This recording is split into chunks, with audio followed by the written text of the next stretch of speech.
Welcome back to Topstep TV. This is the opening call today, March 3rd, 2026. We got a great show of trading lined up ahead for you today. Starting with the opening call, I'm Jay. In the middle, we got John the Goat Hoagland, and to the far right, we got JD. Hoag, JD, how you guys doing this morning? Good to see you, Jay, as always. Feeling good. Happy Tuesday, everybody. These markets they're wild. It is going to be a bumpy ride. Make sure you're belted in this morning. JD, how you feeling? Good morning, Jay. Good morning, Hogue. Good morning to all of our friends and traders in the chat. Happy Tuesday indeed. Happy Turnaround Tuesday. We're seeing a Turnaround Tuesday right now. Taking a look at gold. What a move overnight. We're gapping lower. We didn't take that opening range breakout trade yesterday because of the volatility and lack of liquidity. I got a feeling we're in the same boat today, right? How you feeling about it? We got a couple minutes until gold opens. It's just been too illiquid, too whippy. You know how I feel about it, JD. I'm in for a pass on the gold opening range trade today. Jay, you got an opinion? We have kind of If it triggers a short, I'm in. If it triggers a long, I don't know that I am. But there is a huge spread in gold right now. It's a 12-tick spread in the big contract right now. Like Hogue said, extreme volatility. I'd be okay if we sat out. Fair enough. Maybe I'll put a one lot on short. I want to see the size of this opening range. We're going to be looking at the 1 minute candle and I'll plan a breakout off of that. We'll look for a confirmation candle also. I know we explain this every day just to make sure we're all on the same page though. Gold opens at 7:20 a.m. Central Time, regular trading hours. That is the opening bell.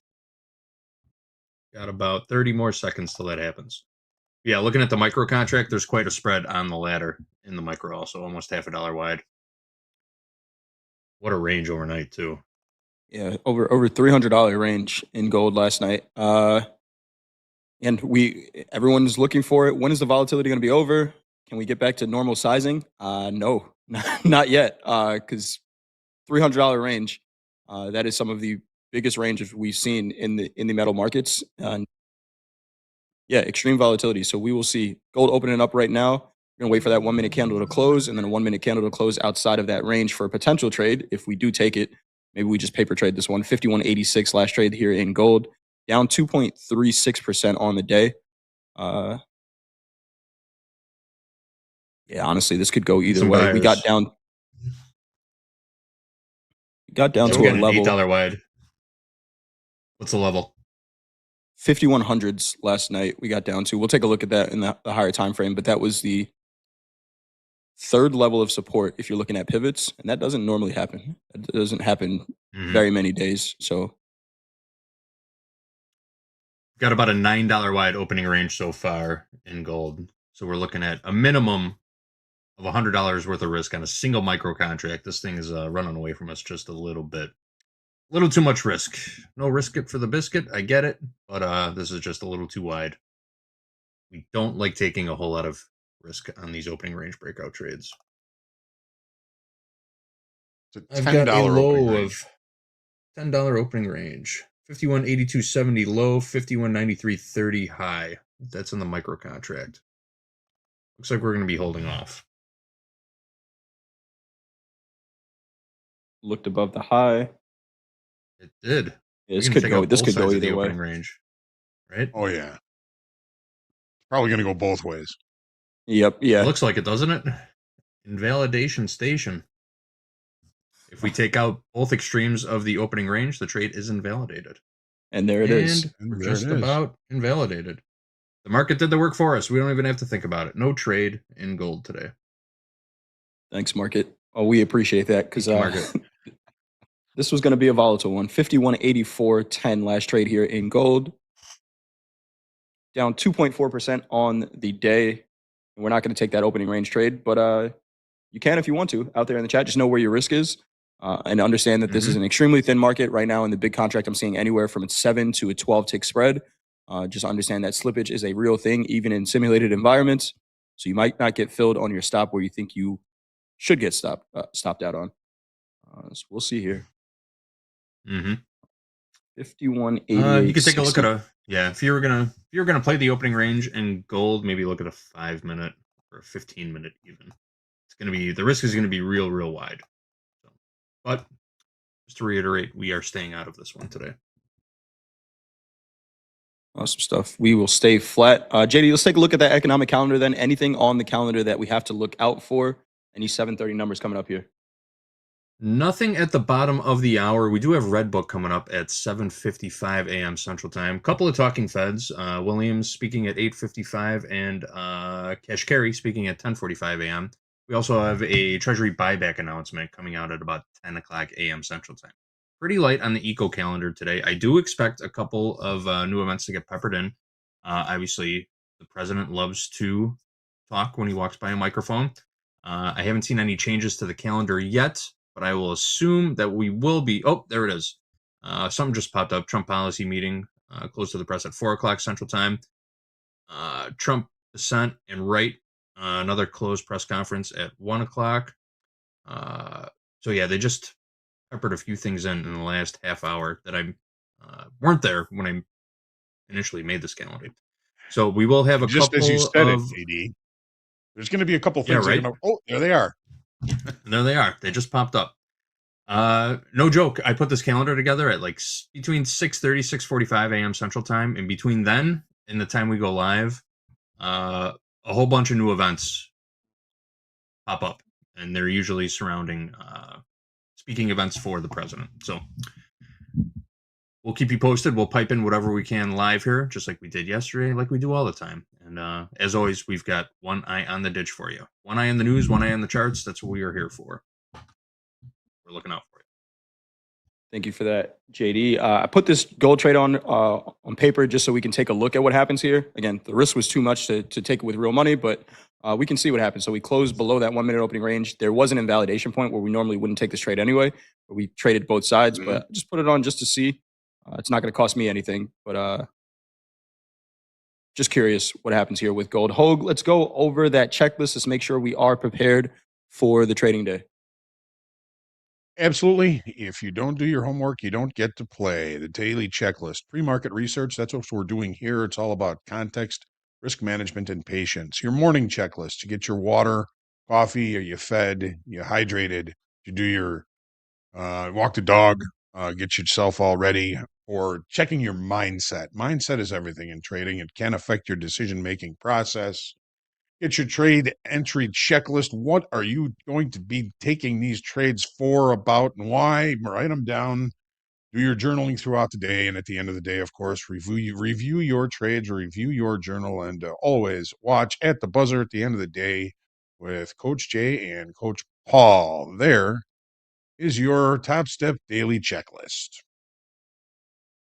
Awesome stuff. Thank you for that, Hogue. We are ready to go. 51.8260 last trade here in gold. We got silver down 6.87%. The equities are down as well. We're going to get into those higher time frame charts. But JD, before we do that, we want to get to some news. Yeah, we got another merger coming from HBO Max and Paramount. This was announced yesterday. Two major streaming services are going to become one. More mergers in the streaming world. Let's roll it. Paramount Plus and HBO Max will form a single streaming platform after Paramount's merger with Warner Brothers Discovery. Paramount CEO David Ellison announced the plan during an investor call yesterday, Monday. Ellison did not reveal a name or pricing for the streamer, saying the combination would take place over the coming years. The merger must still be approved by regulators, which will take at least several months. Dolby calls it the Blob. That's exactly what it is, the Blob. Remember that movie? Yeah. Have I seen that movie? I thought the 80s version was much better than the original. Watch the 80s version, not the original. I think it's better. Personally. They're just taking over everything. Blob. Taking over everything. We got gold selling a little bit here. 51.7710 last trade here in gold. We don't have any 730 numbers, so I think we could get right into the charts. Oh, what do you say? Where might gold be going today? All right. Well, yesterday we had an attempted continuation breakout above the weekly kickoff high that by the end of the day showed nothing but failure. We've got excess on the high here yesterday. We did increase volume quite a little bit yesterday, so we did see a turnaround Monday, it looks like. We added 2,100 in open interest, not a huge amount, but we do still see open interest coming in just a little bit with a little bit of waffling. So we built volume yesterday, built open interest on a turnaround day. Where have we gone since? Well, we looked at weekly kickoff high last night. We looked at it yesterday. We rejected it. We have a rotation almost all the way back down to weekly kickoff low on the daily chart here. Now, where is our current overnight low? It's the halfway mark of the January 30th bar. So we're looking at the 20 session simple moving average. We're looking at weekly kickoff low, which is 50.57, as you know, as a possible kind of rotation in range and in balance. We tried to break out of balance yesterday. That was a failure. You fade failures of breakouts, which we did that last night. We got paid very handsomely. Is a huge overnight range. Jay, what are you seeing on the daily chart? Exactly that, Hogue. Huge overnight range. Daily ATR in gold is $171 so far. High to low range, we're almost twice that. $310 range. I didn't really get to see what caused the volatility last night. I could assume what did it, but huge range that stops right at the 20-day moving average. 50.8380 is that price right now. The low of this session, 50.8140. So in extremely volatile markets, you can still use a technical approach to fundamentally driven, headline-driven markets.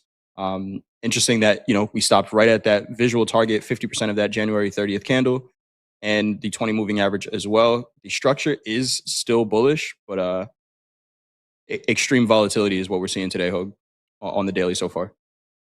100% volatility is, and the markets are very visual. I mean, we just checked down to that 20 session simple moving average as well as the halfway mark. What other visual targets have we got here on the 30-minute chart? So obviously overnight inventory, if in large part, is short. Here's where we opened last night. We are currently trading down there. So obviously the trend in the overnight has been to the downside, probably accumulating some shorter time frame shorts in this market. We're opening with a gap. A session gap would, to close the session gap, we've got to get all the way up to 52.7290. It's within the overnight range. It's entirely possible, but we are holding now below the 200 session simple moving average on the 30-minute chart. It tried to create a degree of support for a period of time during the London Open. It fell, it broke. So what are we looking at as far as targets below? Well, we've got a little bit of a session gap that we traded into prior to the Open. We also have the weekly kickoff low, which is 50.57. There's a naked point of control down there as well. So if we're targeting weakness in structure for the regular trading hours, I could see us getting a pull back down to that weekly kickoff low. There's also a late spike that was resistant, became support. Does it remain somewhat supportive? There's a lot of range around it. We'll have to see if that does anything to help.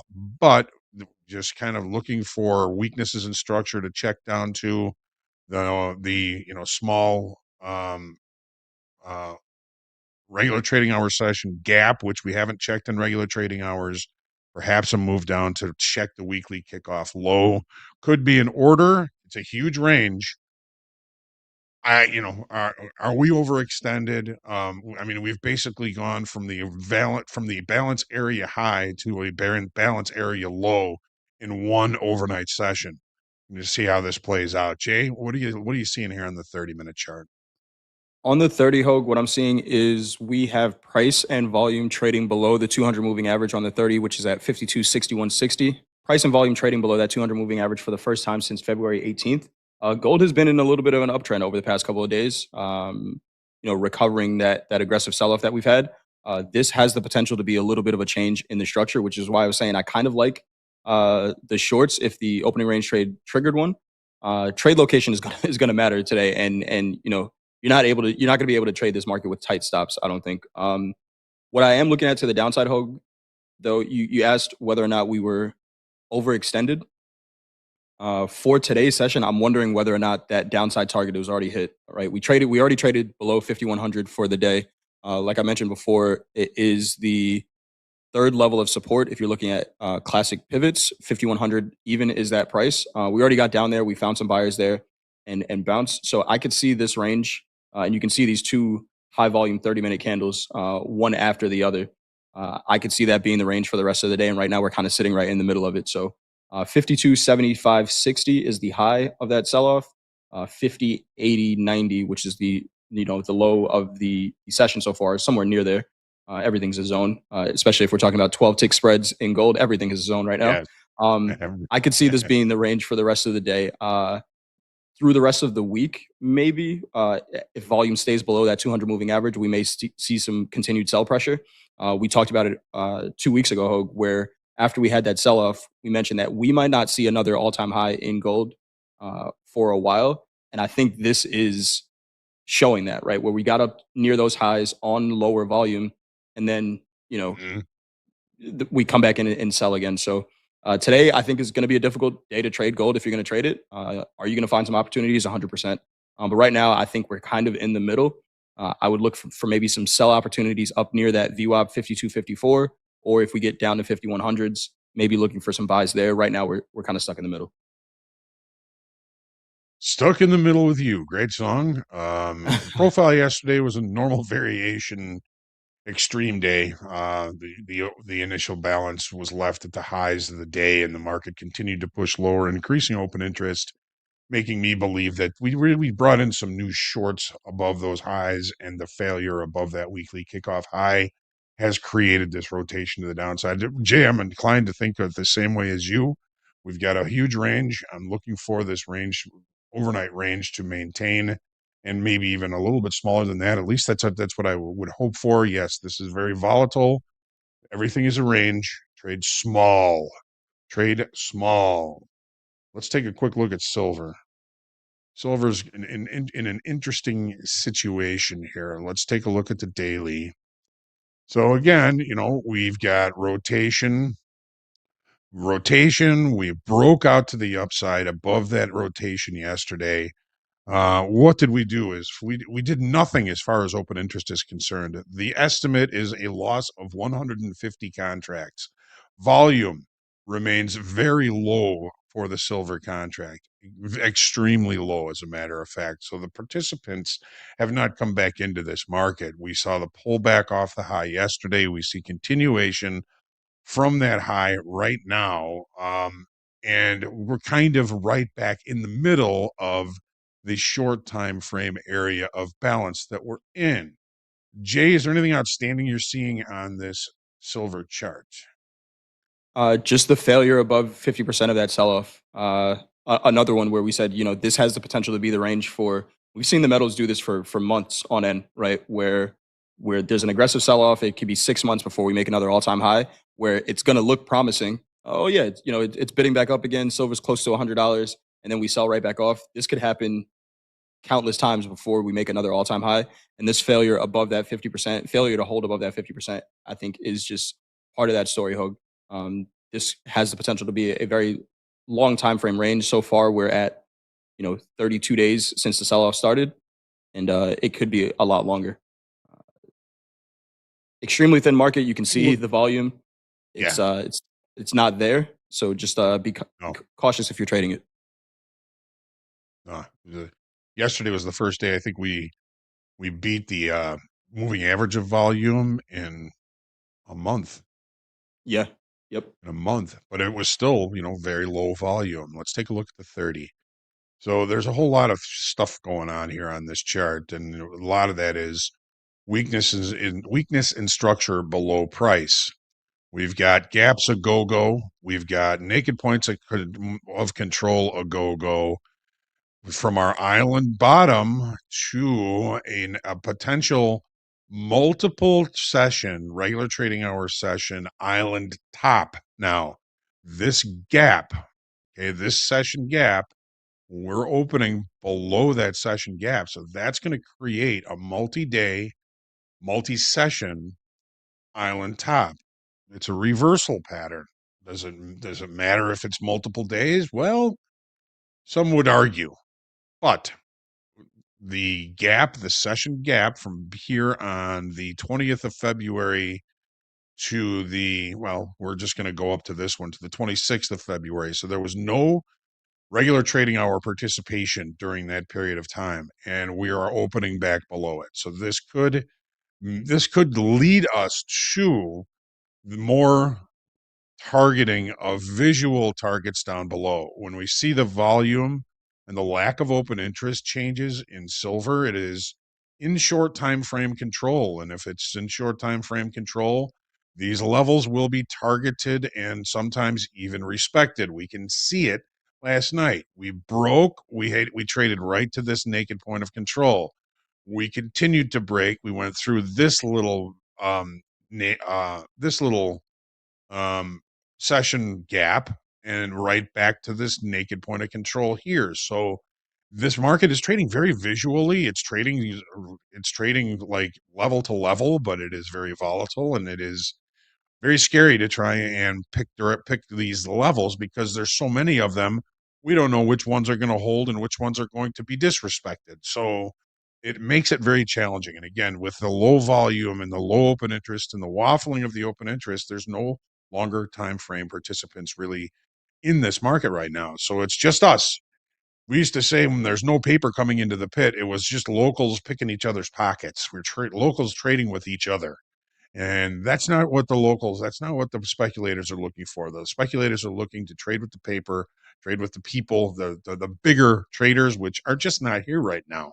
So with all of this noise below the market, there is a lot of visual targets for this market to target to the downside. Overnight inventory is short.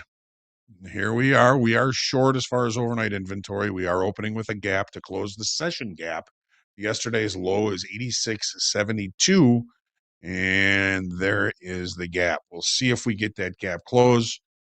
If we can, then we kind of close out the possible longer time frame island top. If I smoosh this down real good, there's our island top. Gap to it, gap away from it. We'll see if this continues to push to the downside with all these visual targets down below.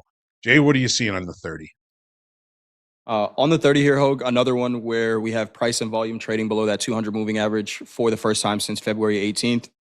Silver has been on a little bit of a rally. We had since we crossed above that 200 moving average, had a 25% rally, which is not a small move at all. And again, this looks like a potential break of that structure to the upside. Looks a little heavier than gold right now. I would look to sell any bounces in this market right now. We do have the highest volume 30-minute candle that set the low for the day. Do we get price acceptance back inside that candle? 81.93 half is that price, the high of that candle. Looking for something very similar in gold, right? This candle set the low. This is where we found buyers. Are those buyers that are actually defending price here, or are those short covers because they were up $12 from selling last night? I think if I had a 15% move intraday, I could probably be convinced to buy some back at $80 if I was short. So I don't know whether or not this is longer time frame positioning in silver, or was that just short covering? If it was short covering, I think there's potential for room lower because there's not a buyer with intentions to see this market trade higher. If that's the case, $76 is a potential downside target that I'm seeing here in silver.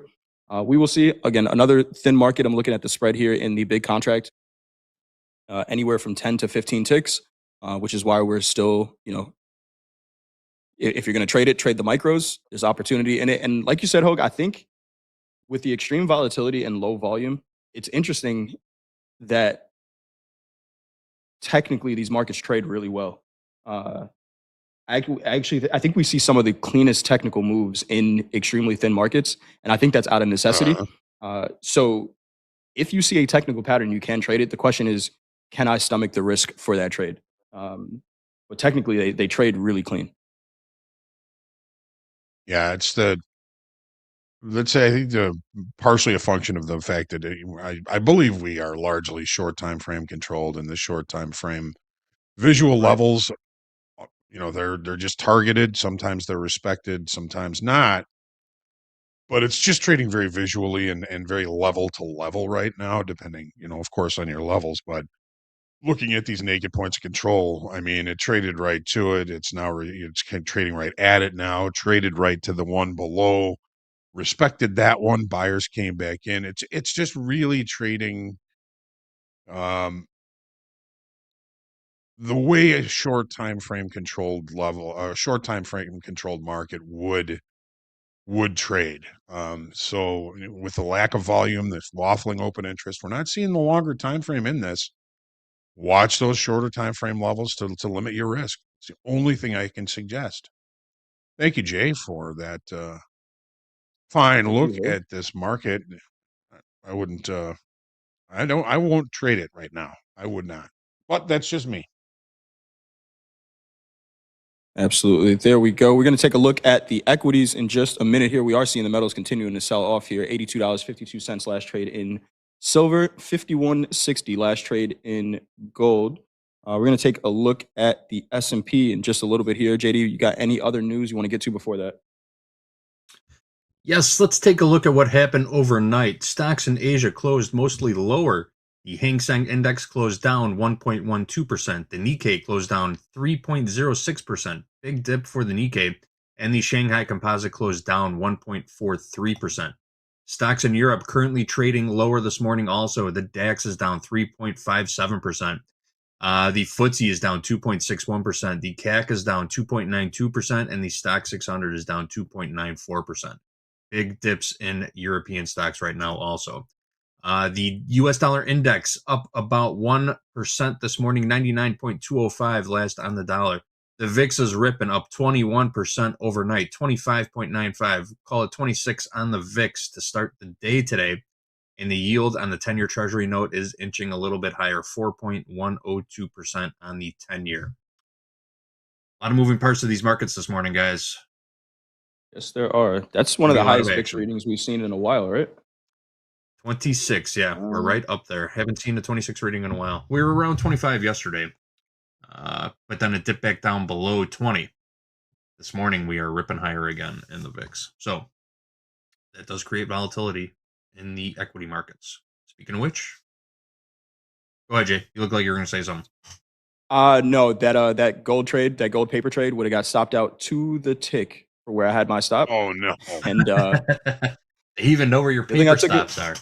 yeah, right. They're coming for us. To the Those tick. golden I interns. honestly, in hindsight, I could have put it above 5,200, big fat round number level. That's probably a better place to put the stop, but that's where I put it. That's where I got stopped out. Somebody's watching. Somebody's watching. Right? The Goldman Hey, as a interns. trade on, stop them out. They know where our mental stops are too. This is crazy. It's crazy. Get out of my head. Get out of my head. Gold continuing to sell off here though. 51.50 last trade here. Looking pretty heavy here. Starting to accept price back inside that highest volume 30-minute candle like we were saying. This is going to be a wild trading day. Hogue, let's get to the equities. What are we seeing in the S&P? All right. So yesterday's regular trading hour session was very interesting, and Anne Marie was commenting at the end of the day yesterday. It's going to be very interesting to see the change in open interest yesterday, and it was a big jump in open interest. We added 42,000 contracts on a day that looked below an important inflection level. Everybody was kind of focusing on $68, 67.96 was weekly kickoff low, and we rejected below that yesterday, and we saw buyers come in and push this market higher. It was pretty good volume. Volume was good. Okay, of course, we know the open interest increase was good. We are pushing, the low of the medium time frame balance as we speak. Now we do have some space down below, and we're way better off, at least higher as far as percentage is concerned than the Nasdaq. We've got the 200 session simple moving average down here at 66.87. We've got the 5% off the all-time high at 66.91. So we're not in bad shape here, but when we look at these lows and the possibility of breaking out of this area of a longer term area of balance, we might see some continuation to the downside today. So that's what I'm monitoring for today, is to see if all of these longs, which are currently underwater, start to get squeezed and start to push this market lower. So it's the way it looks right now. Jay, what are you seeing on the daily? On the daily, we got price acceptance back inside that October 10th candle. The midpoint of it, 67.30. We're pretty close to the low there. Daily ATR is continuing to increase. We're almost back above 100 points in the daily ATR, 97 points here. So far, high to low range, we have a 140 point range. Today feels like it has the potential to be an outlier day. We'll see, of course, what happens, but feels like it has the potential, feels really heavy here. We'll see that more on the 30-minute. But that 200 moving average, Hogue, the Nasdaq has been trading at it. We've tested it 3 times already. The S&P almost Yeah. feels like it has an upcoming reservation with that 200 moving average, right? We got a date set on the calendar. I don't know when that date is. Could it be today? Could it be sometime this week? It feels like it's inevitable. It's getting closer and closer to price. And, you know, price is getting closer to it as well. Seems really heavy here. I don't want to continue to say it. The beginning of this year feels like the beginning of 2025 again to me, where March got really heavy. And it's starting to feel very similar here. So we'll see what happens. Of course, you have to temper your expectations. We said this yesterday. Yesterday looked pretty ugly as well. And then we rallied pretty much the entire New York session. So this is Right. still a market that is in higher time frame range. So you have to keep that in mind. But if this starts going, there's some room lower for sure. Yes. Let's take a look at this on the 30 and see what we can glean from this. All right. So, yeah, that rally yesterday well, I mean, weekly kickoff low. We looked below it night before last. We opened and left the opening range at the dead ass low. All right. Well, there's the first sign of a trend to the upside. And we did pretty much trend to the upside all day long. We basically settled within 3 ticks of the previous day's settlement by the end of the day yesterday. So we did see some pretty good buying coming in, some pretty good opening. Delta by the end of the day was pretty long, short time frame buyers. All right, so now what do we have? We have overnight inventory to the short side.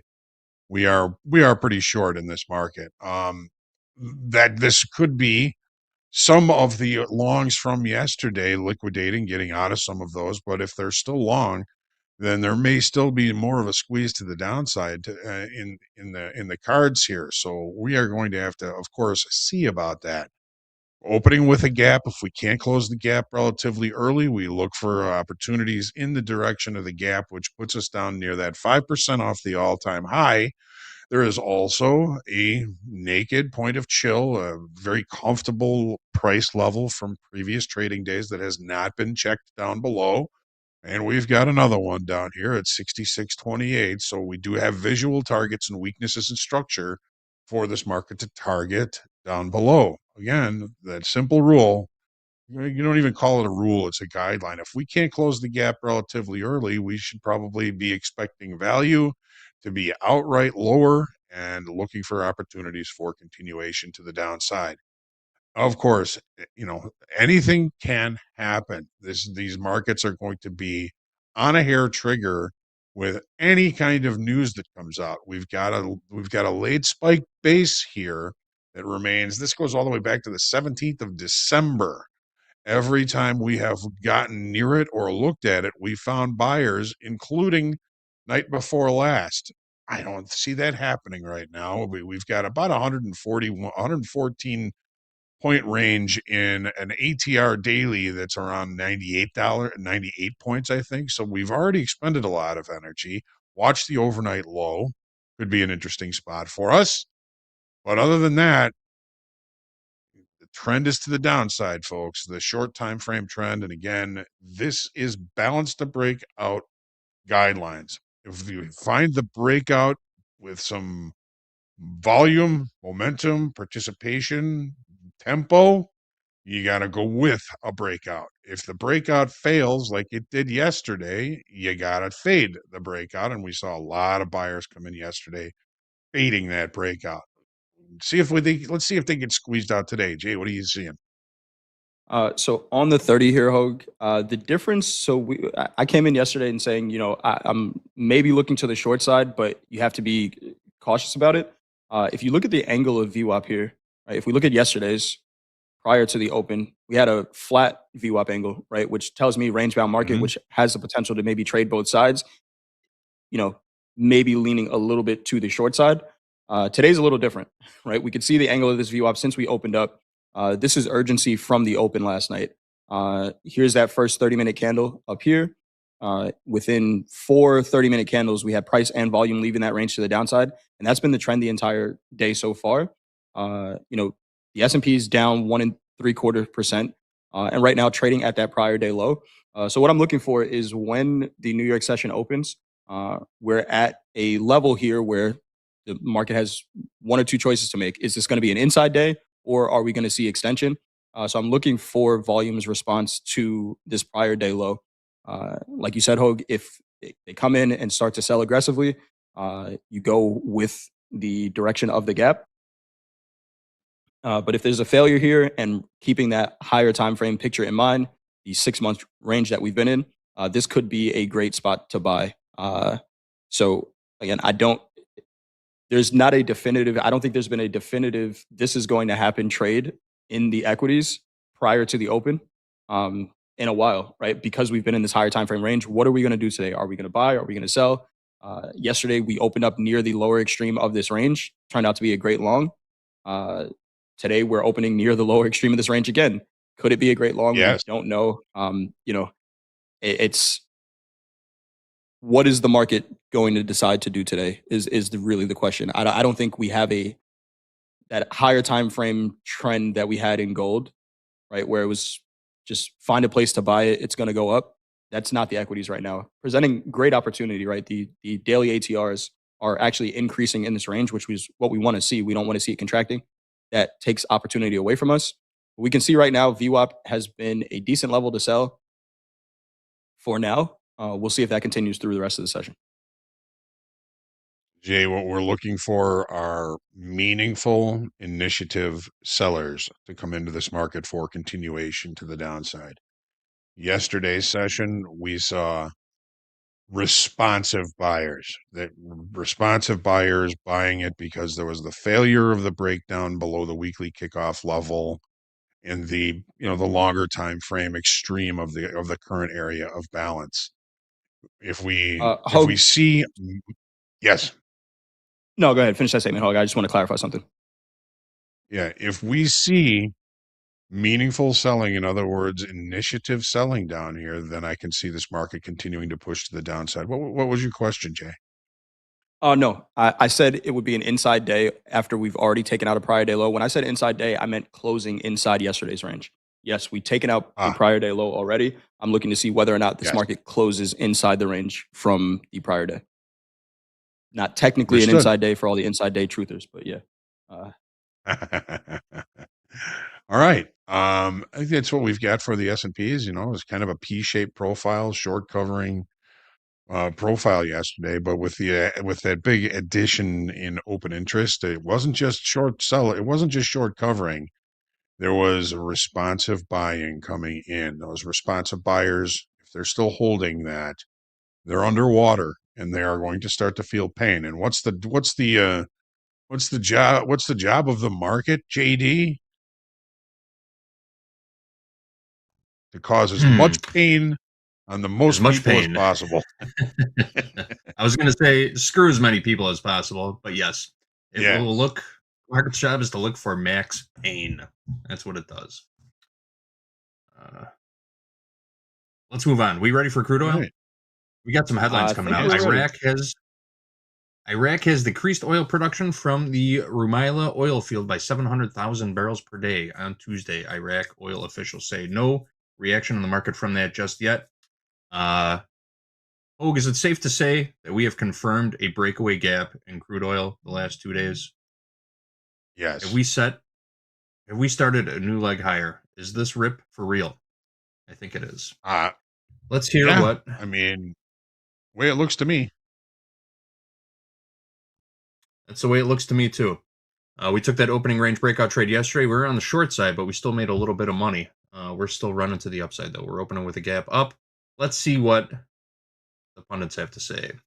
We got a little news to share. Oil prices surge on Monday as tensions in the Middle East escalate.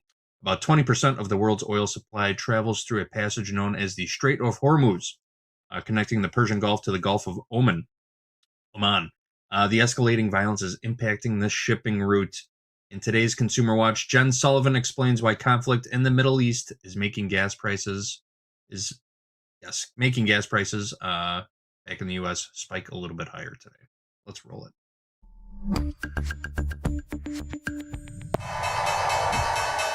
As markets opened Monday, stocks plummeted. Oil prices surged more than 6%. These numbers giving the first glimpse of how escalating tensions in the Middle East could impact the U.S. economy. That geopolitical price premium can go up or down based on what's happening in the rest of the world. Mason Hamilton with the American Petroleum Institute says gas prices are already up. For the first time this year, the national average for a gallon of regular gasoline is at $3, according to AAA.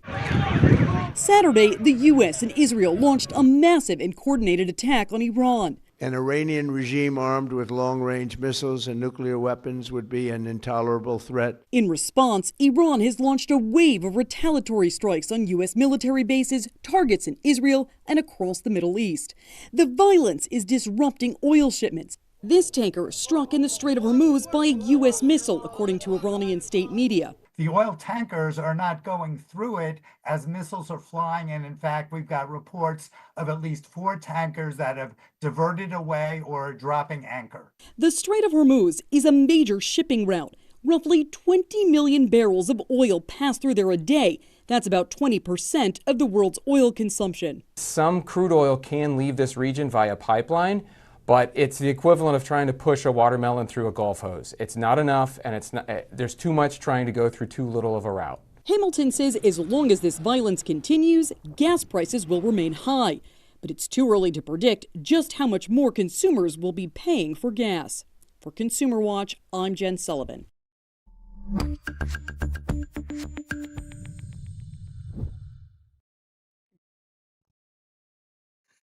Did he say golf hose? Brad Sims.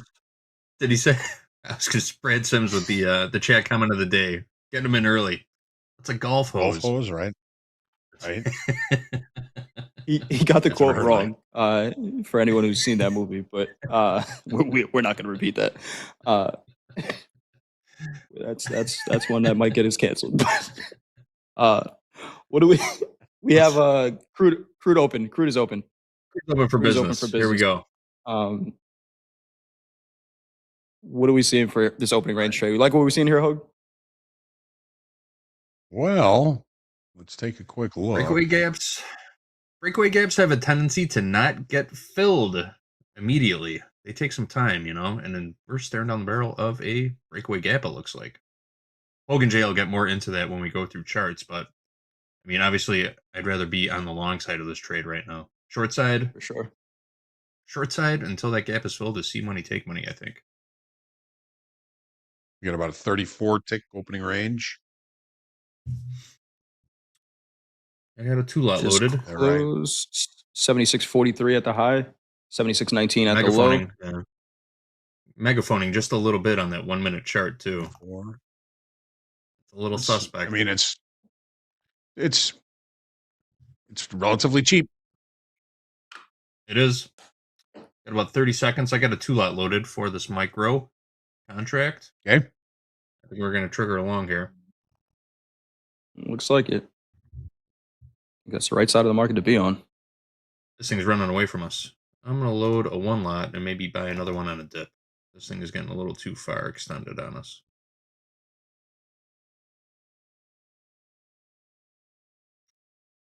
And we're closing that confirmation bar.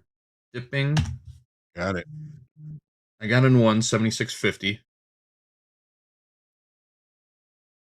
We get another dip. I'll try and buy a little bit lower. I'll work another was a great bid trade yesterday. around. Yeah, it was a good trade yesterday. I'll work another one around 76.25. That'll take us towards the lower end. Maybe we'll get a little better trade location. Crude has a tendency to test the extremes before it makes its move, you know. Very does. rarely does it just run away immediately for us. So I think a retest might Hey, be good. I'm alive. What's that? What happened? he Well, one just of got my his platform. platforms was acting up, so Oh, it's alive. All right, guys, that's This what I got. push I'm going here to keep an in eye on this crude. crude trade. It is pushing. How about this? This happens like 1% of the time where you get that immediate Ah, boost in the direction that you want it to go. and it's negative delta too, so there's a divergence here. That's a good thing. Yep. All right. Price So is we got putting in so new COE. highs against the more aggressive sellers. That's a good thing. Yep. I like this trade. Let's see what it gives us. All right, guys, let's dig into those crude oil charts, if you please. Tell us everything. All right. So, yeah, JD, breakaway gap. Yeah. Weekend gap was never closed yesterday. We opened at the highs and we pulled back the better part of the day yesterday. However, we never really did see any acceptance below the weekly kickoff high. So with these weekly kickoff levels, we're looking for longer time frame traders to adjust inventory. And you could say that with the close above that, we adjusted inventory to the upside. What did we do as far as open interest? It wasn't all that great, but it did increase 4,000 contracts. Volume, highest volume we've seen in years. Almost 3 million contracts traded in all of the contracts of crude oil yesterday. Absolutely gigantic. Makes sense. A big change in the fundamentals in crude oil, of course. Let's go back to the daily here. We're above all the moving averages. We've got the breakout. We've got a hold up above the weekly kickoff high. We're seeing the market trying to continue to push to the upside, even as we speak. Technically, this is a breakout of a longer time frame. I mean, when's the last time we were here? Back in April of 24. We're Yep. breaking out against above these highs. This market is very strong. A lot of volume, a lot of open interest. Jay, what are you thinking? This is like you said, Hogue, highest prices we've seen in oil in 3 years. And we talked about it last week, but there are headlines that could come out that get this market pushing to the upside, and more headlines that came out yesterday that support that thesis. I'm looking for a potential upside target. I mean, $80, right? It's the big fat round number. I recall doing at the buzzer in Discord with Coach Paul 2 years ago.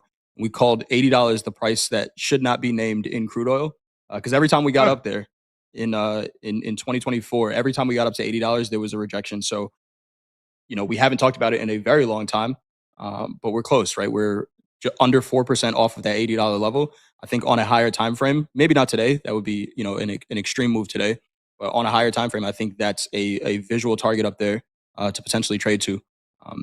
I like the longs. I think being long crude is the right trade right now. Daily ATR is almost $3 though, and we are double that so far with today's range, $7.05. So how much room is there left to the upside? Today, I don't know how much. Over the next week or so, a ton. So we'll see what happens here. What are you seeing on the 30, Hogue? All right, let's take a look at the 30. So breakaway gap. Well, there's the session gap from Friday to Monday. The weekend gap remains as well. Well, we've got another gap. So it's still looking at gap rules. Overnight inventory is long. We've got a gap to close to the session high from yesterday, which is basically the initial balance high, 72.44. Very small range for how big the opportunity was yesterday. To me, it almost looks like there was more new selling coming in. So some shorts, some naysayers up above $70 up there, and those naysayers are getting squeezed as we speak. So again, with a big gap to the upside, the probability of closing that gap is a lot smaller than if it were a small gap, of course, obviously. So we're going to be seeing value at the very least overlapping to higher, if not outright higher throughout the day today. We are currently holding along with the opening range at the dead low of the session. Don't fight that. The fact that we do have that opening range at the dead low means something to me and should mean something to everybody. The buyers are in control as we speak. So that opening range, the dead ass low, opening a gap after a gap. I mean, this market is really, really strong. And, with that comes the caveat that something could change the face of this market in a heartbeat. So just be aware of that. Anything can happen. We'll see how this plays out. Jay, what are you thinking on this 30-minute chart? On the 30, we got urgency early. If you're wondering what I mean when we say urgency, we have a 30-minute range from last night's open. Normally don't look at trading oil during the Asia session, but it got moving early. And we had price and volume leave that range aggressively. We saw this in the equities as well. This has the potential to be the trend for the rest of the day. Now, and the question is, how much room is there left to the upside on a day time frame? Crude oil is already up 8.25%. But it could happen. A headline that could come out that has this trading above $80 in the next minute. We don't know. And I think with that, we talked about the extreme volatility that we've seen in the metals. Crude oil is in that same state here as well. You just said, Hogue, anything could come out that changes the structure of this market. Just be aware of that. There's great opportunity in trading it right now. Got to give that shout out to Coach Paul again, calling crude oil potential market of 2026, and it's continuing to show that. I would be very conscious of selling this market because it's up too much. If you're looking at a short just because it went up too much, just understand that it could keep going up. So, manage your risk, whatever trade you take. Buying the highs is probably not the greatest trade either, just because, we could see an aggressive pullback. But I think that finding a spot to get in long crude is the trade here. I don't really have too much as far as levels go. Again, that $80 level, big fat round number. The second level of resistance, if you're looking at pivots, is 77.98. So maybe looking at that. But this is a market that looks like it is not done. Or how many times are we going to hear Andre say crude not done today on the show? Is my done. Crude is not done.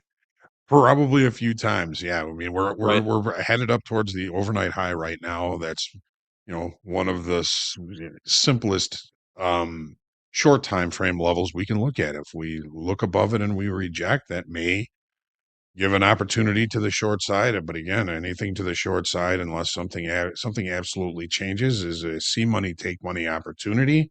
Looking for this market just to continue to push to the upside. We've got the gap and go 2 days in a row. Open interest increasing. Volume yesterday, absolutely huge. Holding up above the weekly kickoff high. To me, everything's coming up roses for longs here so far. So we'll see how that plays out. But it's really our look for crude oil. ACH, man, anything can happen. And, pray for peace, folks. Pray for peace. Absolutely. That is what we got for crude. We're gonna get into the Nasdaq. I don't see people asking for the Nasdaq the same way they were yesterday, but we're gonna give it to them anyway. JD, before we do that, we got some news, some AI news. What do we got? We sure do. Qualcomm has launched a chip for wearable AI products. Tell us more, you ask? Let's roll it.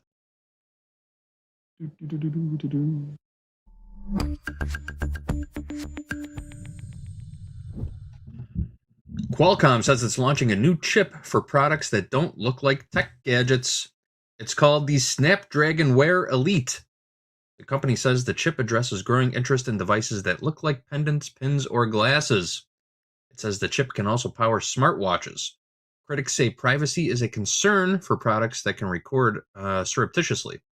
Qualcomm's current chips power devices by Samsung, Motorola, Meta, and more. Qualcomm rolling out some spy gear for everybody. Spy kids. That's what it sounds like, right? A little camera, a little microphone on your button. I don't know. Yeah. An invasion of Crazy privacy. times I think it is, JD. First- It's interesting times we're walking into here. Right? First time the world saw a walkie-talkie watch was in the comic strip Dick Tracy. Dick Tracy, yeah. There's a great story about my old man with his first iPhone. I think we have a clip of it somewhere. But yeah, my sister was showing him how to FaceTime on his very first iPhone, and he goes, "Oh my god, it's just like a Dick Tracy watch. I always wanted one of these." It makes sense. That makes sense. Shout out to Coach Jack. Shout out to Coach Jack. There goes Crude. New high is potentially here, 77.55. Man, Already up $1. it is hard to look away from that market. Great opening range trade 2 days in a row now. How are we managing this one, JD? We just gonna let this cook, or no, we Actually, gotta I've get still these got a Nasdaq charts bid quick? in. I've still got a Okay. bid in to add to this trade down below, but I don't know. This thing ran away from us. I wasn't expecting the Yeah. move to run immediately in our favor like that. I thought we'd get at least a retest of the low of the opening range before it ripped. So I'm still working a bid down below. I think I'm just going to pull that, though. We're already $1 into this trade. Yeah. Yeah. I'm going to pull that bid and manage our risk. We're not going to take any more. This thing's $1 in our favor. Taking the risk off. We moved our stop up. We're just going to let this thing rip. See what it does. Volume is still very strong, very high volume. Anne-Marie quoted a price yesterday in the chat. I don't know if she said it when she was on the show, but she was saying that some analysts were expecting that if the Strait of Hormuz is closed for a while, $140. Can see it. Can we get that today? I could see That'd it be too. a great trade. That'd be an all-time Today? trade for Yeah. Topstep TV. All-time trade for Breakaway Topstep gaps are TV. Just pretty- hold on to that one. Breakaway gaps are pretty powerful technical patterns. And when you see it, when you see volume backing it up too, it's even more powerful. So I think we're on the right side of this trade, but it's crude oil. It could take a run. Yeah. Could make a run just to wipe out some weak longs before it actually starts making the big move. But we're looking good so far. So I'll keep an eye on it, guys. And, just Let's get joking. into that No one wants to S&P. see crude oil trade $140 today. No one wants Stranger to see things have that. happened. Yeah. All right, guys, 8:15. Let's give the people what they want. How about those Let's do it, Hope. NQ charts? All Let's do it. right. NASDAQ. On the daily chart here, we're getting a test of the weekly kickoff low, at least in the overnight. There is some confluence in shorter time frame down there. Weekly kickoff low 24,330. All right. What is going to happen today that has not happened in quite a long time? We are going to open the regular trading hour session below the 200 session simple moving average. How far back do we have to go back to find that happening? To me, it looks like the first time we opened a session below that level was February 28th of 25. More than a year since the last time the market opened a session below that 200 session moving average. Jay, you've been saying these markets are kind of looking like they did at the beginning of 2025, and that is just another another notch on your trading belt there that says, yeah, you know what, it may be starting to look like that. So, what do we add? Well, we pulled off those lows yesterday. We added 5,800 in open interest. Not bad, not great, but not bad. Volume a little bit higher yesterday on an up day. That's not bad either. But you can see that this market is looking very heavy, and we are getting closer to the lower end of the area of balance that we've been basically in. So we're still looking at balance to breakout guidelines. We've still got space to go before I think we're going to get to that here in the Nasdaq. The S&Ps are still holding above 5% off the all-time high. The Nasdaq is approaching 10% off the all-time high. So the Nasdaq has been presenting as the weaker of the two. We're getting so the confluence that we're seeing, and you'll see it maybe a little bit better on the 30-minute chart, is the weekly kickoff low. There's a naked point of control there. a weak trend line and the bottom of the October 10th bar, the low of that bar. So a little bit of confluence here. Jay, what are you seeing? On the daily there, Hogue, like you said, this could be the first regular trading hour session open below that 200 moving average, and this could be the first daily close below that 200 moving average since May 12th. There's still a lot of day left to trade. We do still have to remember that we are in this higher time frame range. But again, how many times is somebody going to knock before you let them in? And this is now the fourth test of this 200-day moving average in 2 weeks. It looks pretty heavy. That being said, for the day time frame, daily ATR is 483 points. High to low range is over 600, about 650 right now. So are we extended? The Nasdaq right now is down over 2% on the day. Are we going to see an outlier day? Is this going to be a 3% down day? It's possible. Anything is possible. 3% down in the Nasdaq would put us at 24,268, somewhere in that range, which is not out of the question, but we will see. Visual targets here, Hogue. There is a lot of work to do for buyers to defend these prices. We'll see what they do today. What are you seeing on the 30? Well, I remember just a few days ago, the birthday boy talking about getting some sort of limit move in the equities, and we'll see if that plays out. Birthday boy. I was a no, but hey, you never know. Let's take a look at the 30. All right. So overnight inventory obviously is to the short side. We opened here last night. We are trading near our overnight lows. Those overnight lows do include some confluence on these lows. Here's that October 10th low. Here's that trend line. Here's the weekly kickoff low. There is a naked point of control in the neighborhood there as well. So I'm kind of viewing this as the lower extreme of the current area of medium time frame balance. Therefore, we have the idea or the possibility of balance to breakout guidelines. If we break out below this and we do see some participation in volume, I could see this market continuing to push to the downside. There are visual targets down below.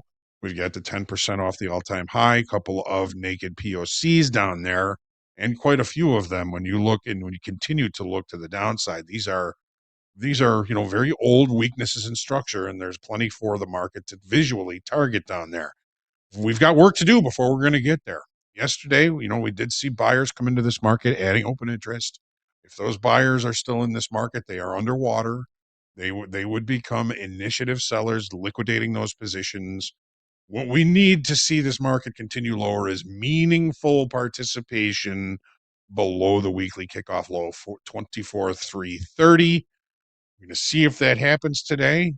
I think everybody was looking for that to happen yesterday, and the opposite occurred. We'll see what happens today. Jay, what are you seeing on the 30? On the 30, price and volume below that 200 moving average. We got urgency last night. Again, like we said in the S&P, price and volume left that first 30-minute range relatively early. Within the first 2 hours, we were leaving that range, and it's been the trend the entire rest of the day. Putting this full puzzle together, though, Hogue, we have yesterday's low, 24,477. If higher time frame, we're still in this range, right? Have to keep that in mind. VWAP is still above the prior day low, 24,623. It's been a trend. It's been an area to sell against. If we don't see that volume push continue on the New York session open, we could just go right back up. VWAP would be the first visual target, 24,623. Right now is where it is.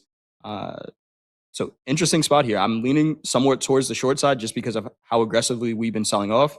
But we know when that volume comes in for the New York session, we're at a decision-making area here. Not technically an inside day, but did we look below the prior day low? And was that enough of a pullback to find buyers to kind of push us right back through this range? I think it's going to be an interesting open.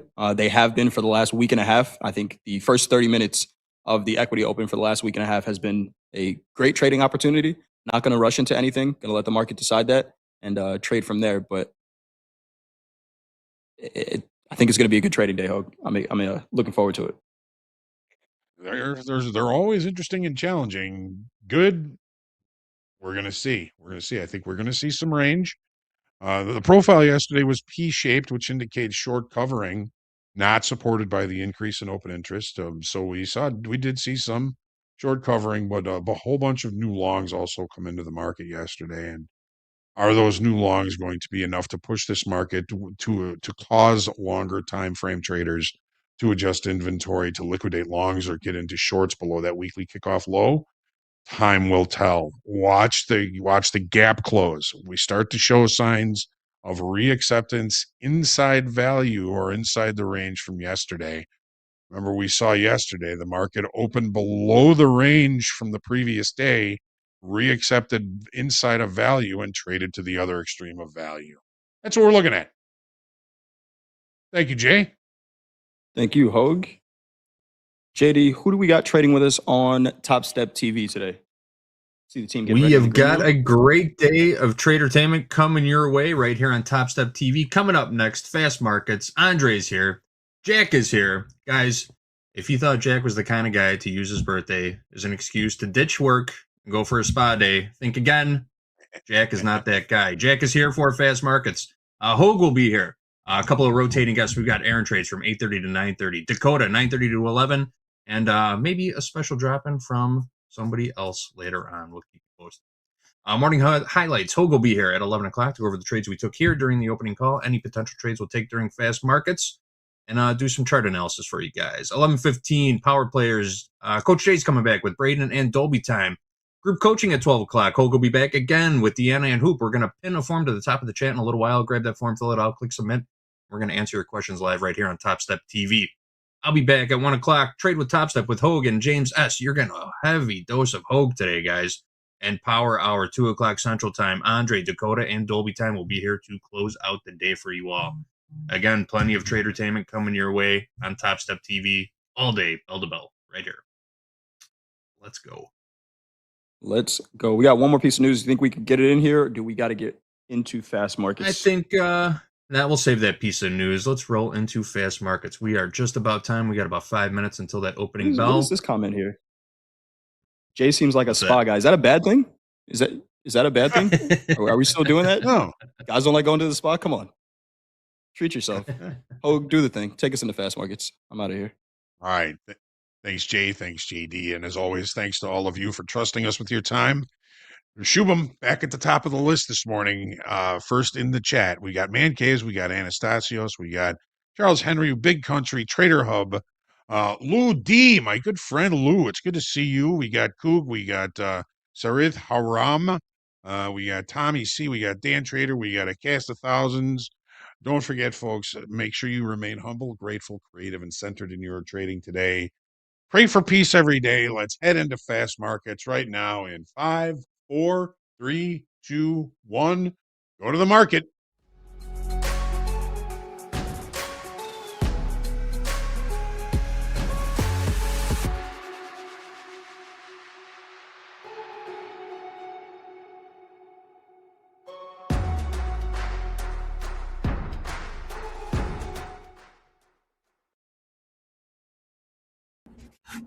Good morning, team. Welcome to Fast Markets on Topstep TV. As JD alluded to, Dre, yes, It is the start of my last year of not being 40. Why do you have to say it like that? Am I going to be okay? I am getting a haircut today. That's how I'm celebrating. How's it going, Dre? Oh, very, very well. Everyone wish happy birthday to Jack in the chat. A big one on deck. Welcome, everybody, to Topstep TV. This is Fast Markets. To the right, the star of London Open, 1:30 a.m. Central Time, Monday through Friday. Aaron trades in the house, the original gold trader. Aaron, how are you doing? Thoughts coming into this Tuesday? Got about 3 minutes to the open. Yeah, good. Good to see you guys. Happy birthday, Jack. I've switched to a combine today because gold has been extremely volatile today. We already have gold. You look at this daily time frame, it's like this whole entire day is almost played out. Yet we haven't even opened the New York session. We're down like 3,000 ticks, which is huge. But with that being said, with where gold's coming into, we are coming into some nice support. We just had a nice bounce off 5,100. So I'm looking for potential pullbacks since this New York Open. We have this decent sell-off from London into pre-New York, so I'm going to see if we can find some support and pull back into 5,200-ish. So potential longs for me into this New York session for gold. Man, you are not kidding. Very, look at very that volatile. look at that overnight range in gold. 300 plus 3,000 ticks, 300 plus bucks. Overnight low 50.81. Overnight high almost up at 5,400, 53.94. All right, last trade 51.49. 2 minutes to the opening bell. Jack, thoughts on these markets? We have a 76% long tilt in ES right now. Last trade in the ES 67.71. Jack, I took a look at VIX. 25. It's a 25. Yeah, it topped out last night at 27.29 or something like that. Cool. Sort of like an old trading wives' tale is that the move isn't done until it gets above 30, but we're so news dependent right now that may not hold. Anyway, what a difference a day makes. You see that hammer on my chart? That move yesterday at 6,900 in the SPX might have been the most textbook example ever of the so-called hammer of justice. I didn't know what the hell people were doing up there. Anyway, we cleared out all the levels, and now we are sitting right at the low of our giant range. Huge, huge level here at 67.50 in the SPX. 1, 2, 3, 4 times we've tried to get down here. We made our best attempt this morning. We'll see. That's all I'm watching right now.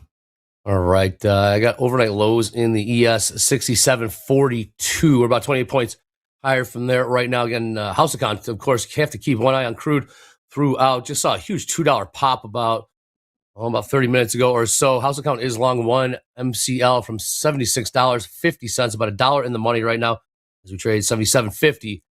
Take a look at the NQ, 24,522 last trade there. Overnight range. Pretty good overnight range there, about 700 points or so as well.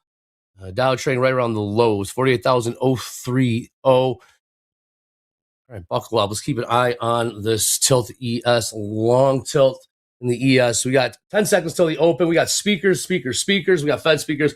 We got Trump. We got Kashkari. We got API, crude. We got a whole lot on deck today. Stay locked in. Right. Buckle up. We're in for a big one. Let's go. We are now open. 70% long tilt in the NQ as well. Let's see where they want to take this thing. I'm looking for a more. Go ahead, Aaron. I'm looking for a potential buy on the break of this 30-minute high here on gold. Trying to see if you get this sort of 3-bar reversal here. So if this 30-minute can re-break its own high, I'm going to see if I can get triggered into a long for a pullback into 5,200. I want to see this previous 30-minute held. So I'm not going to mark execute. I'm going to set a buy stop, meaning if we re-break higher, I'll see if I can get tagged into a long. Because it's been so volatile pushing down, I don't want to just mark execute longs. I want to see if it can break back higher first. So interesting. So buy stop. Aaron, so not necessarily buying the pullback, basically catching the momentum, riding the move to the upside if we do get above 5,200. Yeah, exactly. Just because it's sold off so much that if I'm going to trade against that, because if I want to get short on gold, I see shorts around 5,200. So if I'm going to buy, rather than me trying to catch the lows now, I'll see if the buyers can actually step in, break it high, then I'll be hopefully in with the momentum, risk off the previous 30 low. Like that. All right, very good. Let's see some buying here. ES buying in the NQ as well. ES now trading 67.85. About a 18, 20 point pop right here. Very thin on the layer. Looking at the ES. Look at 10 on the bid, 10 on the ask. NQ seeing some buyers as well. Pretty much right up to overnight view up at 24,621. And so a pullback of about 40 points there. Crude looking right around $77 even. Right here, right now. Yeah, next up on the calendar is Williams scheduled to speak in about 20 minutes or so. President in about an hour and a half. Kashkari a little bit later. Trump, Bezant, right? We got a whole slew of speakers on deck today. Let's see. I'm just canceling that buy stop. Again, buy stop's a good example when the markets are pushing down so much. If price doesn't flip back bullish, my buy order doesn't get triggered, simple cancel the order and wait. So I'll just cancel that. I'm going to wait here. All right. Very good. Good stuff, Aaron. All right. Now 77% long tilt, 77% long tilt in the ES right now. Average price of 67.89. I think a little bit of heat there. Jack, I took a look at the 10-year yield. We're back above 4%. We're on the march. Well, I We're mean, about 4.1%. 4.1%. Yeah, we're at 4.105 right now. Kind of back. Was some resistance at this level going back to the middle of February. But man, that's a ripper. Some people got really hurt by that one. So that's like 17 bips up in yields on a geopolitical event like this. That's wild. Once again, the oil prices are what's going to weigh in the 10-year yields right here. Yes, indeed. Now we're up to 81% long tilt. 81% long tilt in the ES right now. Pretty heavy. Last trade, 67, call it 80, 67.80. 3 minutes into this New York session. And heavy long tilt, 74% long tilt in the NQ. Average price, 24,607. Taking a little bit of heat there as well. See too much on the ladder right now. Using that level 2 data on Topstep X. Thin in the ES. Thin in the ES. What's going on in the NQ? Oof, very, very thin. And there is a couple point spread there between bid and ask. So buckle up, manage your risk. Manage your risk is the name of the game. Yeah. All big stocks are down naturally. I mean, we're down 1.6% ES, 1.8% NQ. Biggest loser in the big dogs right now. We got Broadcom down 2.66, Google down 2.5, trading below 300. Best performing Microsoft down just 0.2%. All tech's taking it. Yeah. All right. So let's get started. The chat is fired up. Six pack in the chat says, can you let Aaron talk? Aaron, will you talk? just talk, please, if you'd be so kind. Talk, just anything. Just talk the whole time. Doesn't matter what it is. Well, that's what they said. Let Aaron talk. So Aaron, talk. No, I'm just kidding. He's eyeing a trade right now. He's eyeing a trade. Of course, he's taking a trade. Feel free to jump in, interrupt at any time because markets come first. And here is a turnaround. There's your turnaround, pushing lower in the equities. And 81% long tilt in the ES. We're trading 67.80 a couple minutes ago. Now trading 67.65. NQ, big turnaround to the downside there as well. 24,522. Last trade. Still 74% long tilt. Not for long. No. Indeed. Nice turn on there. What's going on in the Dow? Dow likes to kind of do its own thing. Dow's still hanging around the lows as well over there. MBT, Jack, haven't taken a peek there. MBT, huge rally yesterday. Same story today. Yeah, no, sir. No, sure. Oh, man. No, sir. Short, I wish I took. We're trading 66,830. So we're down. Yesterday it traded up to, in the spot market, just tagged above 70. We've given up about, like 2/3 of that move from yesterday. All right. After that sell off there in the equities, buyer's going to give it another shot. Will they succeed this time? We're talking about a NQ turned around about 100 points there. We were trading right around 24,616. So it came in and pushed that thing lower about 100 points or so. Yes, going to give it another shot. Catching a bid. Watching gold. Gold closing in on 5,100 even. It's got about $14 to go there to the downside. Here come the buyers again. Yep. Win. It's a very, very, very, very volatile market. In the past, 6 minutes since New York's open, gold's down like 400 ticks. For the guys who are maybe new to gold, a single micro, that's $430. So to me, that's why I'm trading Combine. These ranges are huge on gold. So absolutely be careful in these markets. I think that's wise. It's very, very volatile right now. Wow. All right, buyers going to give another shot here in ES and NQ. Right back to where we started, where the sellers came in. Well, we get rejected at overnight VWAP in the NQ again. pretty much right there. Tilt still remains long. 74. Here we go. 75% long tilt in the ES now. 66% long tilt in the NQ. Oh, those are a couple of 5-minute candles right there to open. Look at that. Yeah. Stopped out both ways. Mm-hmm. NQ with another push. Another push now. Okay, now we've extended this opening range. 24,638. Call it. This is a 140-point candle to the upside of this 5-minute in the NQES. Looking at a 25-point range candle here in the ES to the upside. Buyer succeeding for now. I'm taking just a 1 micro buy here on gold. I'm trying to see if we can get this see if we get this pull back into 5,200. I'm going to risk about 250. Stops around this current 5-minute low at 5108.6. Entries at 33.8. Very good. 5133.8. 33.8. Last trade 5136. 36 last trade there. Single micro here, risking off the current 5 minutes, $236. So amazing. Yeah, it's a wow, amazing.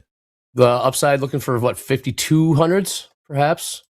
Yeah, yes. I'll look to manage around 5180. See how we react there. But ideally, if I can squeeze us up into 5200, that would be my ideal target. Yep. Okay. Golden bid here, equities this time around. Yes, right up against overnight view up, trading 67.89. 25-point rally pop, call it what you will here in the ES. We hold the bid. Can it hold bid right now? And you heard me looking for those paper order size orders on the ladder, the ES and the NQ. I'm using that level 2 data on Topstep X. Very, very useful tool, if you will. Use the data, or we can't see that. Also, speaking of useful tools, click on the indicators tab at the top of Topstep X. Type it in Topstep daily levels. You get those slapped overlaid right there on your charts in Topstep X. You can see in the top of the chat, you got that link. Those same Topstep daily levels. You can update and refresh before every New York Open. Make sure you have that readily available. All right, new 5-minute did just open. Unfortunately, my option stuff isn't really populating. I have to fire up my options box to see what's going on there. But I'm pretty confident we're kind of between that 6750 still being important to the downside. We've gone and tested that pretty much exactly in the last half hour. Haven't been able to push up to 6,800 yet. I'll let you know when those are back online, Dre. Roger that. Friendly neighborhood stoner, man. What do you say? Yeah. What do you say? You know, he knows what I'm looking at. Oh, okay. Nice job. Yes, nice job. You get it. That heavy long tilts have flattened out a little bit. 64% long tilt in the ES now. Yeah, we were up to 81% long tilt. We get sold off 67, 65 or so. I'm out of that gold trade there. I just took a quick minus 150. We didn't drive as quick as I would have wanted to see. So the fact that we're coming straight back lower makes me think we sell off a little bit more. So quickly cut that loss there. Happy to wait. Wise. Came back lower anyway, so quick exit. You got me. Yep. Gold. Driving lower. Nice cut there, Aaron. That's nice risk management. Gold's closing in on 5,100 evens. Got about through. Oh, there we go. Just dipped beneath 5,100.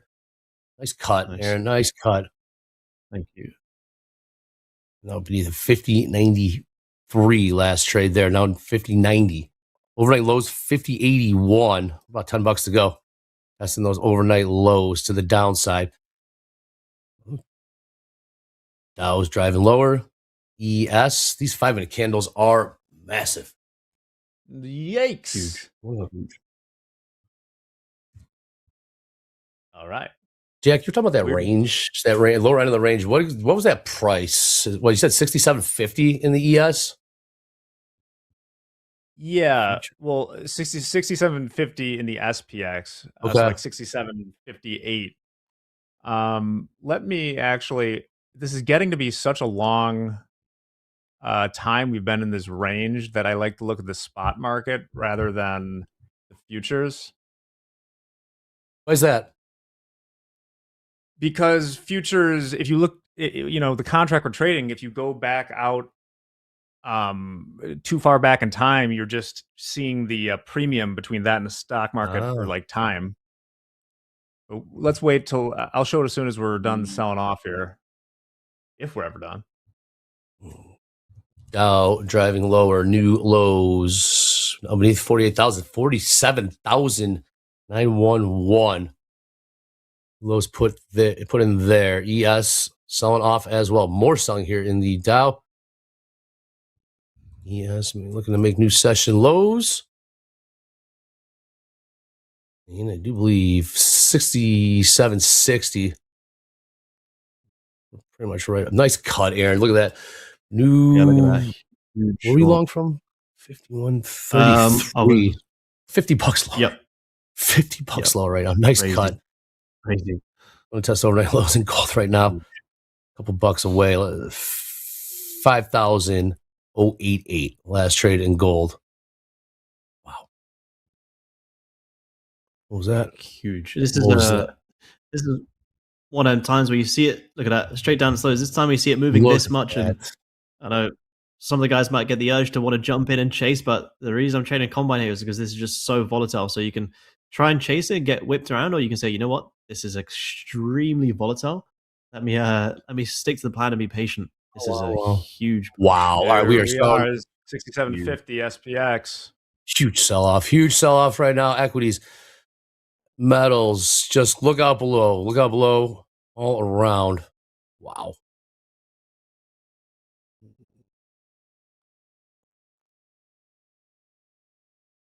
$50.70 new lows put in gold, micro gold, that is.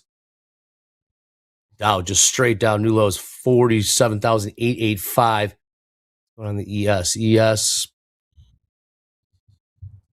5 minute. So, Dre, when you look at the spot market, so I'll just show the SPX here. It looks a little worse, right, as far as breaking down here. Like the strong resistance was more at 6,800 the whole time. But remember, the futures price changes. So we're actually trading the lowest in the SPX we have since December 17th. We're about 3.6% off the all-time high. We're now below that 67.50. Interesting. Okay.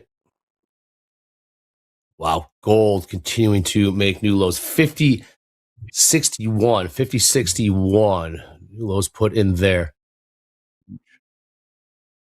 Oh, and then look at that. This is we've got a headline here. A Russian grain trade with Iran through the Black Sea and Caspian Sea has stalled after U.S.-Israeli attacks, according to Russian sources. Look at crude trading $76.89. House account still long one from 76.50. Man, oh man. Here come the buyers in the equities. Goodness. These turnarounds are NQ just every 5 minute candles at least 100 points.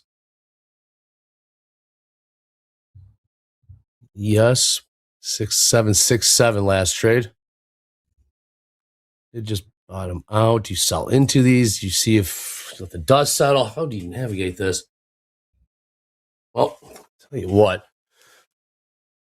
Let us know how you've been navigating these markets. How can you do that? Well, you hit us up at Topstep TV on the X. Use the hashtag Fast Markets, hashtag Power Hour. Hit us up with your trader wins. Tell us about your journey. Tell us see some trader station setups, performance dashboard, analytics, anything you want to share with the community. We'll turn that around to you in Power Hour. That's the last hour of the New York session. Again, hashtag power hour, hashtag fast markets at Topstep TV on the X. Oh, there you go, chats. Chat's loving it.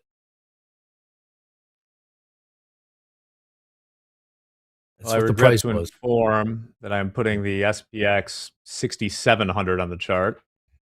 See, chat. Long Birthday time, boy. my old friend. Birthday boy did it too. What are we supposed to do? What are we supposed to? And right back down.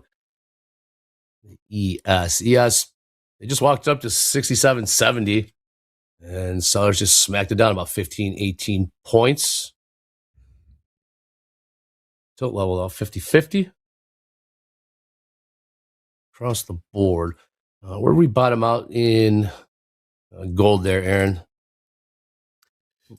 Right down to 50-61. I'm honestly looking at this this daily on gold. I'm like, it's as if we have had this whole entire day play out. Yeah, we've literally just started the New York session. This is the biggest sell-off we've seen since that huge drop on gold on January 30th. So it does make it a little bit tough on gold. It just makes it more patience just required. That's all. I always say to guys, one 30-minute candle, hourly candle can change everything. So if there's nothing jumping out right now, that's fine. Give it a couple minutes. Markets will shape up, and then we'll see if it makes more sense. The question for Aaron: with the volatility we're seeing, is 30 minutes time? Is that maybe too much time for perspective, or 30 minutes still give you a good idea? It's based on the volatility. The 30-minute chart. I mean, you're seeing these candles have to be massive. Yep. No, okay.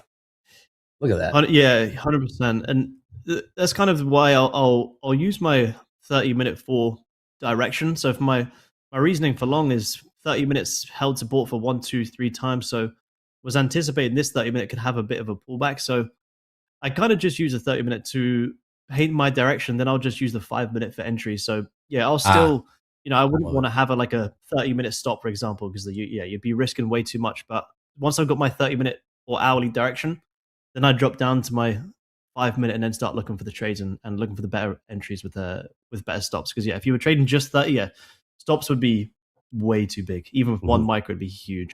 I like that. Low of days, low of sessions from overnight incoming. Yes.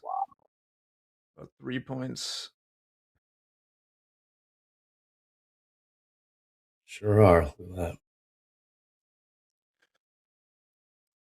When Ho gets on here, it's interesting seeing, look at time and sales in the ES. A lot of green. Means they're lifting the offer. However, they're not getting much traction. Everything's getting sold into. Gold continuing to sell off. 50-55, 50-55, 50-46, now 50-44. These are all new lows. 43s. Look out below. 41s. Nice cut, Aaron. Holy moly. The time and sales, they keep crazy. Keep buying into the offer in the ES and just goes lower and lower and lower. Yeah. Look at that. Wow.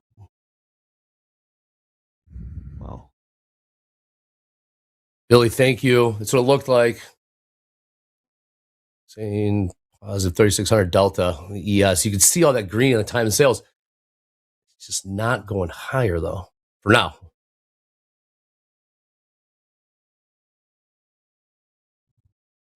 All right. After that bounce, I put the caveman order in just in case, down near the lows. Okay. I'm gonna take it out soon because we're getting away from it. Oh, the short. Yeah. Oh. Right here. So the buyers want to succeed. Oh, it's about a 10-15 point pop there in the ES. 67.56. No 60s trade. Buyers stepping in the Q as well. 5-minute candle. Almost 100 points. 100 points. More selling gold.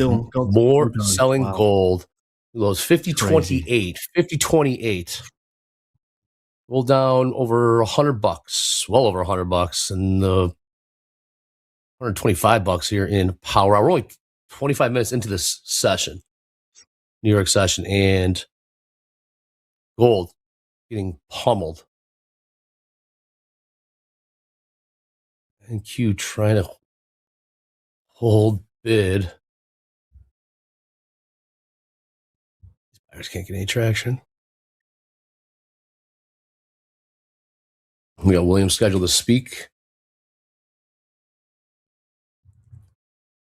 I say power. I'm at fast markets. Williams scheduled to speak here in a couple minutes. And we'll pop there in crude. $77.12. Two ways to trade this. You either got to be like quick in and out, I guess, or be very wide. I mean, like obviously any trade you had a reasonable stop on either direction from the open might have been stopped out.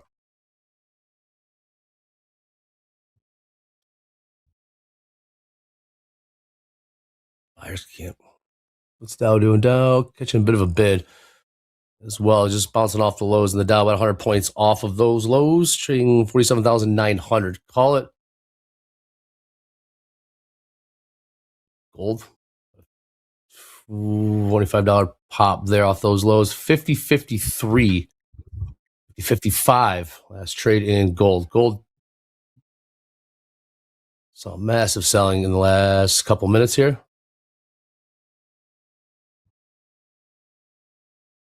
50-50 till top of the hour in about 6 minutes or so. T-Bird in the chat. ES ladder very, very thin. It is indeed. 10 on the bid, 10 on the ask. What's the VIX doing? VIX has got to be cruising towards 30. VIX, no, wrong. 24.69. The heck. It is up 15% today, though. Heads up. Took my eyes away for like 1 second. Heads and now up. we're like close to it again. Heads up. Get your heart pumping, that's for sure. Oh, this is good, man. This is good stuff. $40 pop in gold there. 50.60 last trade.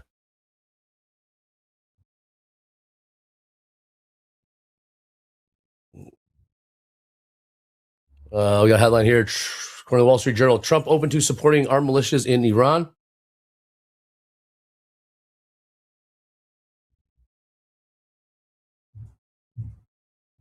Reaction there in crude. No crude. Right around $77. Last trade there. Take a look at the NQ ladder. Very, very thin. New 5 minutes. Look out below. Wow. Top of the hour, 5 minutes. Prices are changing so rapidly in the NQ. That ladder is very, very thin. Oh my. 25,540. You blink now, it's trading 25,525.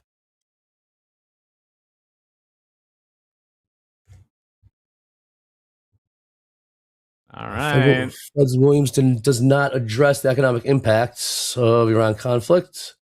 But Fed Williams does say slowdown central bank rate policy stands currently well positioned. No major secondary impact from tariffs. Economy on solid footing and job market stabilizing. Again, this is jobs week as well. We got non-farm on Friday. This data on inflation has been reassuring. Interesting. I thought that came out pretty hot last week.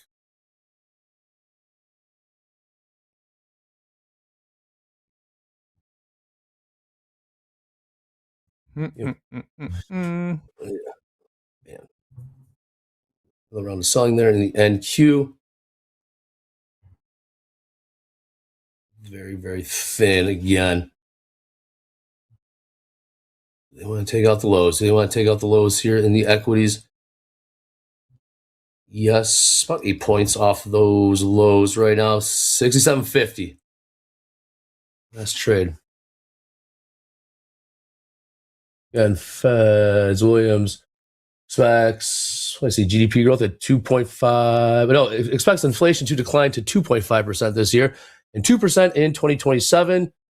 Along with that, sees 2.5% GDP growth in 2026. As Williams now speaking. 50-50 tilt. Massive wicks. All right, Aaron. Take a look at gold. We saw a huge sell-off, kind of, I want to say stabilizing, maybe finding its, well, You blink and it's going to change. How do we reevaluate what we've seen with that massive sell-off? Obviously, very thin on the ladder. This is kind of where, and one thing I'll always do is, I'll always be looking down here and see what time is it. Okay, I'm like, okay, cool. This hourly's about to close in 3 minutes. So on this 5 minute, it looks like, we're trying to hold support. Maybe we're gonna have a bit of a pullback. But if I've a quick look at this hourly that's about to close, we're gonna close very, very, very bearish. So do I want to try and buy this on a 5 minute? Not really. So if anything, if you pull back, maybe you get shorts back down into 5,000. But to be honest, it's tough for me to want to short gold this low. It's also kind of tough for me to want to buy it when you've now pushed down so much. So I'd maybe say to myself, you know what? If we get back above 5,100, maybe I give longs another chance. But as long as we trade below, I kind of have to be a bit patient here. But that's sometimes where the 5 minute can trip you up a bit because it can look nice. Oh, cool. Time to go long. But the hourly closing like it is, it's very bearish. Very, very bearish. Good stuff. Top of the hour, 90 seconds. Hello, friends. I see you in the chat. We're in short 3. Okay. Let's go here. Another push. Sure feels like it. Tapping on the lows, and Q, tapping on lows, Dow. And we'll sell off here in Crude. Some stops down here. A couple 200 lots to the downside on the ladder in the ES. Keep it wide, Jack. Keep it wide. And Q. Keep it wide. 24,480. Last trade in NQ. Overnight lows, 24,370. 370. 100 points to go there.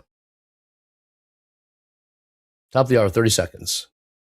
It's positive delta in the ES. You see him just lifting offers. Can't take it higher.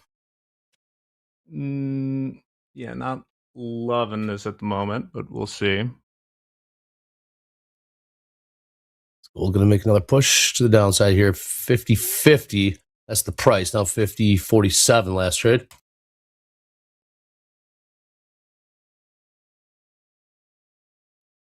5 minute, top of the hour. I've taken most of the trade off,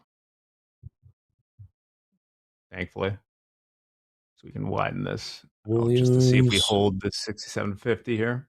Thank you, Hogue. Yes, Delta plus, what's it, 5,800? Here we go. Let's see if they want to try it again here. So we lost $96 on that. I didn't like what I was seeing. Took off 2 of the 3 for basically maybe like $30.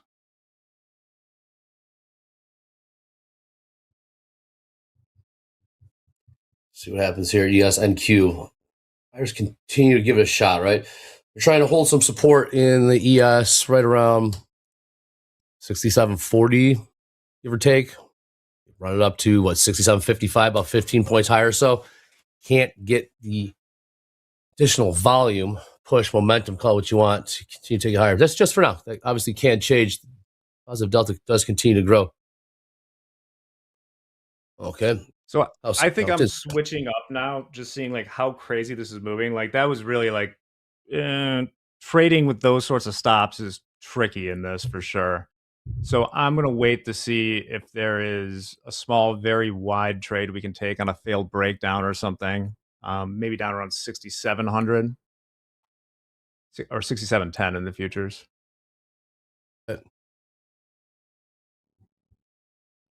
Just like that, right back down the lows. This is tricky, tricky, tricky.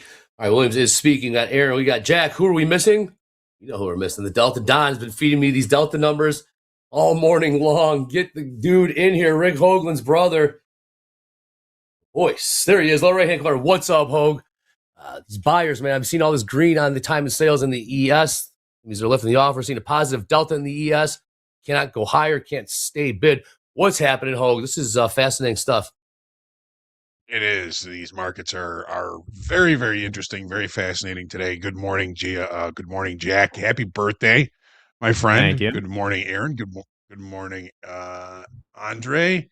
So, well, where do I start, man? Where do you start? So, yeah, S&Ps. We've been seeing the market. It didn't leave the opening range at the high or the low. Been seeing the market. It took a look up at the weekly kickoff low here at 67.96 after the open and has rejected that level ever since. We are seeing positive delta against direction. What's that tell us? Tells us that we're seeing possibly longer time frame traders placing offers and just letting the short time frame traders lift those offers and then moving those offers lower and lower and lower. We do have a delta divergence to the short side, right? So we've got maybe some longer time frame sellers in this market with all this positive delta, which currently is at 6,800.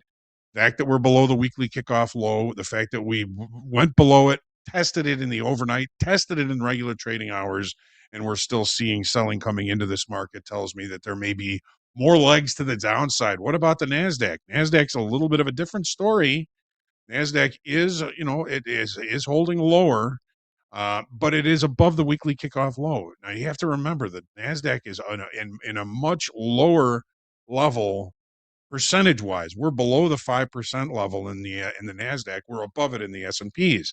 So the market has been extended to the downside a lot more in the longer time frame. So we're seeing maybe a little bit of possible support in the Nasdaq down here around 24,400, 24,350 with weekly kickoff low at 24,330. Interesting day. We did close the gap in the Nasdaq. Did we close the gap in the S&Ps? We did not. So no gap close. S&P is definitely presenting as the weaker of the two. We have a positive 600 delta in the Nasdaq.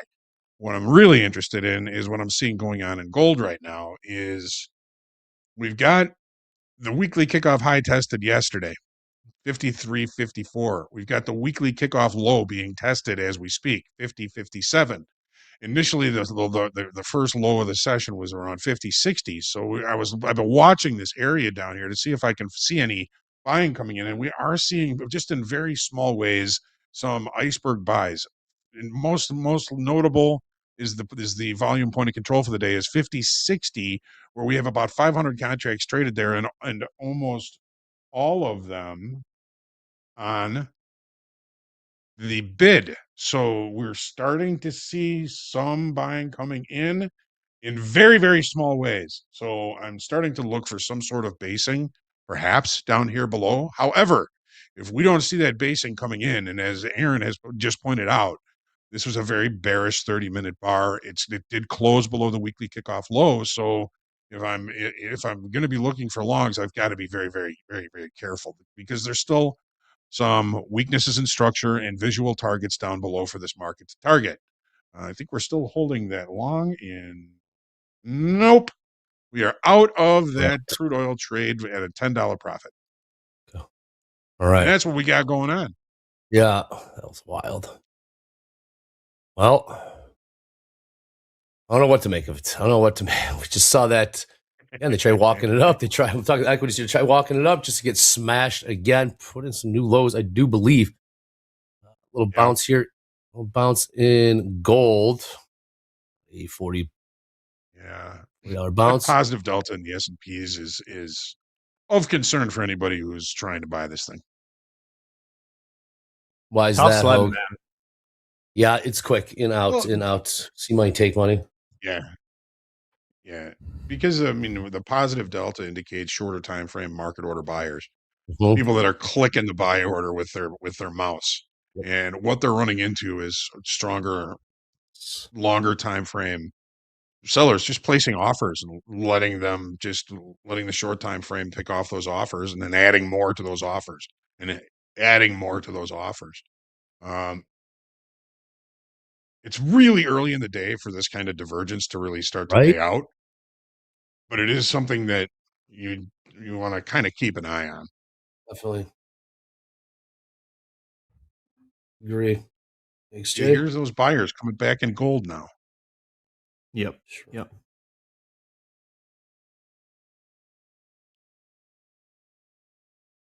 Buyers can give it a shot. It's a tough one on gold because you've sold off so much intraday. But then I look at, like you said, Hogue, the daily and weekly, and you're coming into nice support levels. But do I want to buy it when you've sold off as much as you have today? I'm like, no.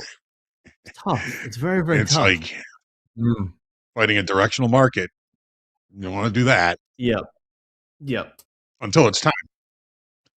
We got we did start to Yeah. iceberg buy orders below that weekly kickoff low 50, 57, actually starting around 50, 60.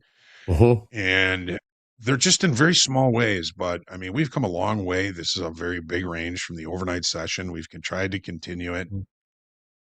I find myself, I can't sell it here because Aaron, I mean, you said it yourself. We're in some very interesting possible support levels here. And it's just a difficult buy. I mean, if you look at the dome, it's like, what the heck is going on with that? Better be using the limit orders. Schmid hitting the wire now. Was not on the calendar. Schmid saying labor market is balanced. Also something about inflation. Inflation is high. Demand is outpacing supply. Schmid hitting the wire along with Williams. The Russell is down 3.6%. Yikes. That's not nothing. Sort of the perfect storm for the Russell, band of merry companies is that we have this huge uncertainty that's also spiking interest rates and energy prices. Not good.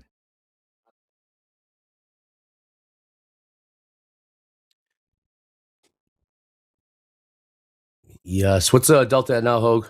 It'll be above 6,000, right? Yeah, 6,200 positive. Okay. Nasdaq 800 positive. Can't hold it. Can't hold bid right now. Dow did just right. I am profit. I am profit. Oh, I like how you spelled it. I am profit indeed. Yeah, watch this. Responsive buyers against initiative sellers here. Responsive buyers. Right. Responsive buyers against initiative sellers. Unstoppable force, immovable object. Is that what we're looking at here, Hogue? Yeah, sometimes it is very early, though. It is very early. Keep selling into this. NQ very, very whippy as well. 24,500. 500 last trade. New 5-minute did just open. We got 20 minutes till the bottom of the hour. We'll get those initial balance high, initial balance low prices in. JD squeaky chair in the chat says, this market is wild this morning. It's wild indeed. New lows down. New lows down. Low. Oh. Pulling teeth. They're going to win this eventually. I mean, the sellers? No, the buyers. Oh. 6,800 positive on the lows here. Gonna run on steam. 7,100 positive on the lows here. 7,100? Yeah. You along with them? They're really trying to prop this thing up. They're holding this thing, yeah. They're gonna want to. Who's selling it? Selling into this thing. We have a hard time. Yeah, we've seen this before. We got short in the hole that positive 12,000 delta. That's what I'm thinking about right now. Yeah. Yeah. Sometimes they win, man. Sometimes they do. The buyers? Yeah, no, the sellers. Oh. Buyers gonna win this shit. Let's pop in NQ a little bit. It's gold doing gold. 50-50. That's the price. Not the tilt. Our sellers, if Elvis leaves the building, ACH, man, anything can happen. Yeah.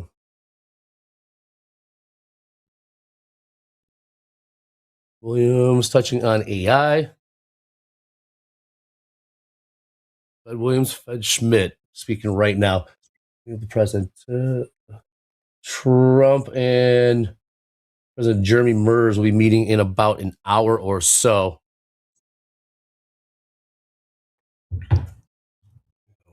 Crude trading I call it $77 right now.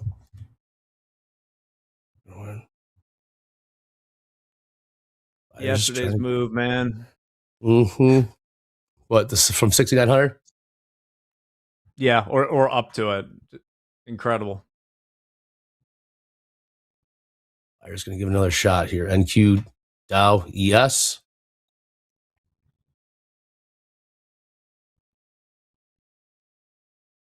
Definitely have the volatility. That's vicious. Yeah. It's like that. This got what that positive 12,000. What's that now, Hoax? It was what, 7,000? 8,100. Yeah. 8,200. There you go. 8,300. Man, oh man. Price is going the wrong way. Where the hell is Wilson? Trying. What's going to happen here in gold? And gold, massive sell-off. First 45 minutes of this New York session. We're currently trading 50.43. 43, about $18 off the session lows there.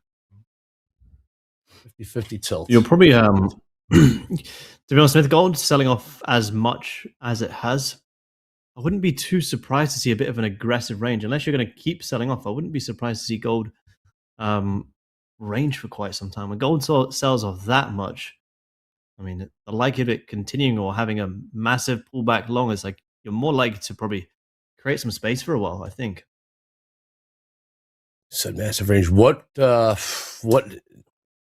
the prices be? Low end and up end of that range, Aaron?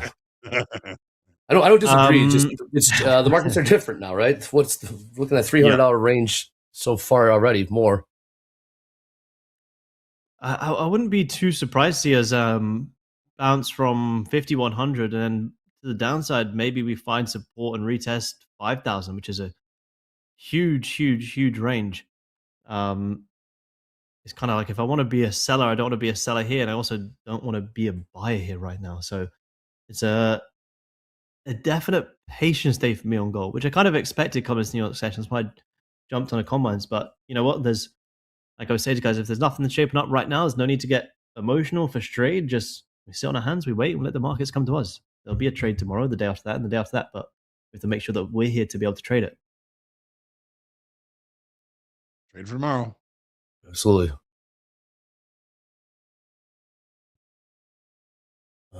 In 5 minutes. Chuck, go ahead, Jack. Someone's asking about trading VIX futures. That's a CBOE product. CBO, that's not CME, yeah. There's a lot of other ways to trade it by others. Let me give a huge disclaimer. Do not start trading VIX, like pure volatility products, unless you're very clear on what you're trading. It's used as a hedge. I mean, it can be used to speculate too, but it's complicated. Just scalp, and not just scalp VIX. Well, no, you can't be hedged. No, Okay. I'm not saying go out there and trade, VIX futures. But I think people should know, because I can't stop people from doing it, is if you're using these like levered VIX ETFs, they're not something you can hold. They're only meant for day trading.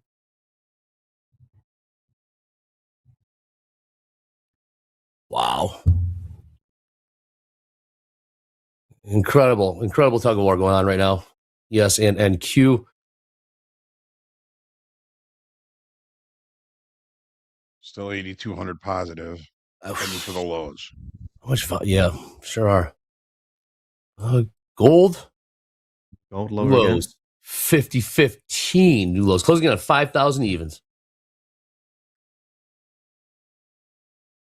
Now below them previous hourly lows is, not that I would buy it, but below them previous hourly lows is typically when I would start to drop down to lower time frames for support. I'm not going to hear about. Okay. A lot of stops just got popped there. Sorry about that, Aaron. That's all good. All good. Yep, about 1,000 in the S&Ps. So you see positive delta pair back? Decreased. Yeah. Okay. There you go. Sweet. Yeah, it's about 7,400 now. Makes sense. Good stuff. Oh, Just hit a bunch of stats. Sure did. Yeah. 1.4K, as we'll say, ES. I'm on the MES right now. 1 second. Gold. $5. Still going. Yes, it is. Still going. 50.07. Closing on 5,000 evens. My oh my. What were we long, Aaron? 51.33. Nice. No, not no. Yep. I'm just saying how much movement we've already seen. Nice cut. I know, Great insane. management. Insane. Yeah, it was a good quick cut. Uh-huh. All right. Down 2.2% in the SPX. Russie. How we doing? Still holding 3.5% down there.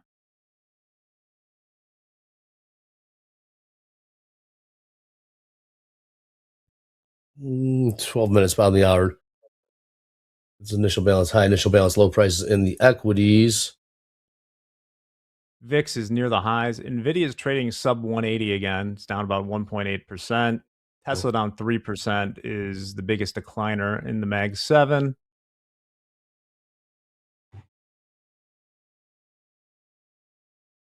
Wow. All right. Sellers seem to have control. Yes, NQ, gold, Dow.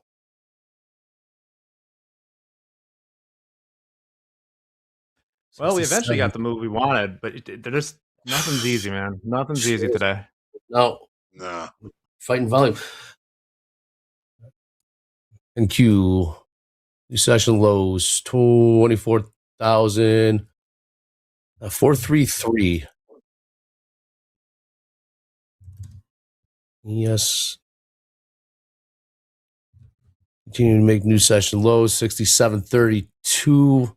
Looking at a 70, 80 point range in the ES. We trade new 6,800 positive delta in the S&Ps. No, they're just peeling them off. They're going to puke. All those longs are hitting their stops. Sell the stops, yep.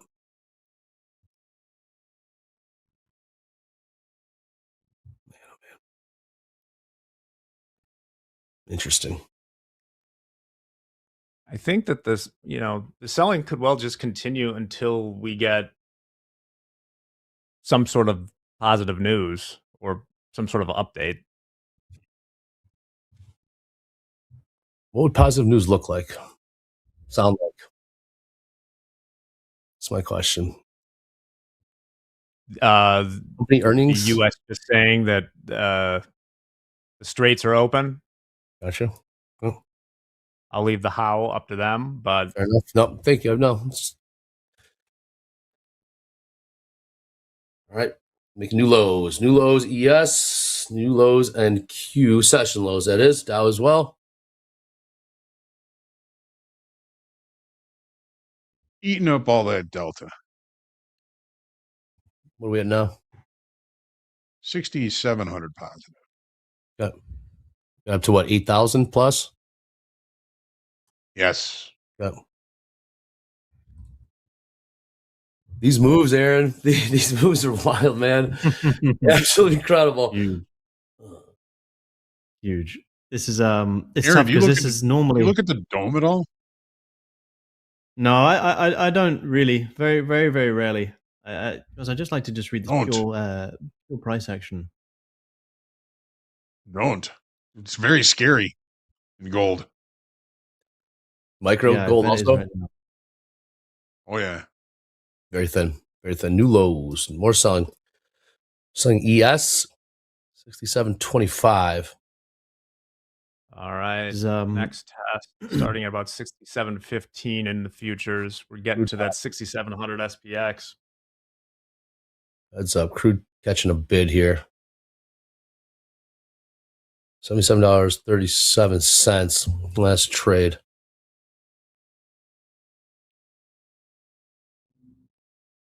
Damn. Driving slow. 50-50 tilt. I know. Buyers haven't learned yet. Back to 7,000 positive. Weren't we up yesterday? It was rally yesterday. Yeah. Yeah. Yes, we were. It's Jekyll and Hyde, man. Nothing's changed. What they say. Yep. The net present value of the future cash flows of the top 500 companies has gone down since yesterday. As he takes a vigor look at Birthday Boy. Where else are you gonna get that besides Topstep TV? Mm-hmm. Love that. New lows ES, new lows, such lows NQ 24,498s. Part of the reason why I think we're down so hard today is that update we had yesterday in the S&Ps. We added about 42,000 in open interest. That was all new longs, and they are all underwater. Yeah, it made no sense.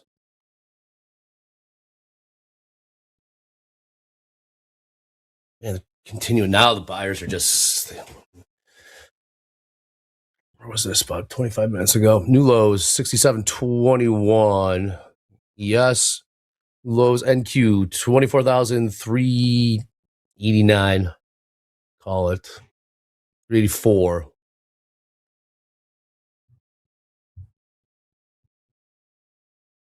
Now selling Buyers off. still trying to come into gold there, Aaron?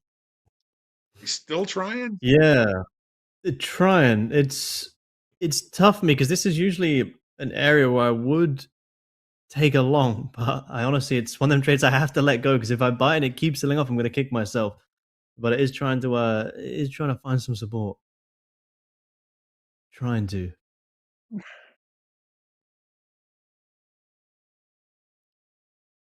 Yep, buyers jump back in the NQ and the ES. All right, we know what we should do. Let's take a quick beat here. Let's take a look at some of our live funded traders. Take a look at this leaderboard. Who's capturing opportunity in this volatility? Big numbers getting put up. Wow. Brendan up 55, 56,000. Kai up 41 large. Poe up 32. Lucas up 32 plus. Francisco up 32. 32s are wild. Job well done. Taking advantage of those incredible numbers right there. We'll check back in on that leaderboard throughout the day, see if we do see some names shift around and those P&Ls changing as well. But most important thing, keep a green day a green day. Big numbers being put up by our live funded traders. Huge. Well done. Seriously, 50 large. Man. Okay, cool. Thank you, James. Have it on standby. Confirm with me, James. Okay.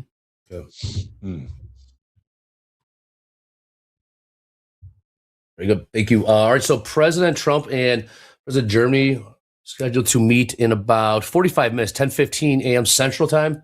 We will be having that video, that live feed. We'll bring that to you here. Topstep TV. We still got some ways to go before we get there. Again, 10:15 a.m. Central Time. President of the United States, President of Germany will be meeting.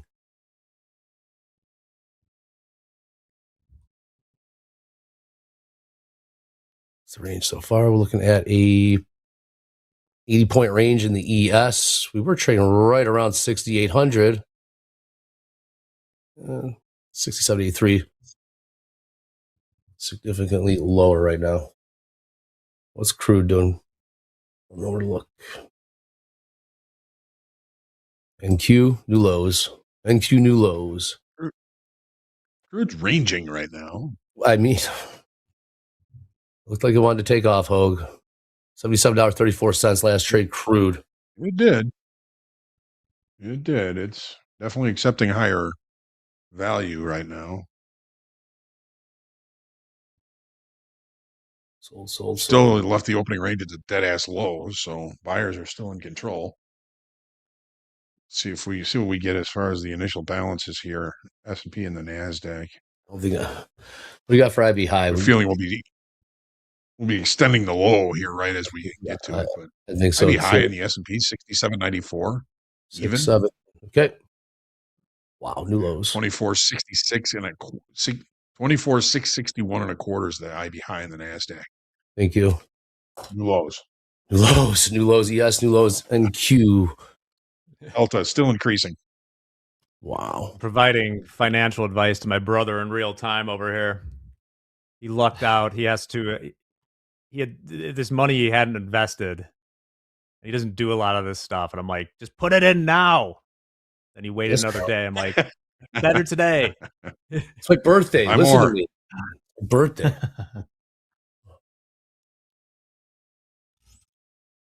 Tommy C in the chat says, Aaron, nice close above 50.30. Watching that close. Let's trade 50.55. Yep, it is.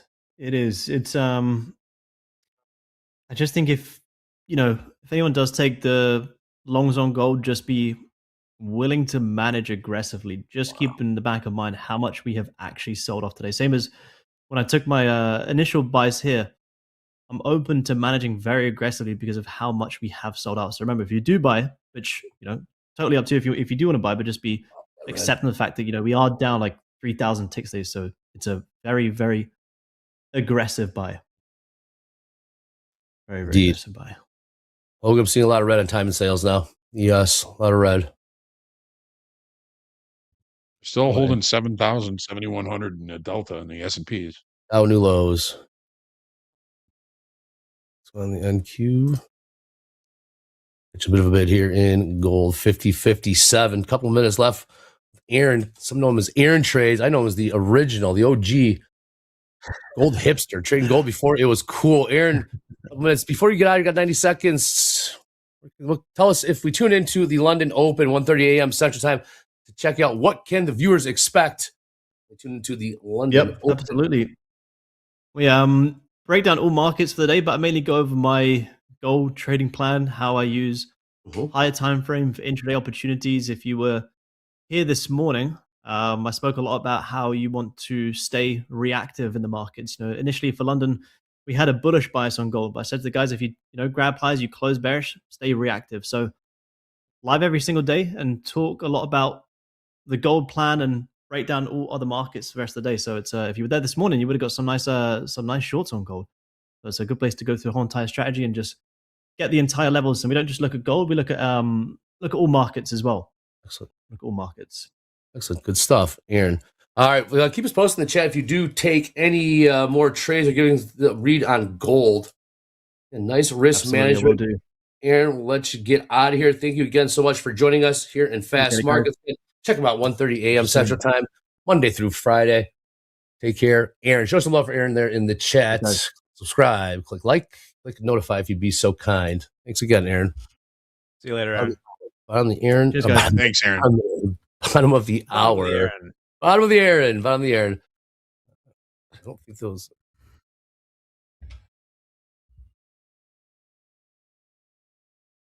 Well, all right. I'd be low. We're at 28.15 in the VIX. We are 30. How about we get to 39 today for my birthday? We're at 39 VIX. No, we're at 28.09 right now. Okay. I want 39 for 39 years of excellence. Okay. Piss excellence. Hey, Hogue, what do you got for IB low? We got 352 for NQ. And that is correct. Yes, I got 18 in the orders. You got it. All right. Yeah, that sounds good. Easy peasy. Easy peasy. Thank you.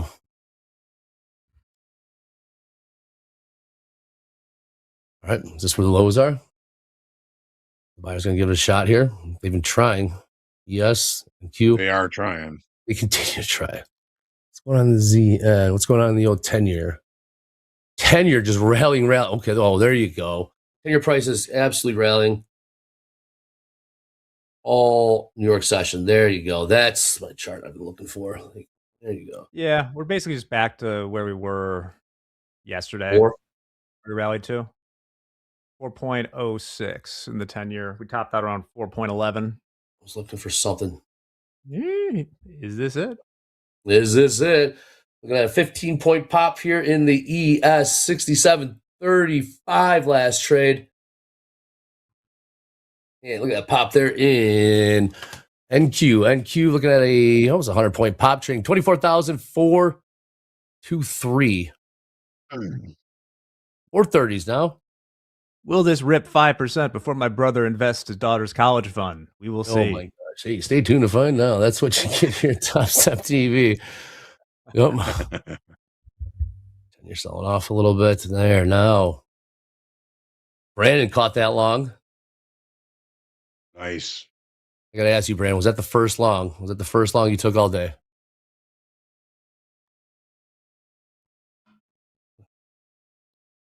That And a sucker. little shooting star and a 30-minute in gold. Potential reversal pattern there. Yeah. Oh, I noticed you're really locked in on gold. What? And that is the closing bell. I'm going to throw it to my main man, James. Take us out of here and into at the. No, hold on. That is not. No, that's the wrong. That's not it. Yep. Hold on. Wrong doodad. Oh, the other alarm. Wow. Who do we have? Intruder. Who's here? Oh, it's not Intruder. It's the star of Slow Markets, Mr. Dakota in the house. What's up, Dakota? Yeah. What's going on, Andrew? I mean, Andre. Did that to me yesterday. I know you're playing this time. I did. Look at my mom. Last night was intense. Last night was crazy. My mom would have. Oh, you would have been in so much trouble if my mom heard that. She'd been correcting people forever. Said that. What's up? What's up? What'd you guys do to these markets, man? I woke up this morning. I got up really early to check these markets on my phone, and when I checked them, that's when we were basically at these levels at like 6 a.m. Central. I was looking at the hourly chart, and I'm over here counting. I'm like, okay, 1, 2, 3, 4, 5, 6, 7, 8, 9, 10, 11 hours of just straight selling overnight. I'm like, this isn't good. This isn't good. And then this morning I looked at gold, and it's selling off, and I was curious. I'm like, man, we're almost back down to 5,000 in gold. And then just out of habit, we know silver is going to be up or down at least 5%. And sure enough, it was down almost 10% this morning. The only market I see is green, which is the VIX and crude oil.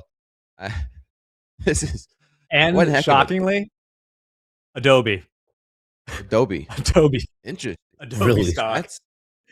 Yeah, it's been getting hammered for 6 months or something, but I guess Michael Burry likes it now. But yeah, we can hang our hat on Adobe, but that's about it.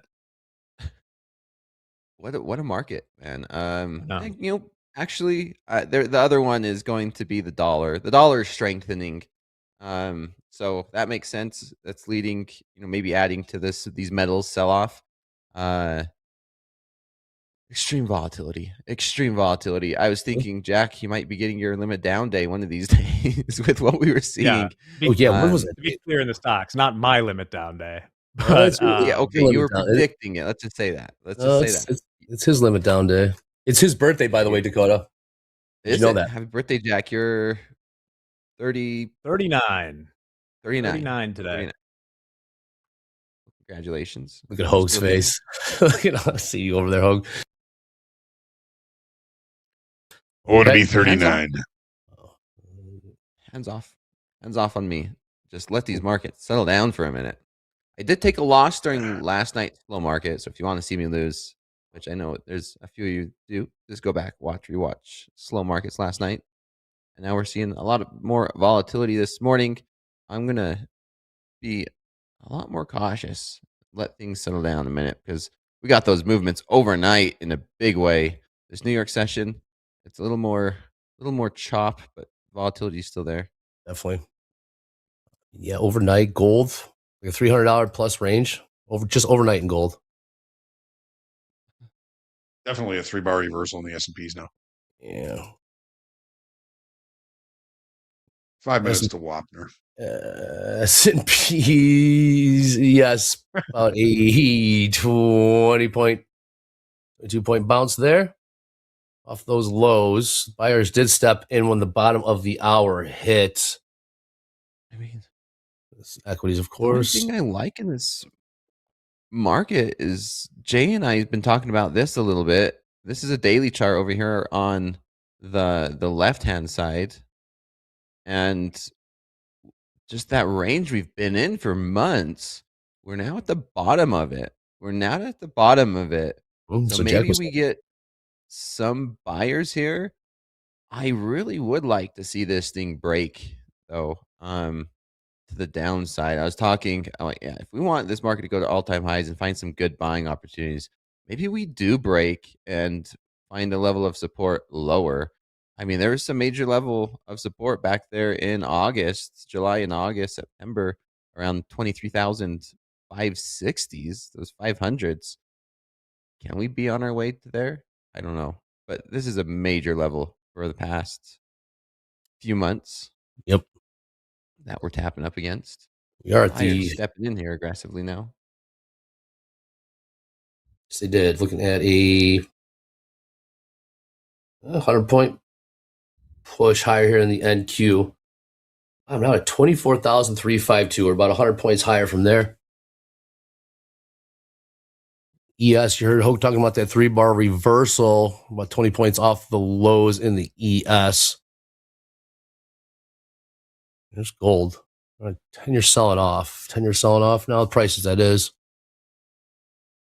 See if that Delta's getting really, it's almost 10,000 now. Are they all in? Yeah. They're just going to pile in. Relentless. Yep. Todd, who are these jerk buyers in the chat? Who are these buyers? They're not going away. Todd, Where? Todd, they're not going away. Trust me. I mean, we got short.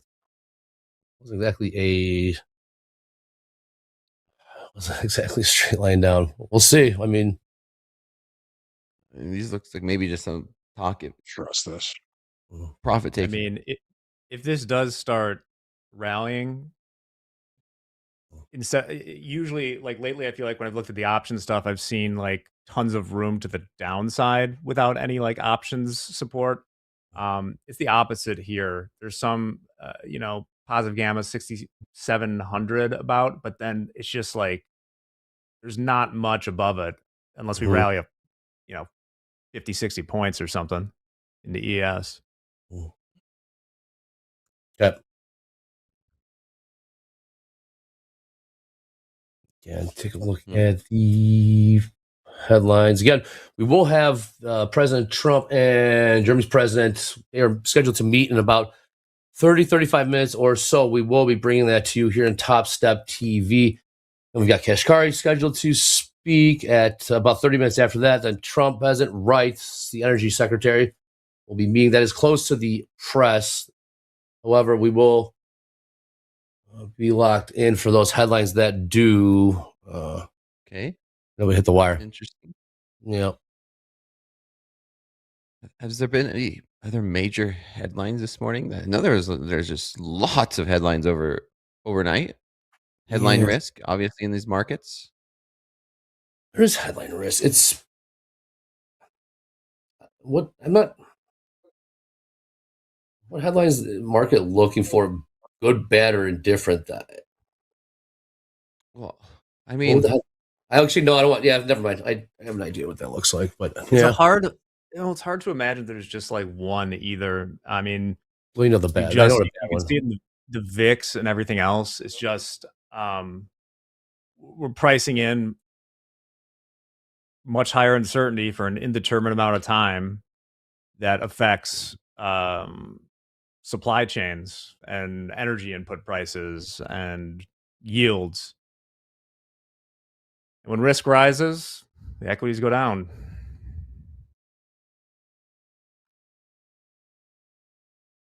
we have non-farm payroll on Friday too, so we're seriously. Oh yeah. What a week. All right. Just watching these markets rally. Yes, we are. Rally. We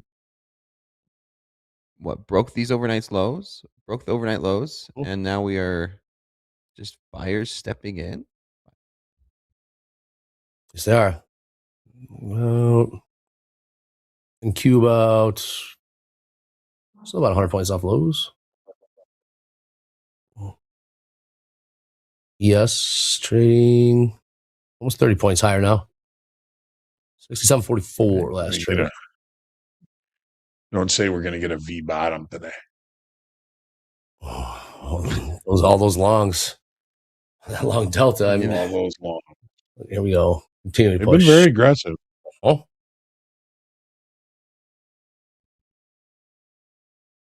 BRB. Yes, indeed. Okay, so we're trading 67.37 in the SPX. Let's see if they can push it up to that 67.50 level, which is about 67.58 in the futures. That was also the low from a few hours before the bell. View up, George says all roads. Oh, he sees it. VWAP, I got up there at 67.80. That would be a day. I mean, we are 100 plus points off the lows in the Nasdaq already. A little 100-point bounce. Still don't trust it. No. I mean, I think it's impossible to trust it today. Still holding up a little below 27 now in the VIX. Where did we top out? 28.17. So It topped out at bear what? flag we got going. The VIX? I got it Yeah. topping out at 28.15. Okay. So it didn't get to 30. Not yet. Not yet. Yeah, yet. Look at this. Ooh. Oof. Don't trust the longs. Well, there's no safe way to you kind of got to be if you're taking a longer trade, you just got to like stand by your principle pretty much, because it's been very hard to trail any sort of stops here. I have no principles. That's good. Small It size honestly and wide makes life stop. a lot easier. Yeah.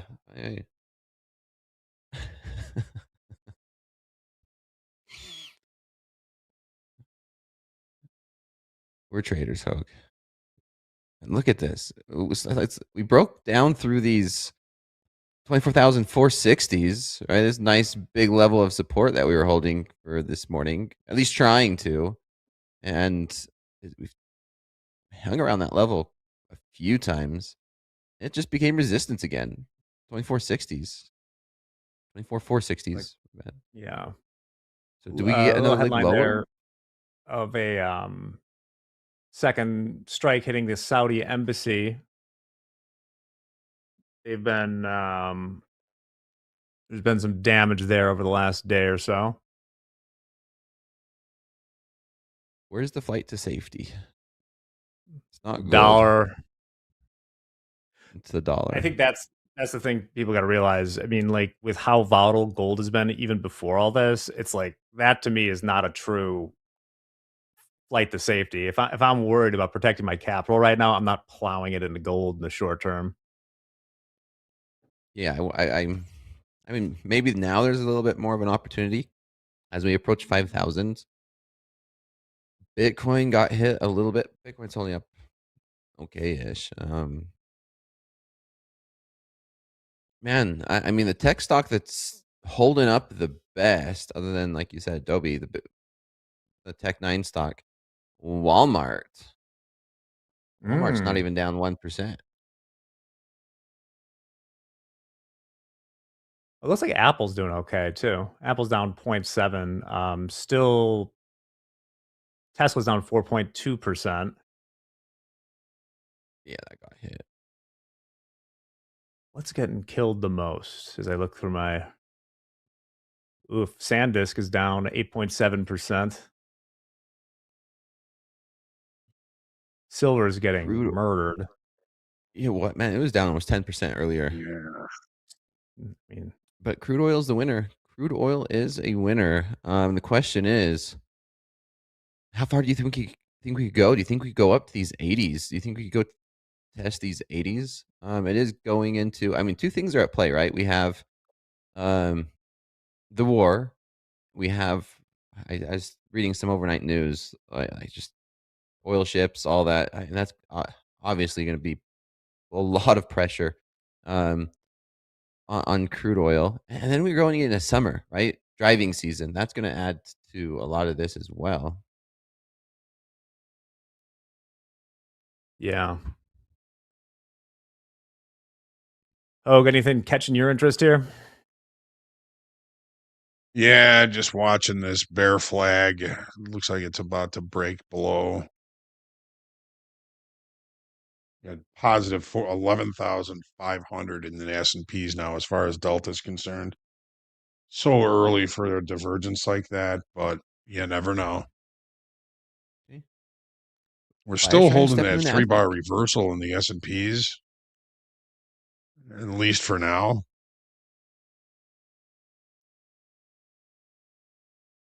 They're trying to hold it, Hogue. Yeah, Buyers they trying to are. step in. Yes, they are. Well, really quickly, while we're Gold not is in imminent finally. Go ahead, danger Jack. of a new low or something here, why don't we hit the tip of the week? Second time for y'all. An important one for today. Learn to accept losses. They're natural, they are necessary. They shouldn't make you not be able to sleep. That's when I'd be on there. Position's too big if you can't sleep, if you check it every 2 minutes. Avoid revenge trading. Don't let things spiral out of control. I've always said that the example I always used was, you lose $5,000 starting at scratch. That's a big loss. You lose the exact same $5,000 when you go from down 15 to down 20. Seems like nothing. That Exactly. Yeah. That is not a way I can attest. And that is not a way to live your life. No. Man, There's I your almost tip of the went week. on I almost lost it last night talking about learning how to accept the loss. I was in a gold trade in the middle of slow markets. Breakout trade, of course. It popped up. I was in the money. One tick for my stop loss. Turned around. I'm like, I stopped out. And then it just ripped and hit through. And those are the toughest ones. The urge to revenge trade is always going to be there, regardless of how long you've been trading. Yeah. If you get your stop hit, you want it to keep going that way just to let you know you were really wrong. But getting ticked out like that's tough to take. Yeah. It's like if I'm going to take a loss, I want to be so wrong. You're really wrong. Just sell off 8%. Right. Being the first out is often a gift. Yeah. Usually the best. The first out. Oh, yeah. Right, Nasdaq testing these 400s. 24,400. Do we hold this or can we break through? I'm leaning towards holding this. I think we could have buyers step in back towards these 450s, 460s.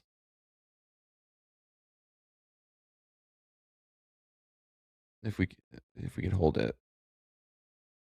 We got them all long again. We're going to squeeze them again.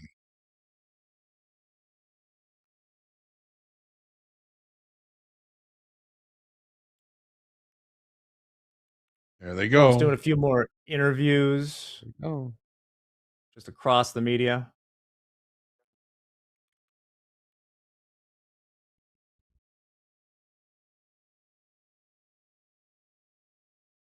We have a headline come out. Do we have any more headlines? Trump is I'd say running more out of commentary from the launchers. President. Yes, according to Trump in a political interview. All right.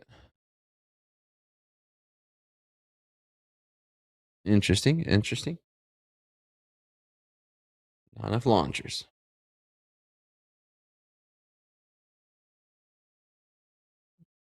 All right, we held those 400s. We did take a peek below so far.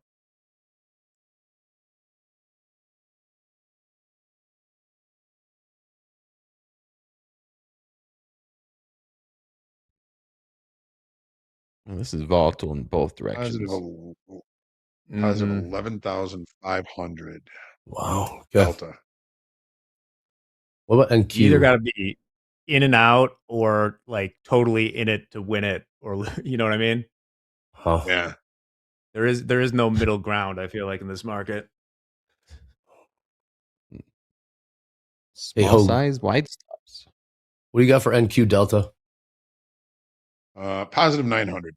It was flat at the highs. So it's coming off those highs, adding positive delta. Divergence. The problem with that is you never know when Elvis is going to leave the building. When are the sellers going to finish their their accumulation. Finish the job.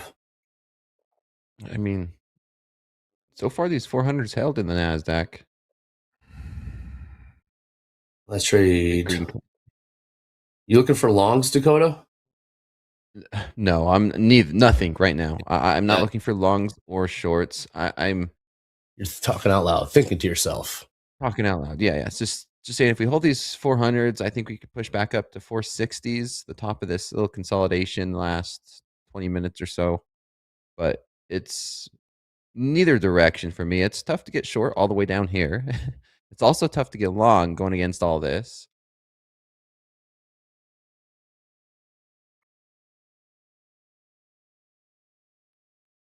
Gold trying its way back to 5100s. 5090, 5091 last trade. We bottomed out at 50 or 5,000. 5,005. Still 50-50. Those little icebergs started stacking up down there. Gold around the 5,000s. Yeah, from 50, 60 all the way down, there were just little bitty icebergs on the big fat round numbers. Okay. Oh, here comes the sellers. VIX 27. VIX 27.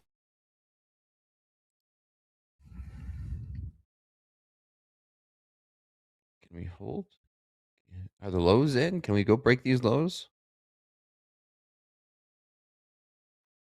Oh, we certainly can. We'll pop in 10-year prices. And Q, 30 points. 30 points from initial balance low, session lows. Last trade NQ 24,375. We're buying here in the 10-year.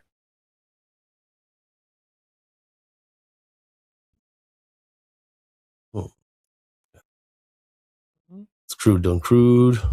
$76.70. Okay. I wouldn't mind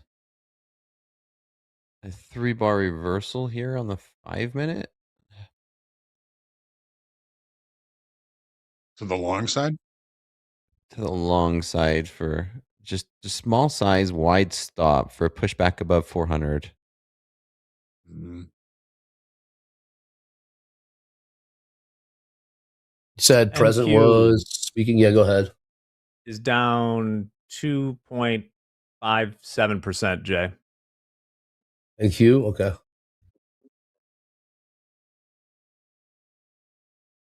Top of the hour in about 5 minutes. 5 minutes till the top of the hour. Yeah, and United States President of Germany, scheduled to meet in about 20 minutes. 20 minutes, we will be bringing you that live feed here on Top Step TV. President did an interview with Politico, Jack? Is that what some of these headlines we mentioned. are? Okay. Yes.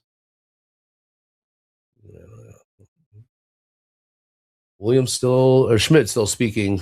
From Schmidt, we don't have a cyclical issue in the labor market. If we did, we'd look at it differently from a monetary policy standpoint. Jesus, look at this.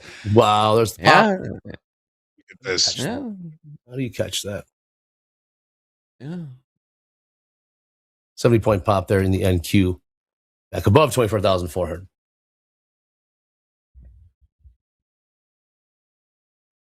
That was a ripper. That was. Will it hold? That's the question. That's the next question. Oh, yeah. 11-6.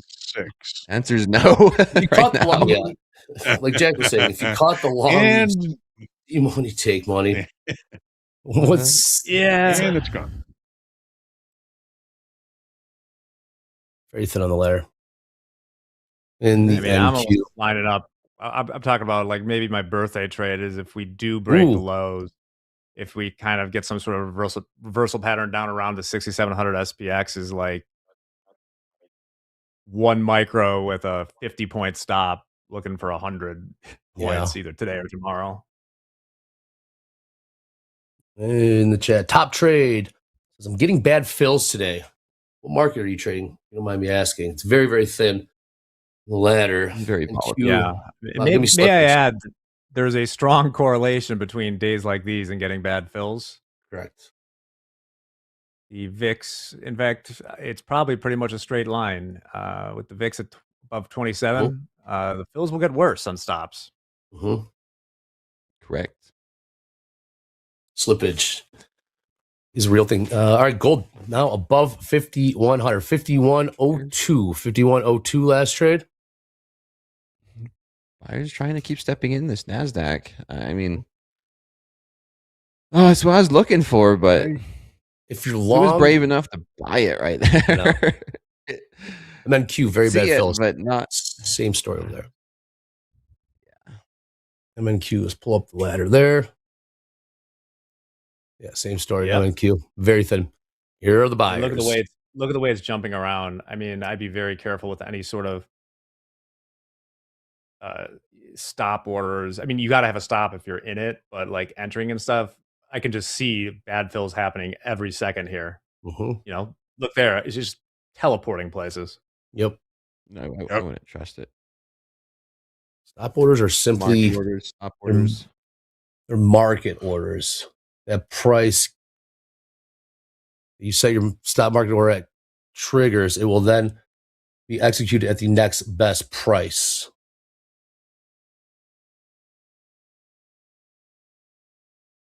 $51.05 in gold.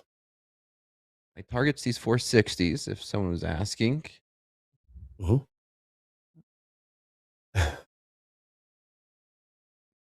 Join bid, join offer, join loss. Yeah. Well, the problem, I've mentioned this 100 times. It bears repeating. Is like there's no free lunch. It's like, yeah, the stop orders will have slippage, but the market orders open you up to adverse selection, right? So that's why I feel like today it's got to be a little wider if you're going to trade at all. Mm-hmm. NQ trading 24,450. Buyers are still so aggressive. Yeah, we're looking at ES here, Hogue. There's the top of the hour. 12,500. Wild. About 1,500 positive in the Nasdaq. All right, so buyers are going to try to fight the good fight. 50-50 till top of the hour has hit. Buyers are trying here. I give them credit. They're almost up to these 460s already. If we break through these 60s, we go back maybe where we opened up the New York session. Maybe make a run for 500. Buyers are starting to step in. Is the coast clear? Is it lows in? Are there lows in? That is TBD. All right. Well, again, we got the president of the United States, president of Germany, scheduled to meet in about 15 minutes or so. We will be bringing that to you here in Topstep TV. That's what else we bring to you. Dr. Volatility. James, come on in here. What do we have on tap for the rest of Topstep TV today? What is up, James? What's going on? What's going on, everybody? Hey, good morning. Hello. They cloned Jim Carrey and set him free, but you guys don't care about that. You care about staying in the know on all things Topstep TV, and that includes following Topstep TV on X, Twitter, or as our good friend Eddie Horn called it, Twix, whatever you call it. Be sure that you are following us there. How you do that? Well, we're going to drop a link in the chat. Go ahead and click on it, and that's going to take you directly to the Topstep TV X account. And if you're not already following the shiny button that says follow, you can do that. And doing so gets you live reactions, best takes, hot takes even, and everything related to Topstep TV. We are upping our engagement. We are responding to your tweets. We are putting out polls, and we are showcasing your wins and losses during Power Hour. How do you get that on there? You can tag us on the X, hashtag Fast Markets, hashtag Power Hour. There's so much to do on the Topstep TV X account that if you're not a follower, go ahead and do so. And while you're there, go ahead and follow the other accounts. We got at Topstep for our core account, at Ask Topstep for all your support needs, and at Topstep News for breaking news about Topstep when you need it. And then once you're done, click and subscribe and follow on all those fun accounts. Come back here because it's group coaching time at 12 p.m. Central. Group coaching, it's the point in the show where our TV personalities take time out of their day to answer your questions live. And who is answering your questions live today, you may ask? Well, it is Hogue, Deanna, and Hoop. Hey, chat, are you checking out metal markets at 5:30 a.m. with Deanna? If you answered no, well, you're in luck because Deanna's going to be here on group coaching at 12 p.m. Central Time, and you can ask her anything you want. Go ahead and click on the link that's going to be dropped in chat and pinned, and then be back in your seat at 12 p.m. Central Time for group coaching. You never know, you may learn a thing or two. Now, before we get back to the charts and the president's upcoming speech, gas prices are on the rise. And guys, gas has jumped 11 cents in just one day, the largest one-day increase since Hurricane Katrina.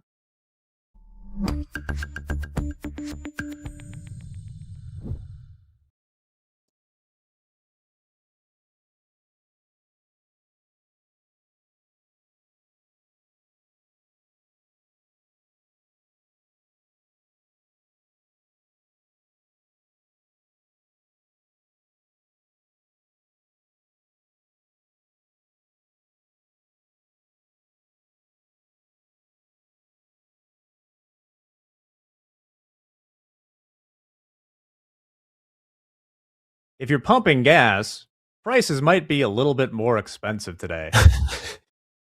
For fairly obvious reasons, it would seem. Oil prices have seen a spike due to some of the geopolitical events. There you go.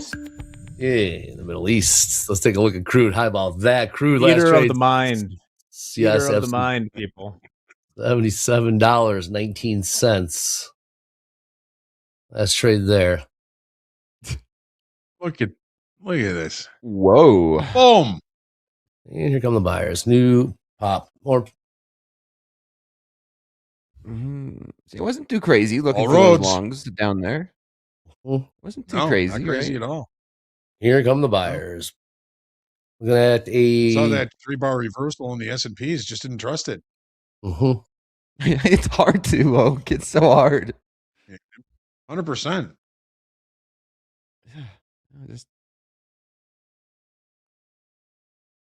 We got about 150 point pop in the NQ. Actually, 150 points off the lows. Let's trade NQ 24,525. Be back to 67.50 in the SPX. What a move. Yeah, we finally did it. We're about 50 still clear to the upside. Yes. Last trade 67.60. 40 points or so off the lows. Look at gold. Little engine that could. 51.25 last trade. $120 off the lows. Put the lows in about 45 minutes ago. Equities continuing to cook. Push higher here. Look at that go. ES 67.64 last trade.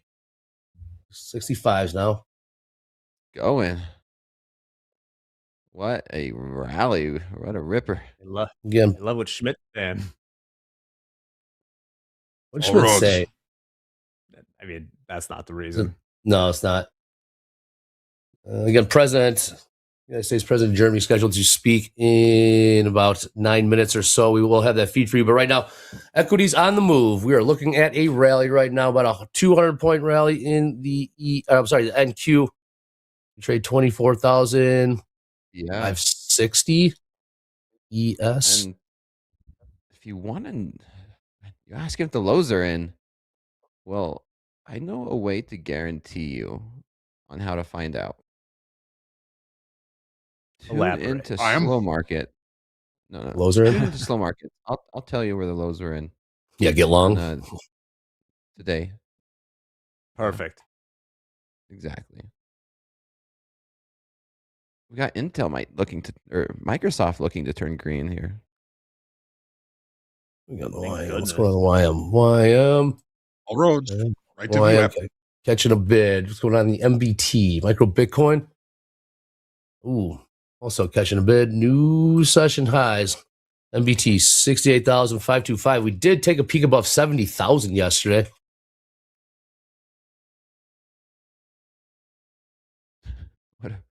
Gold continuing to push higher here now. 5130. 5133 just printed. The VIX took a hit right there. Okay. Naturally. Down a little bit at 26. Yeah, just below 26.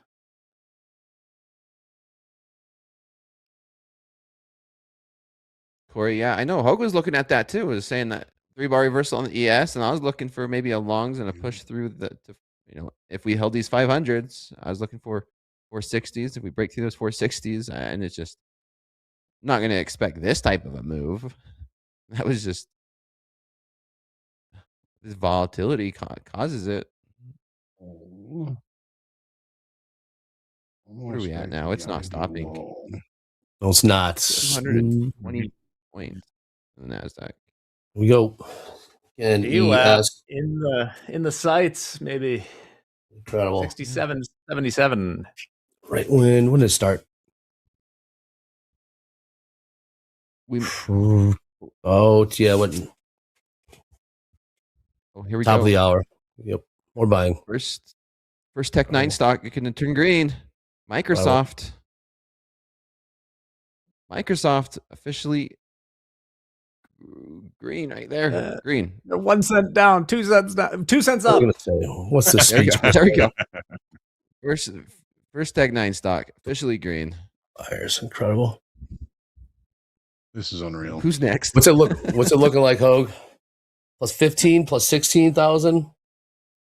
Hey, you're good, man. 15-2. Incredible, man. Just kept bringing more reinforcements. They brought their friends. Sure did. All right, London close, Euro close in about 20 minutes. Before we get there, again, President of Germany, the Chancellor of Germany, President of the United States will be meeting in about 5 minutes. We'll be bringing that to you here. Where's that napkin? Yeah, buy the dip. What are you going to say? Question's when, though. We went down for like 11 straight hours overnight. There were a lot of opportunities to buy the dip before the one that worked. Yeah. Oh yeah.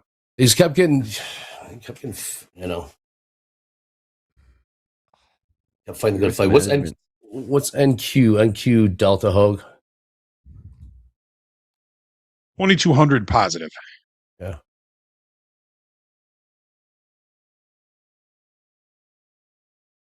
Been right up to value high. Yeah, and get those questions in. Pin to the top of the chat. Got that form from group coaching. Get those questions in for Hogue D Hoop. Maybe after power players. Braden back. Braden back with Jay and Dolby. Gold caught a nice bid there. I low-key wasn't watching it, and $20. man, it was just the same. Look at that. Came down, like you said, came close to 5,000. Here we are. Yep. What's Crude trading $77.25. Man, silver Session highs topped out at about 70 cents higher from here. Will we see $80? Will we see $80 by the end of the week in Crude? Ooh, end of week? Possible. Very possible, Andre. Oh, yeah. Oh, yeah. See the president and Chancellor of Germany have to say in a few minutes. Stall out here. What do we got? IB high. Hogue. IB high in ES. Still about 30 points away. Yeah. Okay. It's wrestling with VWAP right now. 67.70. Mm-hmm.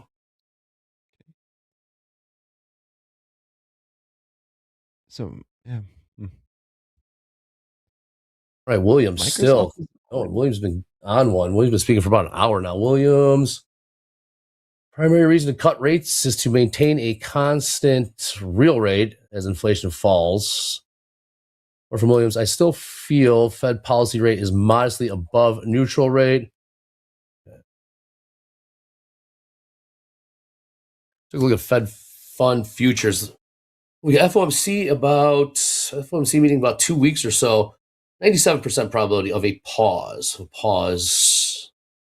March 18th would be that date. It is jobs week as well. We get ADP tomorrow, I do believe. We have non-farm on Friday? Question mark? Yeah. Yes. Supposed to. First Friday of the trading month. Supposed Davos to. clams We're on supposed to Thursday. get We're supposed to, yeah. Okay. Expecting 59,000. Feels like a long ways away. Yeah. Well, Microsoft's still holding green, up 0.15%. So a little bit of silver lining. The next tech stock, maybe Walmart. Maybe Walmart could turn green. As Nasdaq holds bid right now. A bit of a holding pattern until that meeting begins.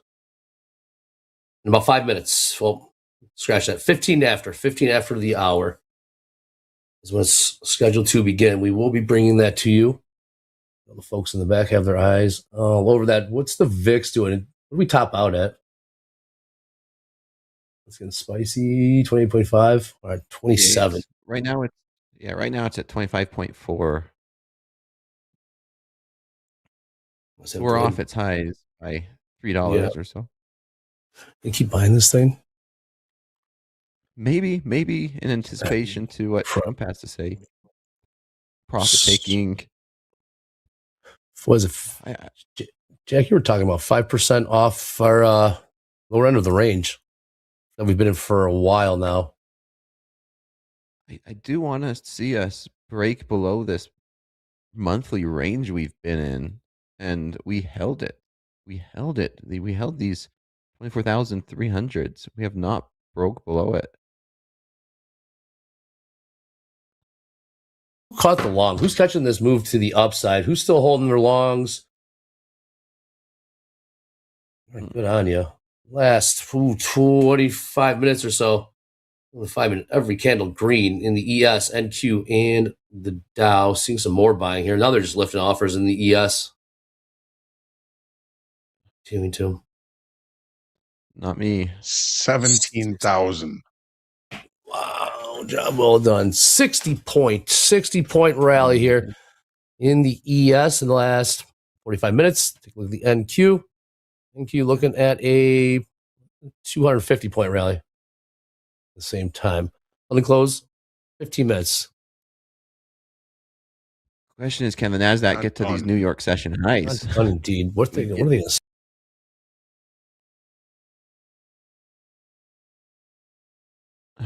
I don't know if this rally continues here. Oh, of course I'm on mute. I was wondering why everyone was being so rude to me.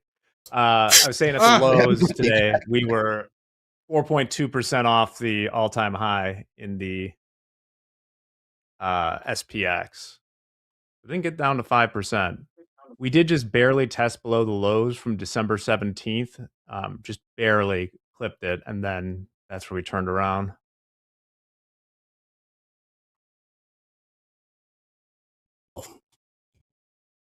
Dow.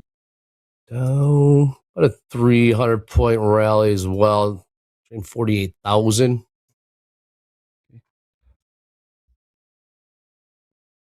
Here's a question that's on my mind. Hit me. Can the Nasdaq get back to settlement today? You did this yesterday. Yeah, I know. And it did What's it. the price? What's the price? I know. About 400 and something points higher. 430 points from here. I mean, I've seen the Nasdaq do it before with this volatility.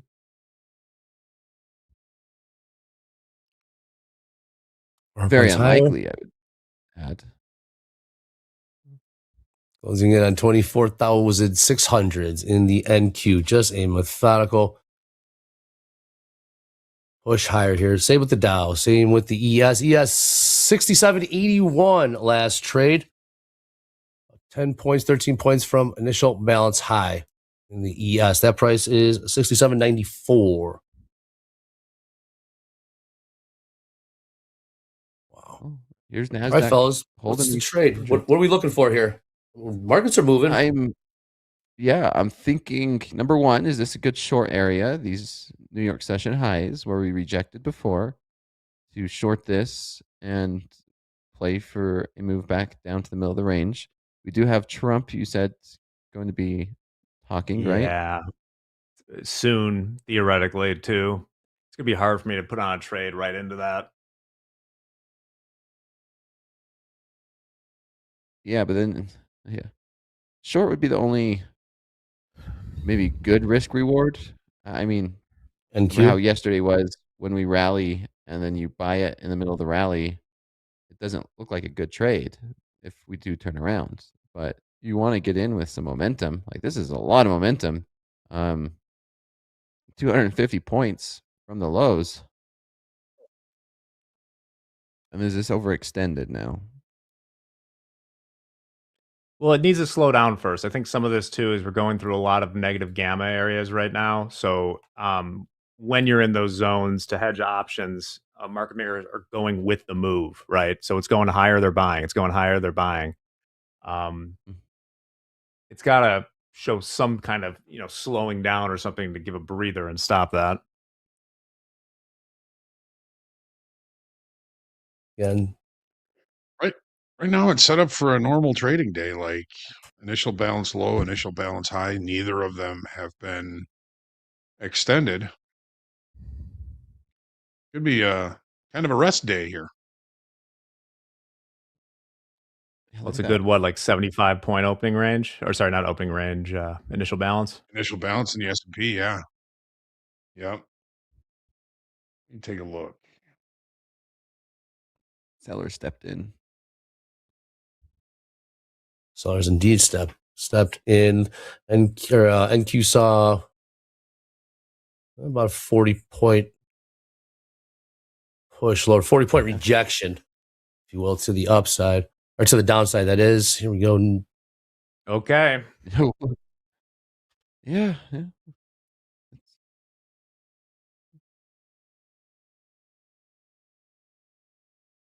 That was a nice little pullback there. Crude right around 77. Yeah. Is this the long? If all that, we're inside the opening 5-minute bar in the ES. See that. Against the win for the present in Chancellor to begin. Have not. We will be bringing that to you. Question mark. Yes, Trump is scheduled to speak. Scheduled to speak any moment soon. Let's just say soon. We have seen some headlines, quotes coming from Politico.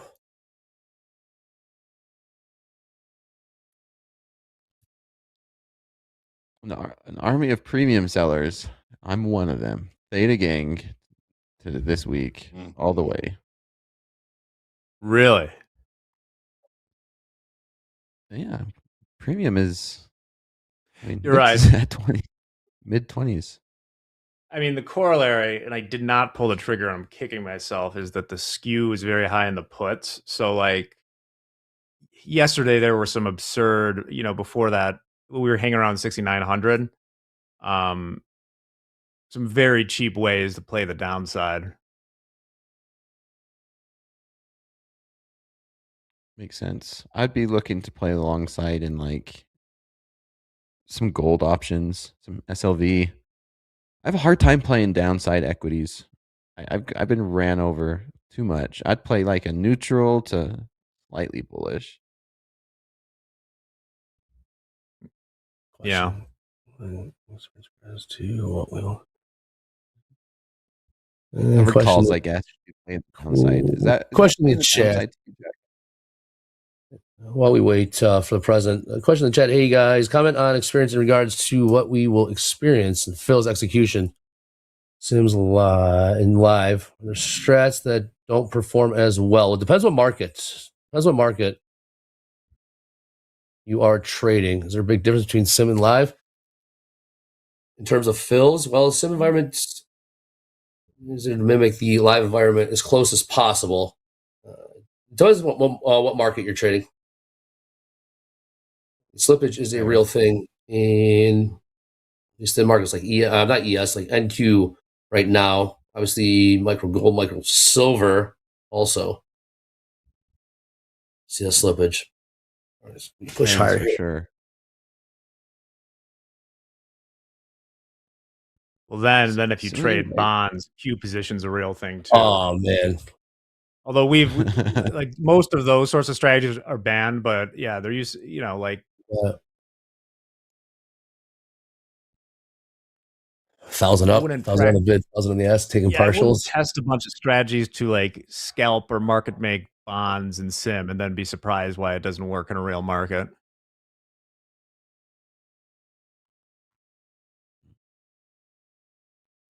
We're buying, stepping in. 67.82 last trade. 67.83 is now in the ES. And Q 24,615. You should not have slippage in limit orders. Like, I hate to speak in absolutes, but that would be some sort of like error, either in executing or something like that. But like, if your order's in the market, you will get that price if someone takes it. Or better. For a limit? Very rarely do I. Yeah. Right? Is that I miss? I don't think I've never gotten one.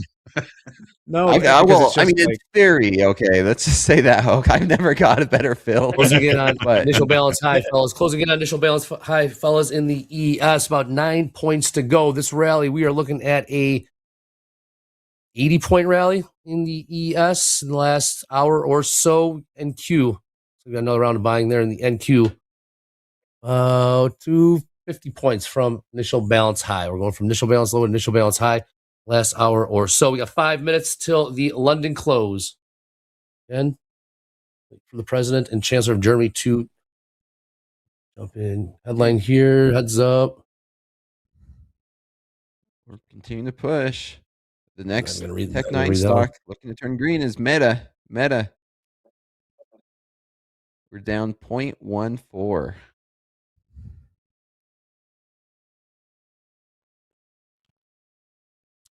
Hogue, what are you thinking here for if we get to IB high in the ES? 67.94. About what? 6 points away or so in the ES NQ. Well, 30 yeah, points. I mean, it's 2 points from the weekly kickoff low as well. If we leave a failed upside auction up there, especially above the weekly kickoff high, and come back inside the IB high, I like the short. We have not closed the session gap in the S&Ps where we did in the Nasdaq right after the open and rejected it. So I would look for some sort of rejection of yesterday's regular trading hour session lows in either of these markets. And if that doesn't fly, then punt. No, I mean, you could actually see reacceptance of range from yesterday, and maybe even reacceptance of value. We did it yesterday. It's just what we did yesterday. We just looked and so we opened lower, reaccepted range, reaccepted value, and traded all the way up to settlement and value high in both the S&P and in the Nasdaq. So it's going to be an interesting situation that we're seeing up here. 6794. Really IB quick, high. I just want to ask a question to the chat because my mind's kind of breaking around this, and I'm not saying that I'm completely right, but I'm saying back in 2008, limit orders had slippage too. You're young. I was there. I'm 39. I'll have you know, but I don't understand the mechanics. How can you get slippage on a limit order? Like, if somebody in chat can explain to me how that could possibly happen, because I don't understand. How you get slippage on the limit order? Yeah, like if I offer 5 contracts at 67.90, I'm gonna get And it's sitting there. 67.90. It's sitting there. Yeah. Yeah. There's no possible mechanics. Like, are you thinking slippage means like not getting filled? Like, sure, or on some of it, yeah, that could happen. Interesting. I could give you an example if you want one. I Go put a for it. limit order to buy 1 minute before the market opens, and we gap down. Okay, but that's different. That was the only thing I could come. Yeah. That's not really a limit order until the market opens. So yeah, you'll get better in that.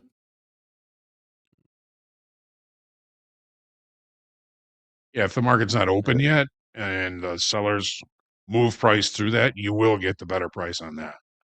But if you're in an open market and you have a resting bid or a resting offer, it will get filled at that level if you're in the right spot in the queue. Yeah. it's Or like if it trades through the that price, exceptions. then you're guaranteed a fill. Yeah. It's just those exceptions, right? Those circuit breakers, those halts, the opens, and that are where you have to get Yes. that price or better. But we're day traders. These markets are open. I don't think you shouldn't be seeing that during regular trading hours.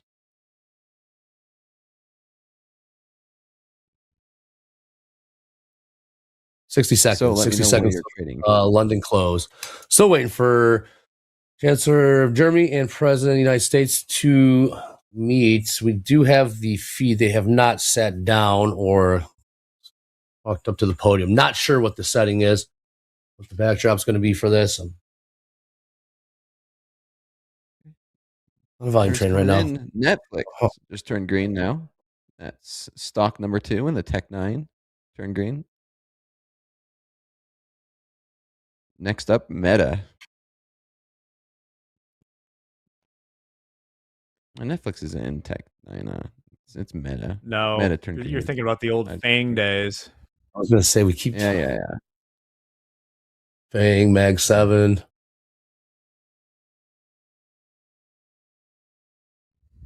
Crude, seeing a little bit of selling here. 40-cent sell off now beneath $77 as we trade $76.70. London close in 5 seconds. And get those questions. We're still waiting for the president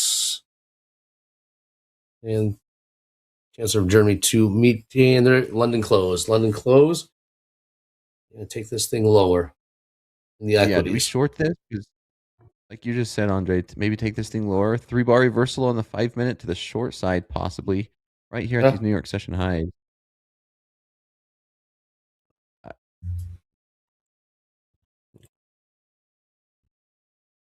Sounds good. Okay. All right, Hogue.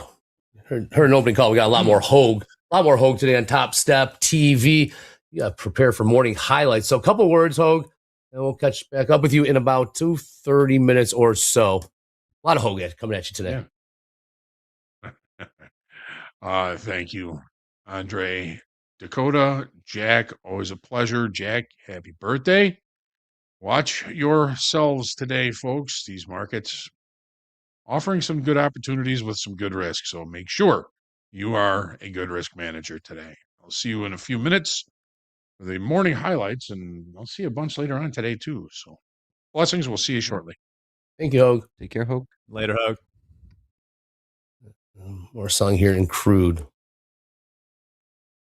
70-cent sell-off now. Crude trading $76.25. Right, you saw those big numbers on the live funded leaderboard. You saw those big numbers for today. Saw some good numbers yesterday as well. Let's take a look at how it fared out with JD. JD, come on. We got live funded P&Ls and payouts. Performance bonuses. We as sure well. do. Oh, yeah, we got some LFA bonuses also. Let's start with those P&Ls from yesterday, though. Yesterday's top 5 live funded P&Ls. Up at the top, Key 21,946 and 150K live funded account trade in the Nasdaq and the micro Nasdaq. Another winning day, $14,000 payout last week. Also, big month so far for Key. Lucas H 19,930, also an 150K live funded account trade in the Nasdaq. Second winning day in the LFA for Lucas, putting a nice little win streak together. Joshua T, 17,894 in a 150K LFA. Trading the Nasdaq and micro Nasdaq. He's at 4 winning days right now. One more to secure that payout. Go get it, Joshua.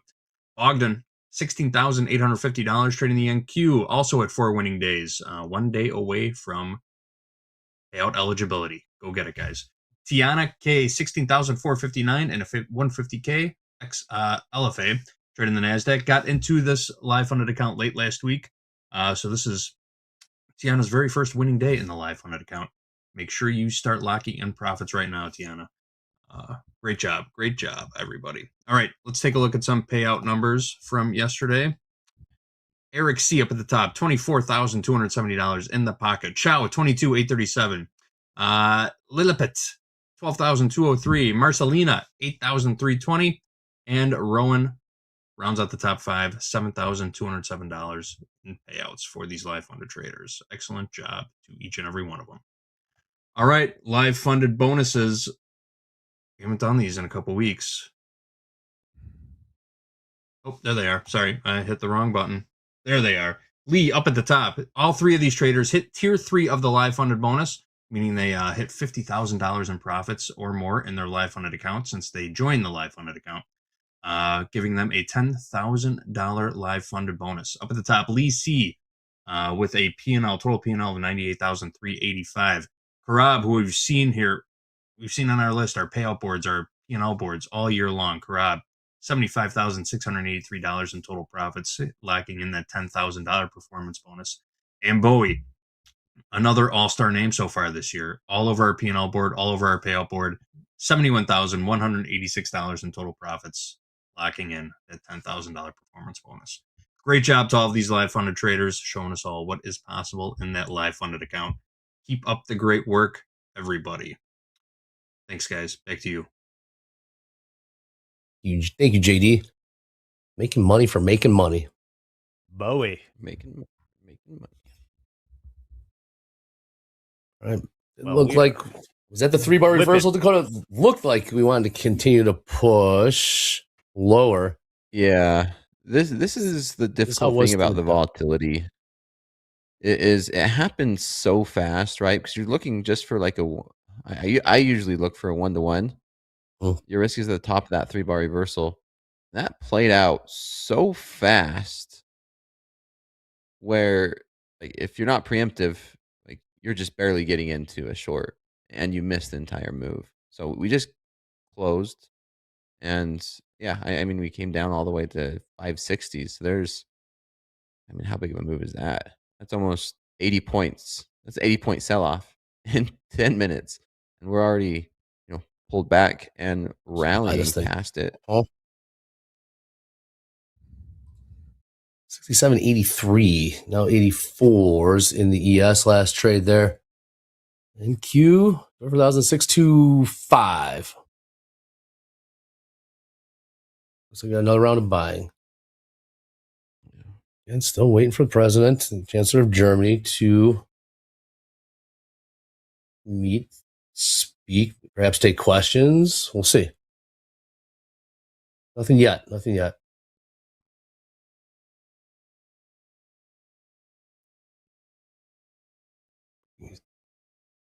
We convinced. I know. Are we convinced? These buyers? I don't know. It's Dow. Huge range in the Dow. It's like overnight, we're talking about 1,000-point range in the Dow. Last trade, 48,160. Ooh, there's some buyers right there. We call that a hat, Andre. 1,000-point move in the Dow. Dow moved a hat. Shout out. They just lifted the offer pretty good there. Saw a spike of buying jump in ES and Qs. Will it be sustained? Can we continue to push higher here? Very difficult. Very difficult for sure. Break through these New York session highs. It's up 10-year. Crude, $76.41. We hover around $77 even for a lot of this New York session. All right, now we got a little pop here in gold. Gold 51.43. Last trade there. What's going on in the 10-year? Kashkari, getting ready to speak. A little pop there in the 10-year. That's it. That was one heck of a rally in gold off those lows. We got a pop in crude here. Watch out. Again, gold trading 51.41. $135 rally in the last hour or so. Buyers trying to hold this market up here in the equities. If we start to fail, Yeah. Oh, something's coming. There it goes. Mm-hmm. Right back down to 600. Well, buyers got rejected there. Yeah, 10-year continuing. 10-year price is continuing to push higher here. Couple ticks, tick or two off the session highs.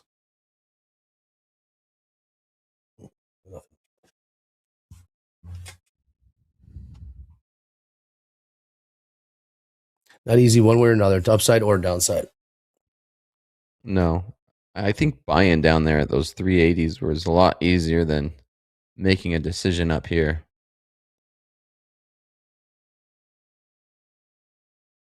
I mean, you could say the same thing, right? Looking for a cheap short, shorting up here, you know your risk. Your risk's at the New York session high, maybe up at like these 650s, 660s. It's just relentless. Absolutely relentless. Last trade, ES 67.82.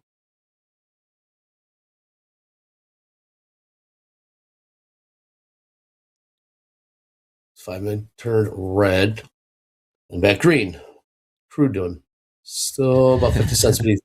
Looking for anything here. Can we get anything to lead the next move? 50-50 tilt. Big indecision zone here.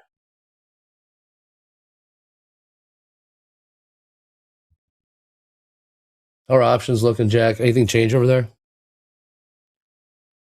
I mean, not really. Just that there's not a lot to hold on to around here. And we're kind of seeing the results, just kind of exaggerated moves back and forth. So instead, if I was like freaked out by the 6,700 negative gamma, yes and no, because, you know, just ahead of it, there's a little bit of positive that maybe you can hang your hat on. And then if it goes through it, fine.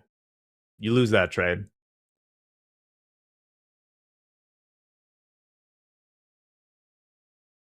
Yeah, we might see some more selling stepping in here. I would like to see some selling back down.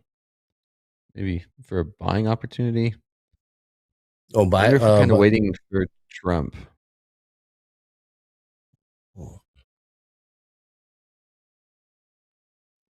Kashkari is going to get to the podium first. If Kashkari has anything to say, nope, not yet.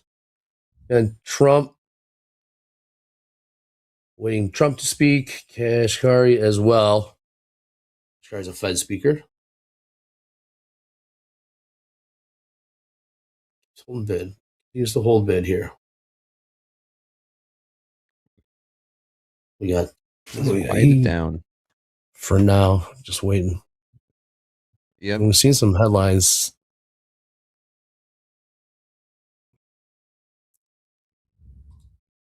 $76.52 last trade in crude. Almost like the calm before the storm. Wild moves already today.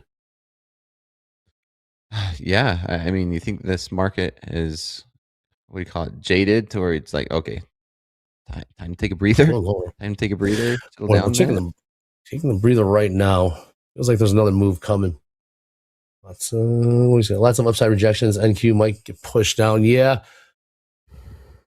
We need a catalyst, though. We need the catalyst for that. Again, pin to the top of the chat. Get those questions for group coaching. Will help. hope you learn these unprecedented times. Again, we got Hoop, D, and Hogue. We're taking those questions, and that'll be after power players. Braden. Okay. Back. I'm sure. Here we go. Break below these 600s again. Selling. Yeah, the buyers, man, they did this all on the way down too. It's relentless buying. Kept coming in. So I asked if Microsoft is green because of maybe these government deals. I think Microsoft is green on a day like today because it's been bombed out compared to everyone else. And Microsoft is 30% off its all-time highs right now. So you're looking to buy something in this, it seems better than some of the others that are much closer to their all-time highs.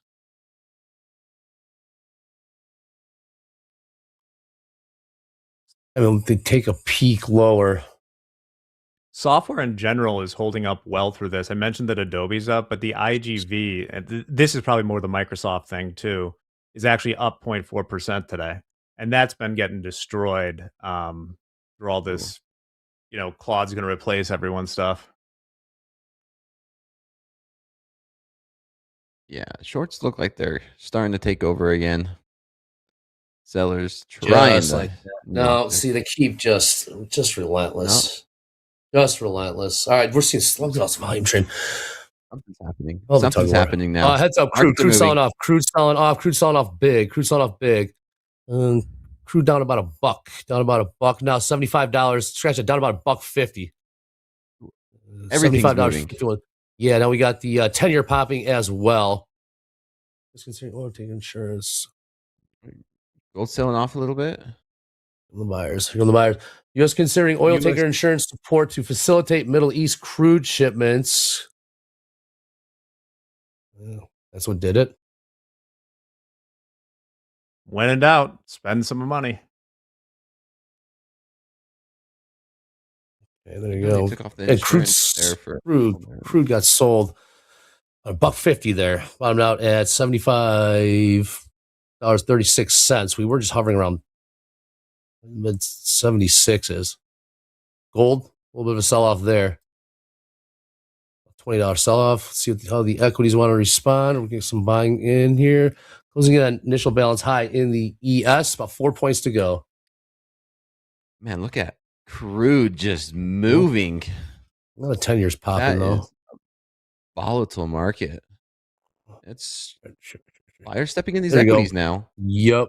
It's a little bullish. Some positive news.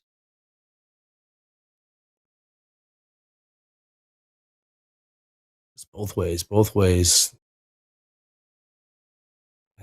Initial balance high in the NQ. 24,661. We're about 15 points from there.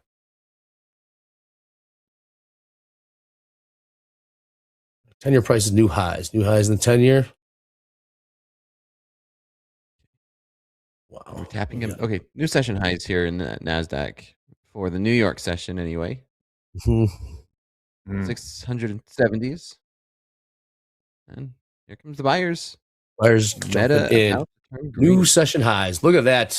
What a wow. Push higher here. Incredible. Oh.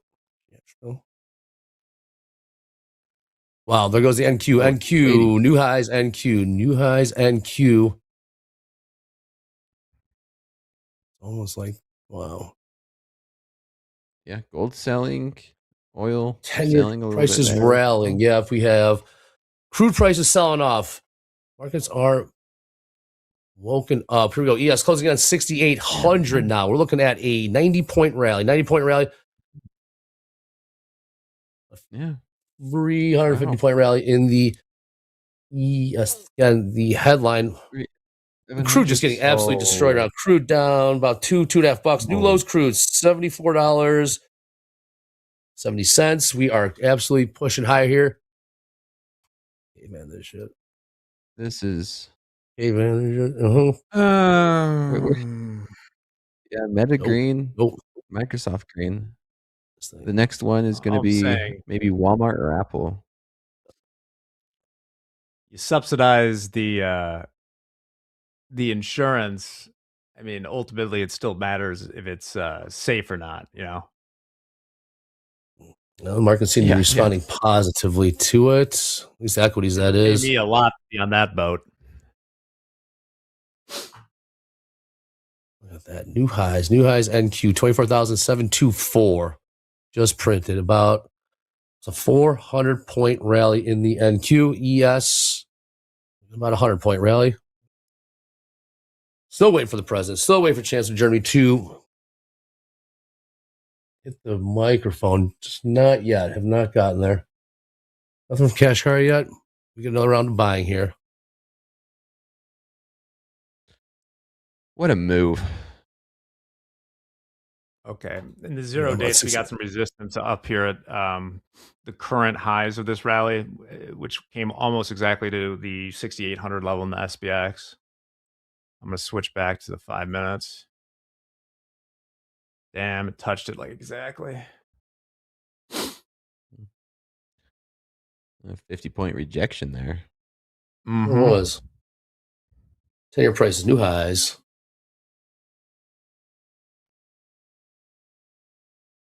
About a 50 point? Was that 50-point rejection? Yeah. Let's see. ES taking a peek. It's 6807s. Silver pushing right back up. Or not silver, crude. Up. Crude.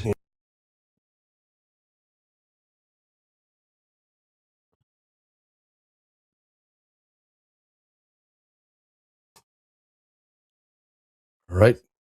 We're going to get another round of buying here in the NQ. A 40-point pullback. I'm going to take this thing higher. Yeah, and crude sold off, about $2 there?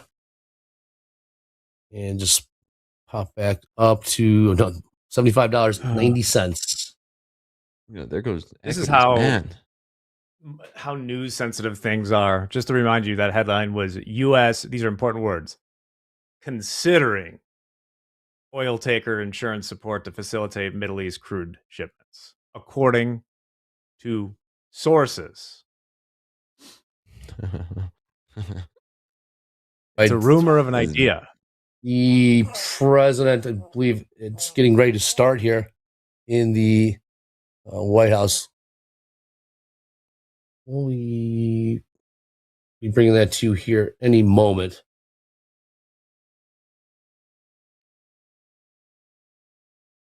Yeah, what a move in crude. Back up to almost 76, but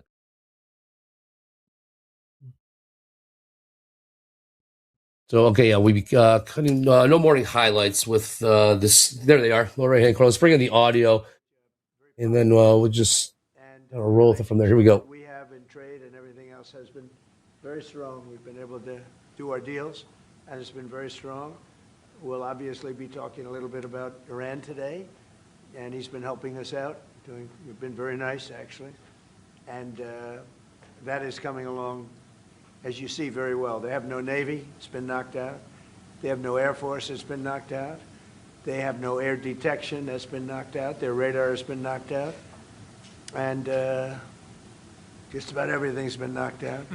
So we'll see how we do. But we're doing very well. We have a great military, and they're doing a fantastic job. So we'll be talking about that. And we're talking about some very big trade deals. And those I know will work out too. So I just want to say it's a great honor to have you at the Oval Office, the beautiful Oval Office, beautiful White House. It's a special place, even from your standpoint. And you have some very special places too. And I look forward to being with you. Thank you very much. Thank you.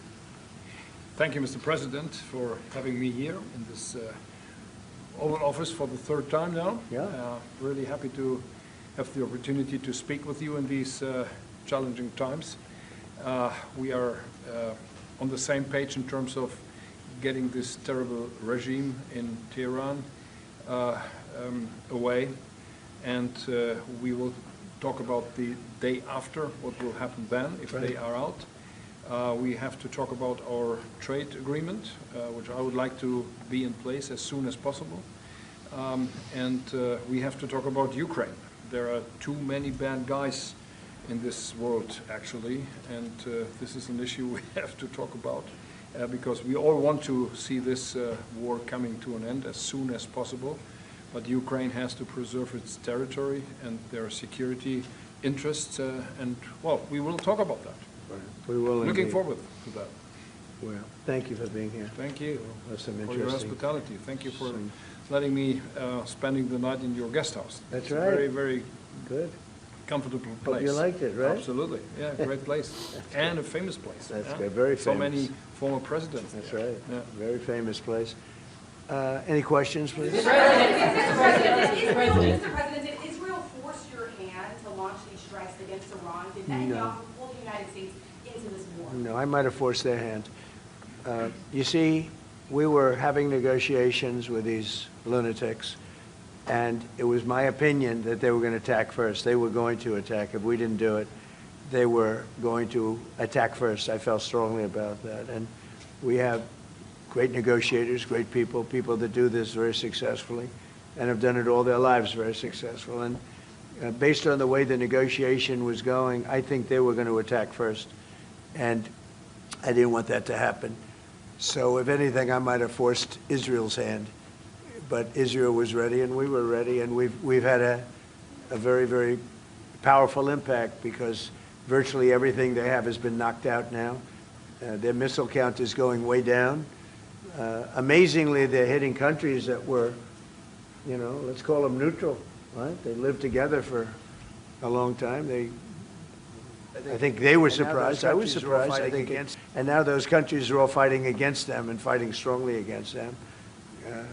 Someday they'll write a story and they'll say why they did that, but they hit countries that had nothing to do with what's going on. They were sort of leaving everything alone. All of a sudden they had missiles shot in, which shows you the level of evil that we're dealing with. They'll hit people that were actually at least somewhat friendly, and they had no problems with it. Also hitting only civilian places, hotels. And All right. We are going to continue to roll at this. We're going to sign out here in Fast Markets. Dakota, Jack, fantastic stuff. No morning highlights. We're going to roll into power players with, Braden after President is done. So, yes, power players coming up next. Stay locked in. It's just getting started. It's Topstep TV. Let's go. Markets are rocking. Come on. Let's go. Let's go. Volatility is here. 35,000 over the last 3 weeks. Protesters, 35,000 violently killed. So these are bad people, and the leader of the pack is gone.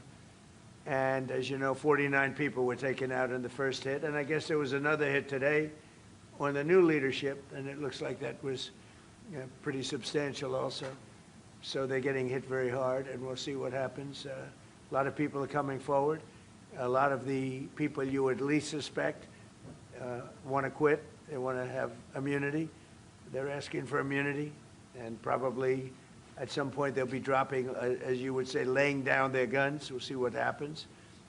In the meantime, we're just continuing to go forward. Our military is the #1 in the world by far. And we are, everything's big in my book. Venezuela was big. This is big. The original hit, Midnight Hammer, was big. Everything you view is big, but it's not considered very big by some standards, by some of our standards. We have a military like no other military that's ever been built. Mr. President, what's the worst case scenario that you have planned for in Iran? Well, I don't know if there's a worst case. We have them very much beaten militarily from the military standpoint. They're still lobbing some missiles. At some point, they won't even be able to do that because we're hitting all of their carriers. We're hitting all of their missile stock. They built up all these missiles over the last few years. They had a lot of them. They've shot a lot of them, and we're knocking out a lot. I guess the worst case would be we do this, and then somebody takes over who's as bad as the previous person, right? That could happen. We don't want that to happen. That would probably be the worst. You go through this, and then in 5 years you realize you put somebody in who was no better. So we'd like to see somebody in there that's going to bring it back for the people. And we'll see what happens with the people. They have their chance. We've said, don't do it yet. If you're going to go out and protest, don't do it yet. It's very dangerous out there. A lot of bombs are being dropped. But I would say that would be about the worst. Do you have someone in mind right now? Because you said all the people you did have in mind have been taken out. What do you think? Well, most of the people we had in mind are dead. So, you know, we had some in mind from that group that is dead. And now we have another group. They may be dead also, based on reports. So I guess you have a third wave coming in. Pretty soon we're not going to know anybody. But we have, I mean, Venezuela was so incredible because we did the attack and we kept government totally intact. And we have Delcy, who's been very good. We have the whole chain of command, and they've been, you know, look, the relationship's been great. We've taken out 100 million barrels of oil already, and a big part of that goes to them, and a big part goes to us. And it's been great. We paid for the war many times over, and we're going to be running the oil. And Venezuela is going to make more money than they ever made, and that's great for the people. The relationship has been great. It's been seamless. Nobody's actually ever seen anything like it. If you look at Iraq, where very stupidly everybody was fired, the generals were fired, the military was fired, the police were fired, the fire departments were fired, and all of the government workers were fired. So after, you know, people would call, they had no idea. And by the way, ISIS was formed. That's where ISIS came from, all of the fired people. We don't believe in that.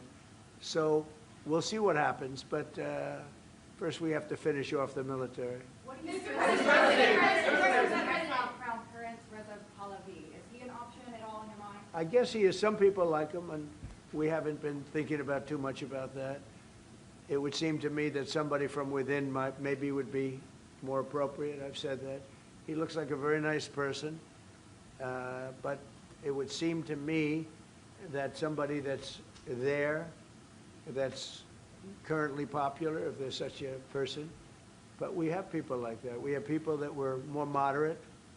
You know, these were radical lunatics, and you know what they get? They get nothing. All they do is kill people. Mr. President, what exactly was the imminent? You've asked, not your turn. Not your turn, please. Mr. President, you've been to take the heat off the Europeans to present to the healthy Mark Rutte called on the allies to also help you. What does that mean? Well, you have to ask Mark Rutte. He said not as part of NATO, but to be helpful to you in this. Well, some of the European nations have been helpful, and some haven't. And I'm, you know, very surprised. Germany's been great. He's been terrific. Others have been very good, terrific. I think that the head of NATO, Mark, is fantastic. Okay, Mark Rutte. I think he's fantastic. But some of the European, like Spain, has been terrible. In fact, I told Scott to cut off all dealings with Spain. Spain, first of all, it started when every European nation, at my request, paid 5%, which they should be doing. And everybody was enthusiastic about it, Germany, everybody. And Spain didn't do it. And now Spain actually said that we can't use their bases, and that's all right. We could use their base if we want. We could just fly in and use it. Nobody's going to tell us not to use it, but we don't have to. But they were unfriendly. And so I told him we don't want to. Spain has absolutely nothing that we need other than great people. They have great people, but they don't have great leadership. And as you know, they were the only country that in NATO would not agree to go up to 5%.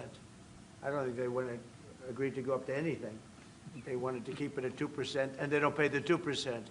So we're going to cut off all trade with Spain. We don't want anything to do with Spain. And I'm not, by the way, I'm not happy with the UK either. That island that you read about, the lease, okay, he made it for whatever reason, he made a lease of the island. Somebody came and took it away from him. And it's taken 3-4 days for us to work out where we can land there. It would have been much more convenient landing there as opposed to flying many extra hours. So we are very surprised. This is not Winston Churchill that we're dealing with. Mr. President, what's your expectations towards Germany? What can Germany do and what should Germany do to help you in this one? Well, I think they're doing it. I mean, they're letting us land in certain areas, and that's, we appreciate it. And they're just making it comfortable. We're not asking them to put boots on the ground or anything. I mean, we're just they're a respected country. I have a very good relationship with the country. We have, in particular, now with this leader, with this new leader. I think he's an excellent leader. I had my differences with Angela. I said, "You're hurting your country with immigration, and you're hurting your country with energy." And we have a man sitting on my right that is, I think, pretty much the opposite of her on energy and the opposite on immigration. And I think he's doing very well. Mr. President, commercial air travel right now is severely restricted in the Middle East, and thousands of Americans are stranded. Why wasn't there an evacuation plan, and will you send planes to get people out? Well, because it happened all very quickly. We thought, and I thought maybe more so than most, I could ask Marco, but I thought we were going to have a situation where we were going to be attacked. They were getting ready to attack Israel. They were getting ready to attack others. You're seeing that right now. And a lot of those missiles that are hitting in, those are stationary. Those were aimed there for a long period of time at these other countries. So I think I was right about that. We attacked first. And if we didn't, it could have been, you know, look, we're really decimating them. They're being decimated. And if we didn't, and by the way, we have massive amounts of ammunition.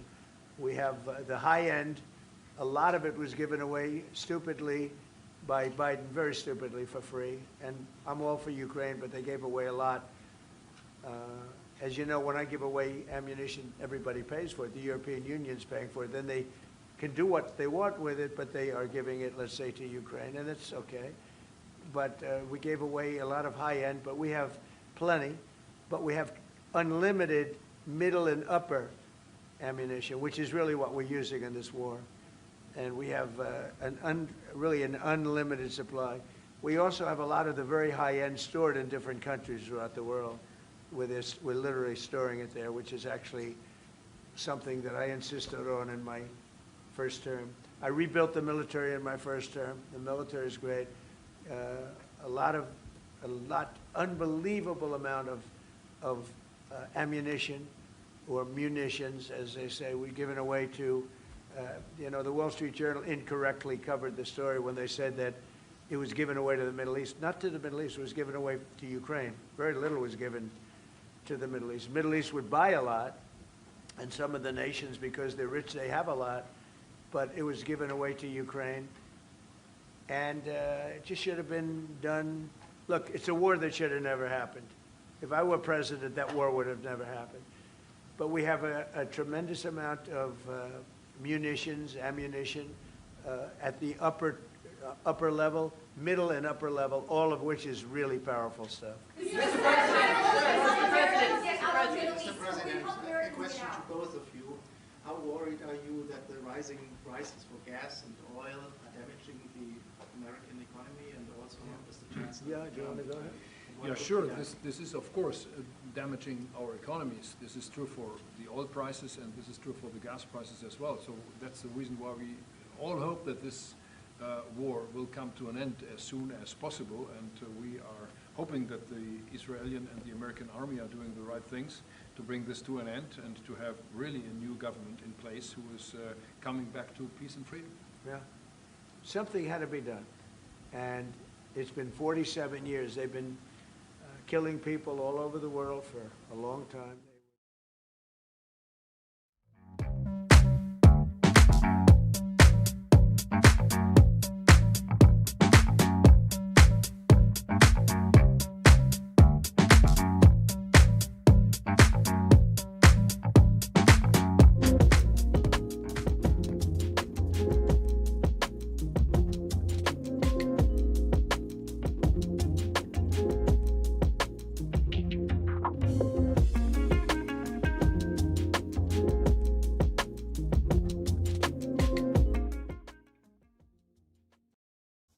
All right, welcome back to Topstep TV Power Player Edition. I'm Jay. To the far right, we got Dolby Time, and in the middle, welcome back to Topstep TV, Braden.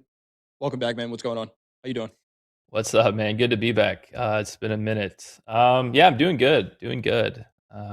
These markets have been insane. So what Yes, they better are. time? First time seeing the new debut on Topstep, the new graphics and everything. Awesome to be Oh here. yeah, looking good, Mr. Dolby. Braden's in a trade right now. We'll talk about that in just a minute. But Yes, Dolby yes. time, first time on the air today. How are you doing today, Dolby?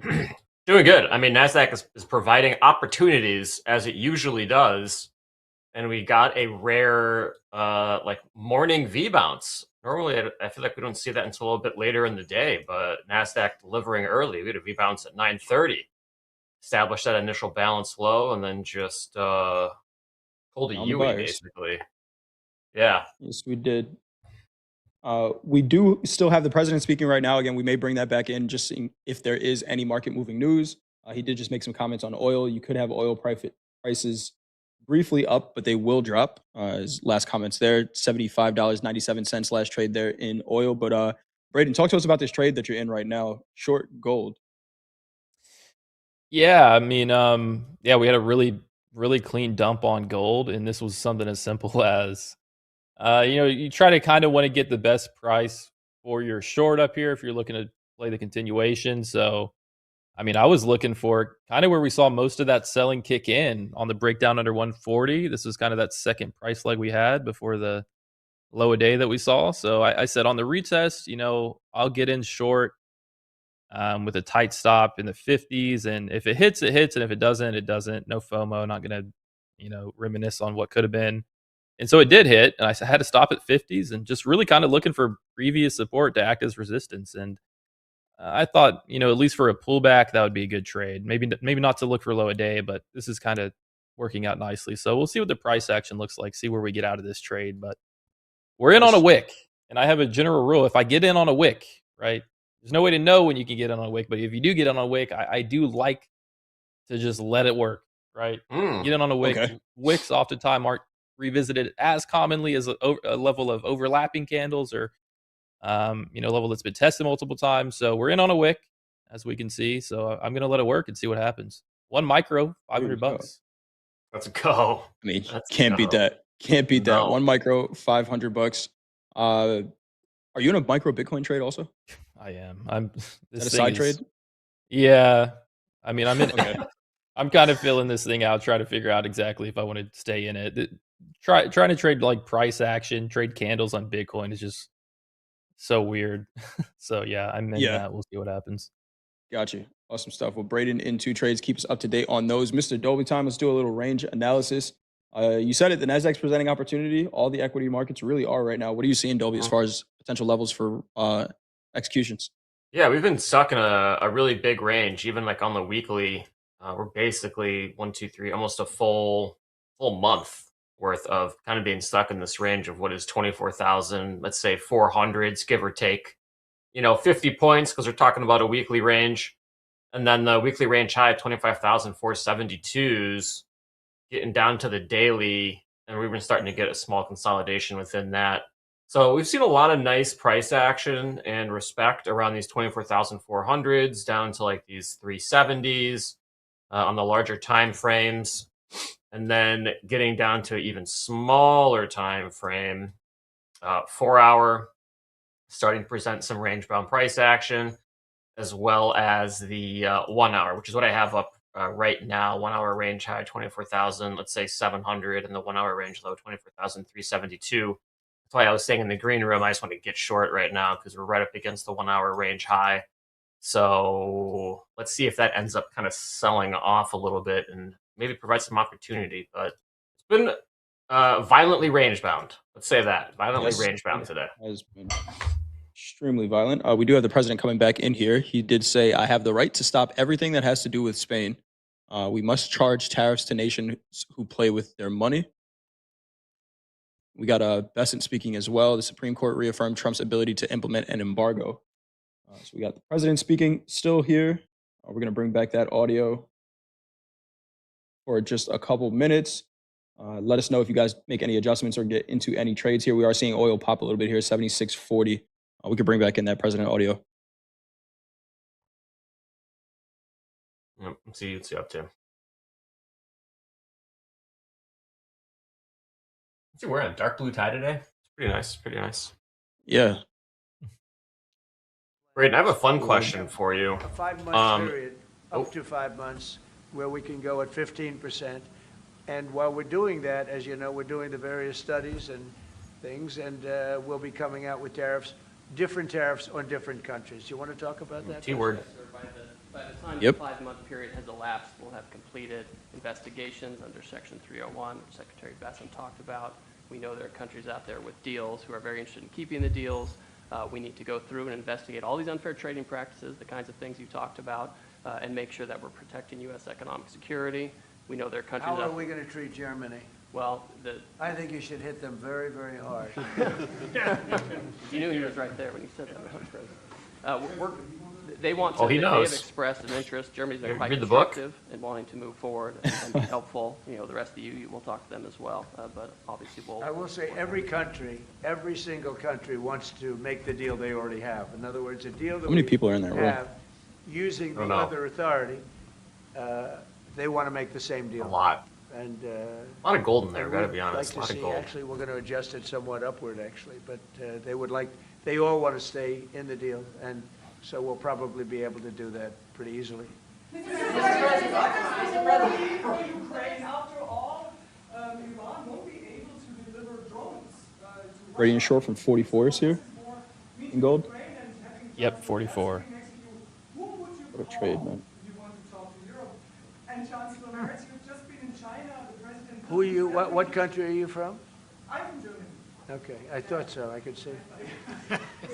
Chancellor, you have been What is in She likes you. in China. I don't know. Will you be talking about China and what you specifically? We'll be talking about China, yeah. And what about Ukraine? I'll be going to China in a little while. Every time you meet, you talk about China. We respect China. I do. We both do, I think. But it's always a topic of conversation. We've had a very good relationship with China. We used to lose a tremendous amount of money with China, and that's no longer the case. We have a very, very good relationship with China, and we have a very good relationship with Germany. All right. Thank you, Mr. President. We've seen countries around the world, many of whom don't usually work together, working with the United States on Iran, whether it's Saudi Arabia working with the United States, Israel, Qatari shooting down Iranian aircraft, and we've also seen European countries step up. Why are we seeing such unity around the world against Iran? That's a great point. Look, they're just evil. They're. It's not I'm going to offer up 671s in MNQ. Where they come from, it's. We won 657 last trade there. Where they killed 35,000. I thought it was 32. Now it turns out it's much more than 35,000 people, and in some cases using machine guns with people that have no weapon. They have no weapon, and they're being machine gunned. They're being sniped from buildings. They're hitting the people with snipers right through the eyes. That was a verb now.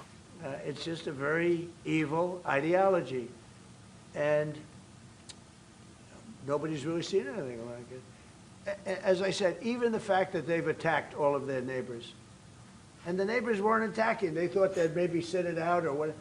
They've hit Qatar. They've hit UAE, they've hit Saudi Arabia, they've hit Oman.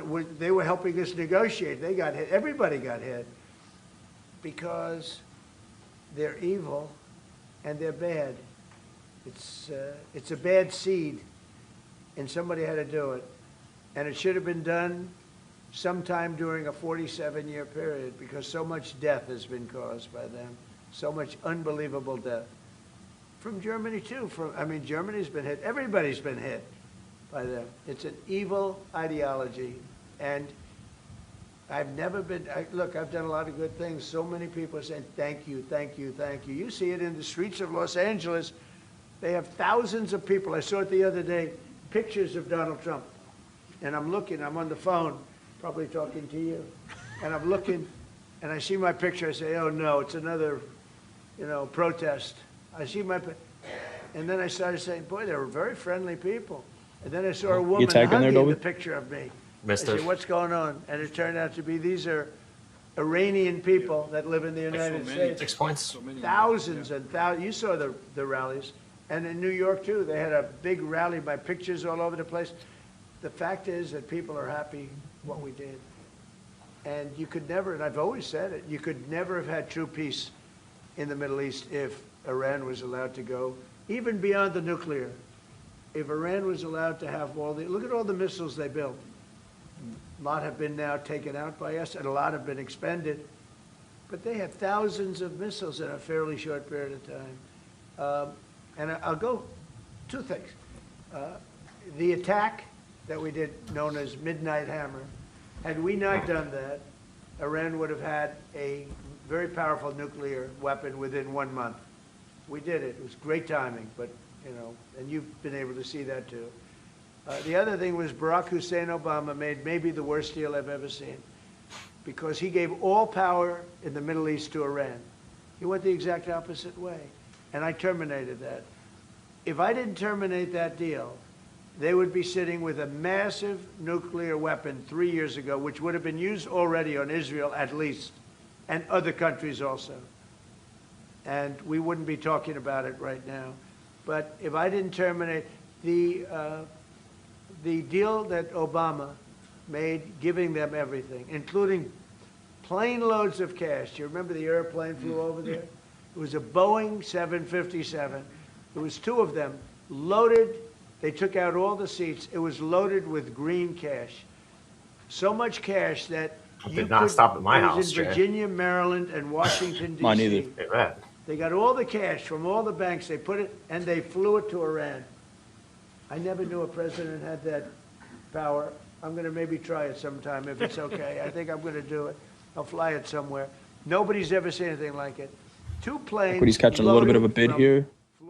I think he just got tagged in short there, Dolby. 64s, 674s.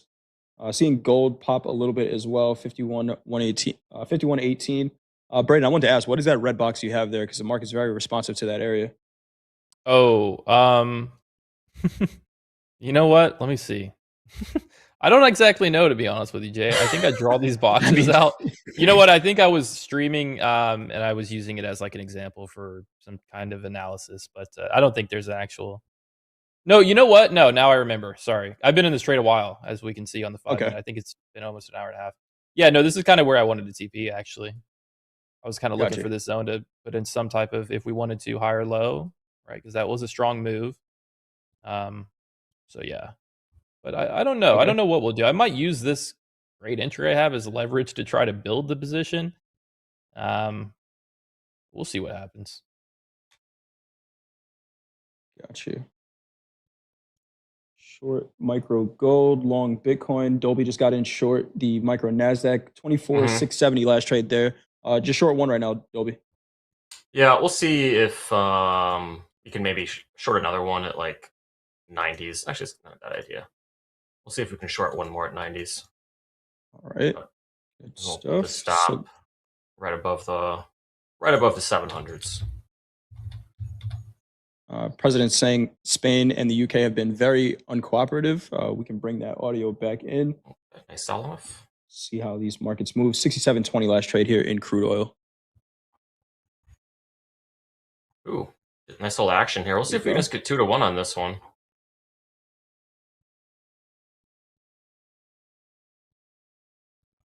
Let's see if we can get a range break here. Got a 5-minute range. Quick 30-point trade. Good. That works. Yeah, so far so good. Nasdaq tends to giveth and then taketh away pretty quick, but I do want to see if we can break below the 5-minute range here, or at least get to like the bottom of it and then maybe start managing our stop a little bit. We only have 1 contract, so got to go all in, all out. Those are the rules. All in, all out. There's a looking at an offer up here in the S&P 6880s that is a 600 lot all the way up at 6880. I wonder what they're doing up there. Hanging out. A little bit of like a Dorito formation actually on the 5-minute. Higher lows, lower highs. We're kind of just stuck up here at the 1 hour range high.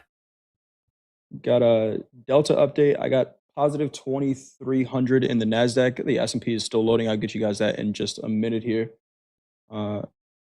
Braden, I see you're already, in profit on the day. Did you catch any of this volatility that we saw earlier, or were you trading all metals? Yeah, no, well, not this morning. I was up late last night. Got you. Up late last night catching some of that sell off. That was a very strong directional move. So played some of that. Started doing too much. I was like, okay, I'm locked out. Went to bed. That was a roller coaster last night. That was a wild There we sell off. go. 600 points in one night. Just crazy. That's a lot. It is. That is a lot. Yes, it is. Positive 17,000 the S&P delta. Congruent with direction. Positive S&P is getting ready to make new highs. 17,000? Yeah, 17,000. S&P is Like pushing up towards the regular trading hour high here. We're just gonna get flat. Minus 13. All right. There you go. Not bad. I don't want that heat. If S&Ps are making new highs here, we just established a higher low as well on this kind of like 1 minute small time frame chart. Sellers could not push price lower. I think that was just a temporary rejection.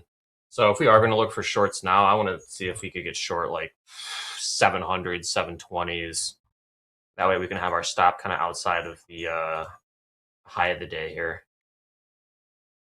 This looks pretty, yeah. Yeah, equity's catching a bid here. 24,693, 68.05 last trade in the S&P. Bitcoin catching a little bit of a bid here as well. Braden. I need it. I feel like for a second there I was just trading NQ with all of the weakness but none of the strength.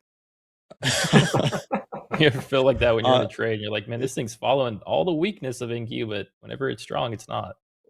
Yeah. Do you look at that correlation often between Bitcoin and the Nasdaq, or you just trade that asset? No, I don't. I mean, you kind of have to whenever it's just so difficult to read the price action here.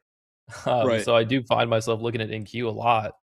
But let's see. Okay, so NQ's pulling back, and Bitcoin usually pulls back here, but it's not. So this is good. We'll see what happens. Actually, yeah.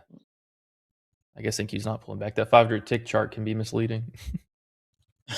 68,510 last trade in micro Bitcoin. 24,683 last trade here in the Nasdaq. 68,0250. I think nice cut there, Dolby. Might be another opportunity to get in here, but let's see here. Crude oil starting to sell off a little bit, back below $76, $75.92. Gold trading 51.0740. Got Braden short that as well. Let's get a little vibe check in the chat. How's everybody doing? Are you up on the day, down on the day? Anything that you learned from today? For me personally, I got short the Russell a little bit earlier. Tried to buy the S&P before it was ready to buy, and gave back a little bit of a profit. But decent day today. Taking a look at the tilt: 59% long in the S&P, 61% long in the Nasdaq, and 55% long in crude oil here. Looks like your Bitcoin might be coming back around a little bit here. Nasdaq strong. It looks strong. I wonder if like the market's kind of like absorbed the the hot war going on in Iran at this point, and it's like, oh, we're just shooting drones back and forth. Buy everything. You've already adapted. Right. Resilient markets again. The higher time frame. We've been in this range. Dorito. Called you Dorito. Dolby. You said the Dorito has been in the bag, and this hasn't broken it. Right. We looked towards the lower extreme of that range. We looked below the October 10th candle in the Nasdaq. Held up for now. So we will see. Chip is in the bag. I like this oil trade. Gold trade. 102. Yeah, your gold trade is money right now. Absolute money. Yeah, it'd be cool if we can add into it, but I wouldn't. So how would you go about that? Well, first step one is to have a strong move away from the entry. That way, I have room to do it without getting chopped. Right, just on a retracement. Man, then it's a lot of it is anticipating when the move can get momentum. So that's often on breakdowns. As like for me, I'm looking for like this structure to weaken. If I can start to see some momentum, I want to. You got to be, for me, it's adding into momentum. If I'm going to add, it's got to be in momentum, because what is momentum? It's just strong directional move. The retracements are weak, so the odds of me getting taken out as I'm sizing into it are less likely than just kind of adding into this. I would like to see like confirmed momentum, but I mean, I don't know if we'll see that on gold, but we might. And then if I see that, I'll try to add. So Trump is done. It looks like they are done for now. We'll say for now because you never know when he's going to find another microphone. But done for now, so we can just focus on the markets. Got a little bit of volatility there. Let's get a little update on prices again. 51.0540 last trade in gold. We got Braden short. 24,689 last trade in the Nasdaq. 68.0250 last trade in the S&P. Crude oil 75.78, and micro Bitcoin pulling back just a little bit here. 68.350. We got Braden long over there. All right.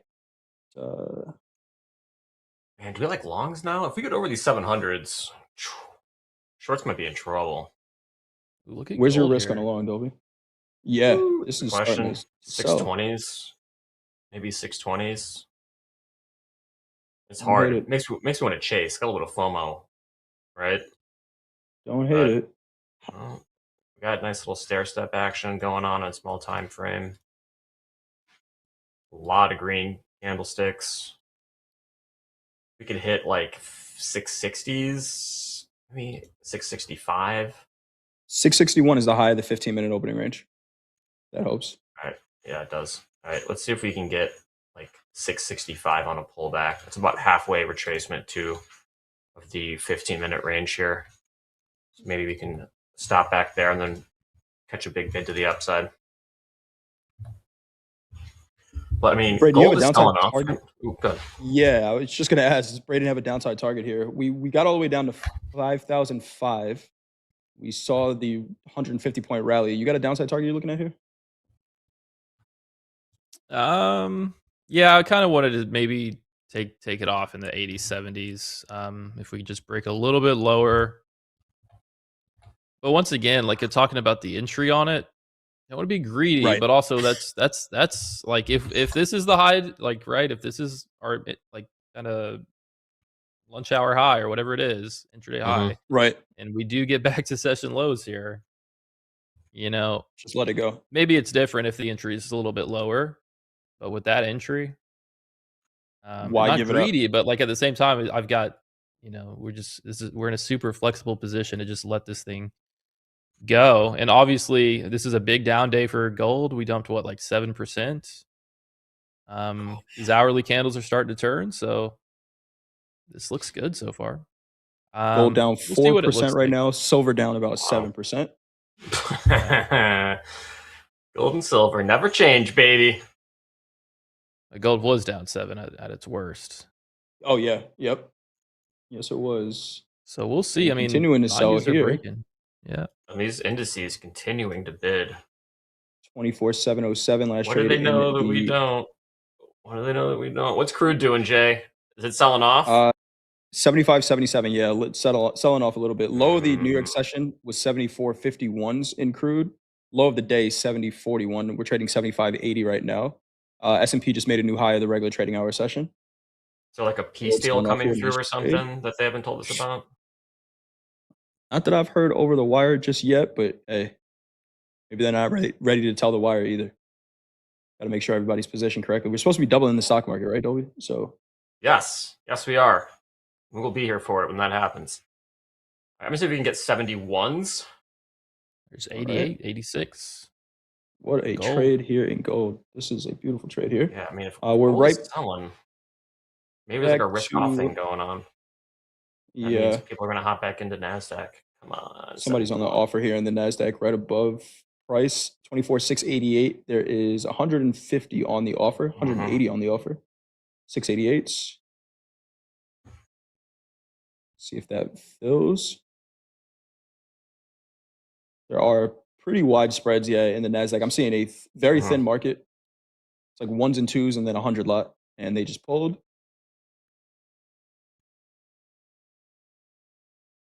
More buyers and sellers. Who? More buyers and sellers. All right, we're in. Long 71s. Mm-hmm. 688 last trade here in the Nasdaq. Taking a look at that tilt again. It was heavy long earlier in the day.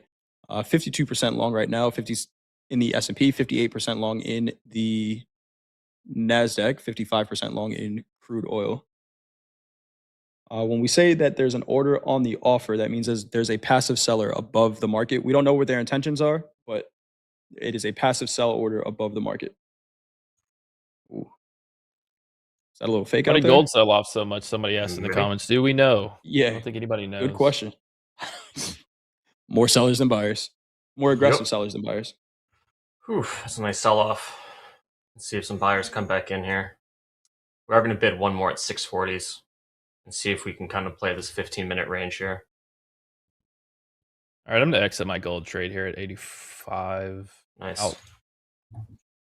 Nice. I just need Bitcoin Nice. to turn here. Nice trade there, Braden. How do you manage two trades? I saw some. I'm a multi-market trader as well. You seem very comfortable just sitting here, two positions on. I see you switching back and forth the charts. A lot of times we have traders that they're trading one market. How does that work for you? Mm-hmm. Have you always been that way, or is it just a? I don't really try to do it too much. Just kind of coincidence that I was into right there. In fact, yeah, I mean, I probably could have came into the Bitcoin trade with a better game plan. I keep thinking I'm seeing momentum on this chart, but once again, the price action within the candles are so tricky to read. It was meant to just be a quick scalp, and I'm kind of holding it. In fact, I probably should polish up the exit plan on this trade, to be honest. But yeah, this just ended up being something I held a little bit longer, and we're obviously down on it. I was just trying to take this breakout into the 70,000s. It kept looking like we could get it. Where are the buyers in Bitcoin? Where are the buyers in Nasdaq? We're long 656. We might get tagged here though. Sellers just came in. Yes, they did. All right, we're out. There's a minus 117. Range maybe breaking. You're looking at a 15-minute range here, right? Yeah. Let's see here. 638, 634 last trade in the Nasdaq, 5084 last trade in gold, 6790 last trade in the S&P. Made a new high of the regular trade hour session and starting to sell off there. Coach Vince in the chat, short S&P from 6804. Nice. Dan Got a Emmons 1 in hour the range chat. high stuck. An hour ago, Sailor said he was going to buy Bitcoin today. I flattened that Bitcoin trade. It's not working out. Okay. Flat there. Give us an update on that P&L, Braden. Nice job. 614. Pretty much flat. I mean, made 500 from gold, lost 500 on Bitcoin. Oh, yeah. Balances it out. All good, though. Balances it out. Equity's starting to continue to sell here. 24,609. Could have been a great out, Dolby. That might have been. Hey. You don't know until you bet. You do no not. one has a 100% win rate, but risk management over everything. Nice out on that trade so far. 24,615. Wow. 67.87 last trade here in the S&P. See what we got going on here in the tilt. Starting to get short the S&P now, 53% short, 53% long in the Nasdaq. As a construction truck drives by my window. They're everywhere. Can we get it? Can we gold get to the starting to VWAP? Holy moly. Get the VWAP on NQ at 577. 577. Would you look to buy off of that? Or you just looking for market's reaction there? No, I think it's a very easy target at this point. Easy target. Yeah. I look for a sell into it, like a quick little trade into it, then depending how the reaction looks. Gold continuing to sell here. 50.78 last trade there. Right in flat on that trade, but a really nice winner there. Just a reminder to everyone, we got a form pinned to the top of the chat for group coaching. Group coaching right after this segment at 12 p.m. Central Time. We got Hogue, Deanna, and Hoop today for group coaching, so make sure you get your questions in there. There was a question in the chat about why the metals are down so much. Well, we got D on for group coaching. Ask her about the metals today. 50.79 last trade in gold. Taking a look at the quote board, it's not just gold that's down. Gold down 4.38%, silver down 7.5%, platinum down 11% today. So all the metals are selling off across the board. And you wanted to guess what was up? It's the energies. Natural gas up 6.22%, crude oil up 6.35%, and heating oil. Second double-digit day to the upside in heating oil today, up 12.25%.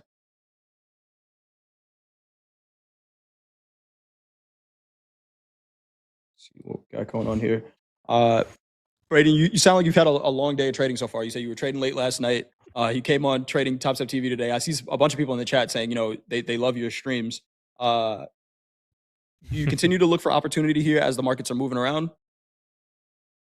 Yeah, How does man, that work for you? we're on stream. We're gonna take some definitely gonna There we take some go. trades. No, I have been trading I stayed up very late last night just trading that sell off, but Yeah. I've been doing more watching than trading, to be completely honest. So Nothing wrong with or that. if I've gotten into them, it's been like longer hold times. So Can't go I broke got a lot of watching. mental capital. Yeah. Can't go broke watching. 644s last trade here in the Nasdaq. Trying to work an offer at like 650s. Maybe try to get a tag into the short, see if we can reject and move back into the VWAP. 630s, maybe trying to get into this flow to the downside. Are the lows in for the day? I think it might be safe to say the I lows don't are in for the know. day. I don't I think it know, might be Jay. safe to say. With like I so don't know. much like headline stuff. Actually, yeah, you're right. Nothing's safe. Nothing is safe. Nothing is safe.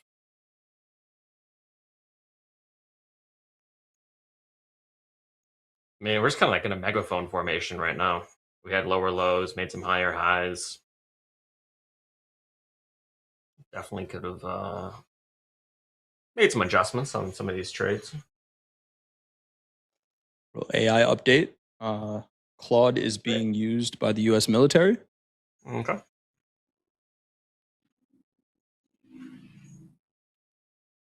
Used to Fantastic. vibe code a bunch of other things as well. Yeah. 24 is 631 here. So you're looking to offer somewhere near 650s here, Braden? Correct. If we go tag in there, would like to see that immediately kind of reject, and if it doesn't start to work, it just cut it quick.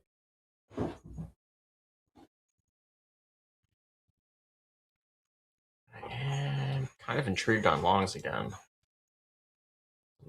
Better price location here. Yeah. 75.68 last trade in crude. Crude's starting to move around a little bit. Up or down? What's it doing?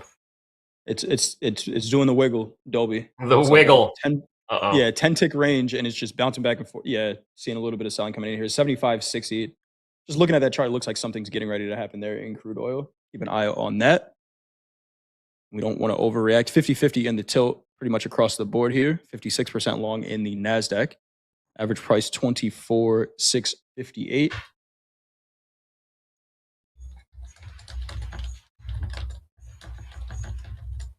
Might have to change fast markets to overnight.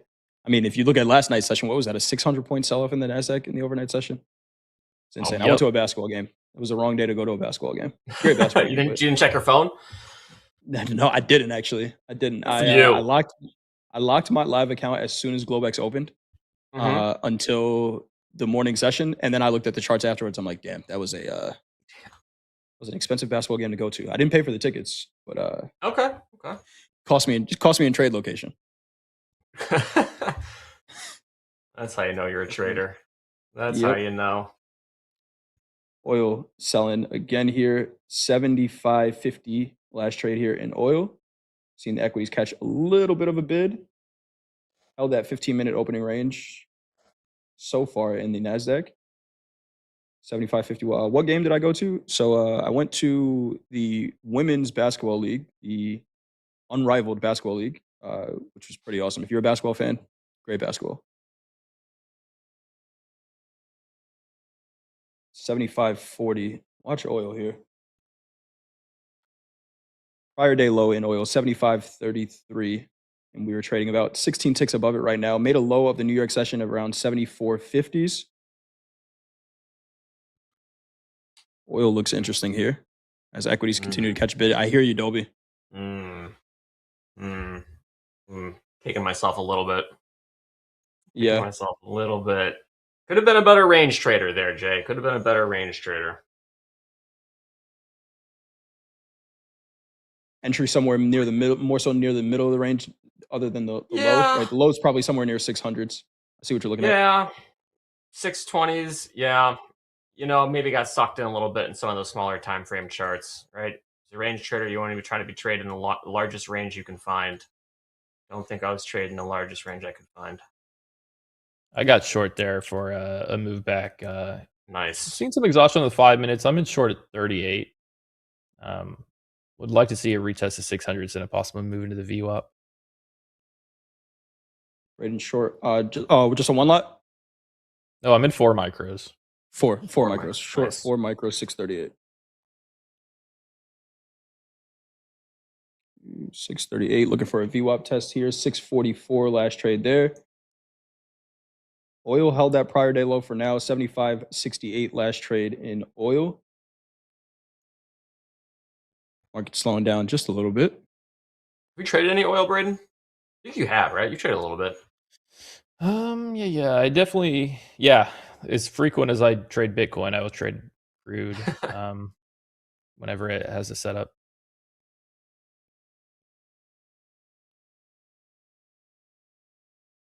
Let's see here. 75.74 last trade in oil.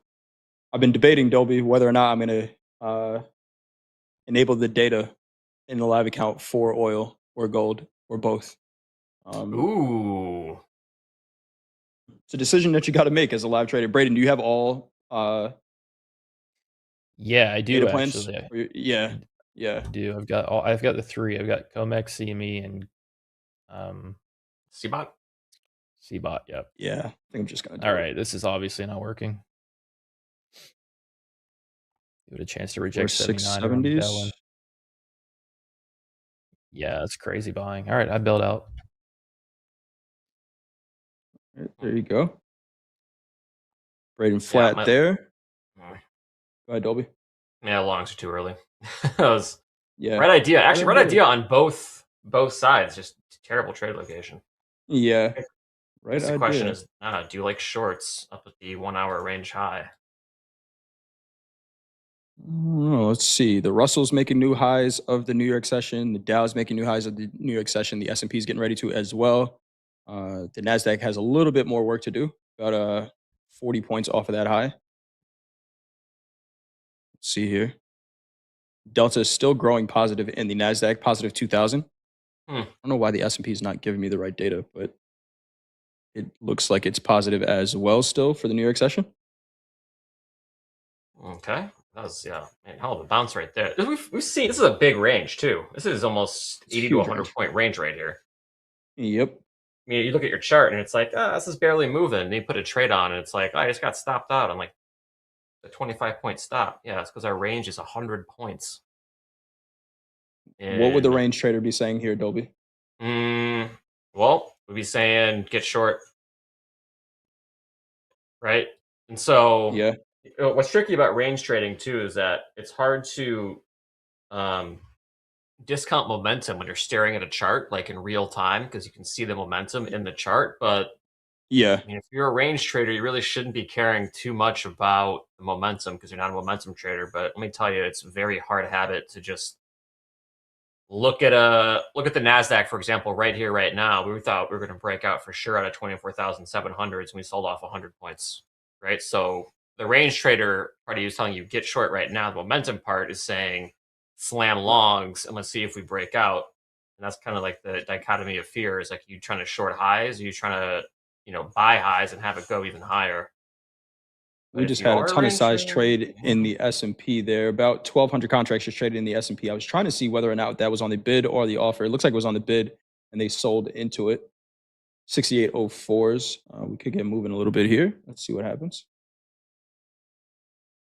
I mean, we've had nice ranges all this entire segment. The 15 minutes has been very nice. Let's see if that selling gets any follow through here. In the equities, again, about 1,200 contracts are traded in a second in the S&P. 60% of that negative delta. So some sells.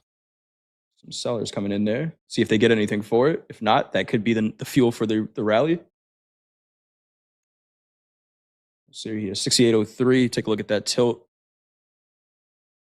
50-50. Still 57% long in the Nasdaq. Braden, they're saying stream more. 3 more. Where can they find you, Braden, on YouTube? Yeah, my YouTube handle is BPC Trades, and I'm See live him in the every chat. single night, 7 Central.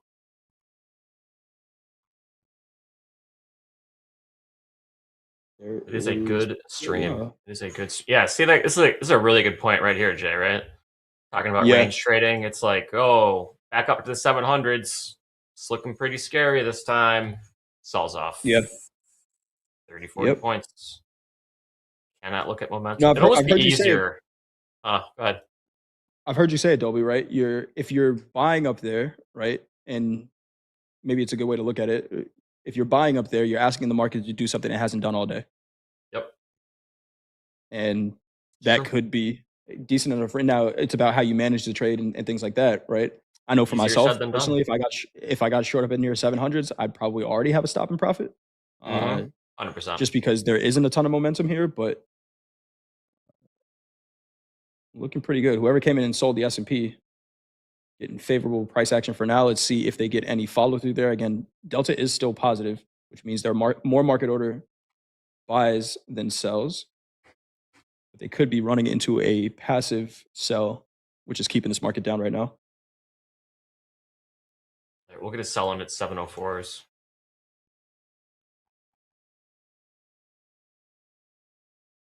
Actually, let's do 69.7. Not really making higher highs right now. Feels like the pace has slowed down just a little bit. I'm still keeping an eye on crude oil. Crude oil looks like it's going to do something. It closes. No, we got a couple hours until crude oil settles. Micro Bitcoin 68,485 last trade over there. Braden, you trade a little bit of Bitcoin. Oh, sorry, go ahead. No, you got it, Dolby. You've been trading a little bit of Bitcoin. Have you noticed any sort of like personality traits of Bitcoin? You know, where would you slide it in and like personalities for markets? It's very hard. It's like just so hard to trade the price action. Like if you're trying to read candles, like the sentiment behind candles, where the next candle might be going, where this candle's going, it's so tricky. You know, it's because they just move so. Oh, there goes Bitcoin breaking out. It's just so tricky to trade it. So I don't know. It's something about the way that trades. If I'm trading micro Bitcoin, it has to be like on a half-hour chart, nothing less. Like I feel like if I look at anything lower than a half hour, I feel you, Braden. It's like what is happening here? What are you actually trying to do? But on a half hour, maybe a little cleaner. Dolby, you got short there. What price you get? 69.6 3/4. See if we can get a little bit of a sell-off here. I mean, it's also kind of tempting just to hop on and just like get a winning trade, even if it's like 18, 20 bucks. You know, that would be good for mental capital. But then, of course, the argument is: are you trading your P&L or are you trading your setup? Right. So, this is a range trade. It's a range trade. Short for now. 696. Yep.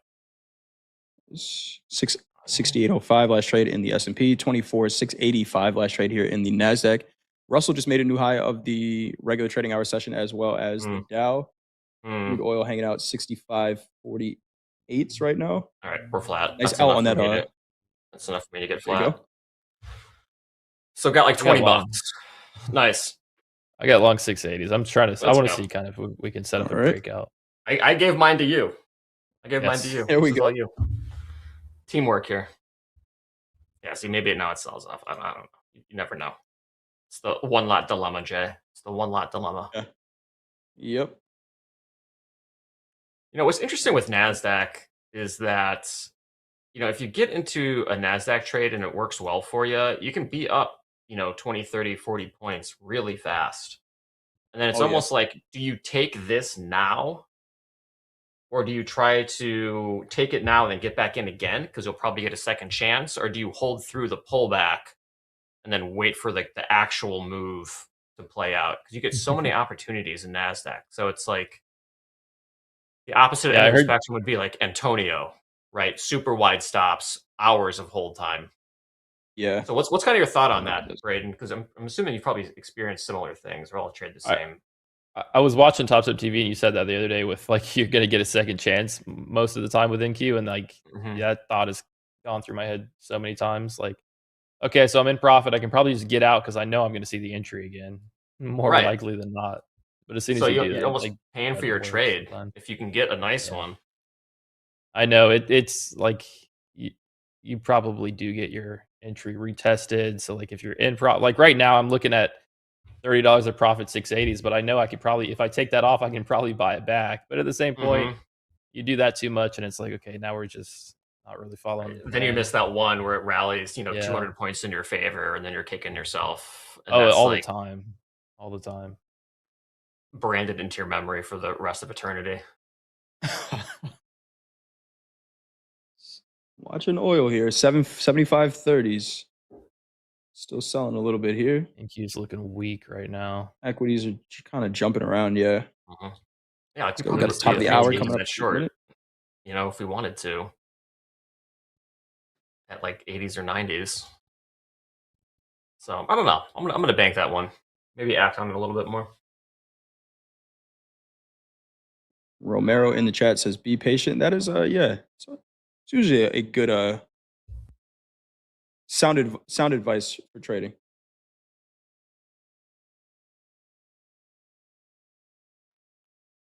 We just trying to hold this 5-minute low at the 70s.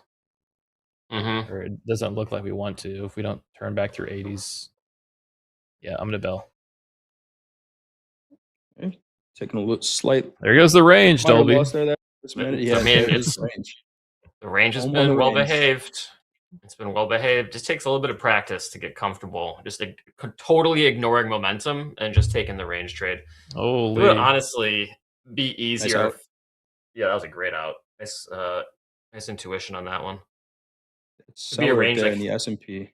Get rid of your dome and then have a way where candlesticks only print once they're completed, so you don't actually see any momentum whatsoever. Just put a black box over the candles. Pretty much, yeah. Like I don't want to see the price movement. I just want to Right. see it when it prints after it's done. Would that help you, chat? That's kind of an interesting idea. Would it actually help anyone in chat? Does anyone get baited by momentum? I'm not trying to ping pong here, but this looks like an amazing short to me. If we can keep this yeah, go momentum for through the 40s, I'm gonna go for it. Let's see. Put it on the wheel. Yeah, I'm Well, I looking mean, for you a get break into stopped out. 600. I mean, this is. Well, I mean, yeah, this looks pretty good for you. This range trade setting up. I mean, chat, the order would still be in the market, so you would still get stopped out, but it's like preventing the impulse. Like if you've seen like the dome go crazy, things like that. It's like I just want to see the print, right? Because I want my order where I think the range is going to be. That's not going to change anything. Yeah. But momentum could bait you to make a decision that's outside of range rules. They're saying it's called high-low candles. Check your charts. That is from the shit, Auto okay. Robot Futures Trading. Sounds like he knows what he's but I don't know talking I don't know if that's an AI response or is that a real human. know. The You might be Auto my new Robot best Futures friend Trading now. sounds kind of AI, but not a bad idea here. High, Braden Short. low. Oh, it's in Topstep X.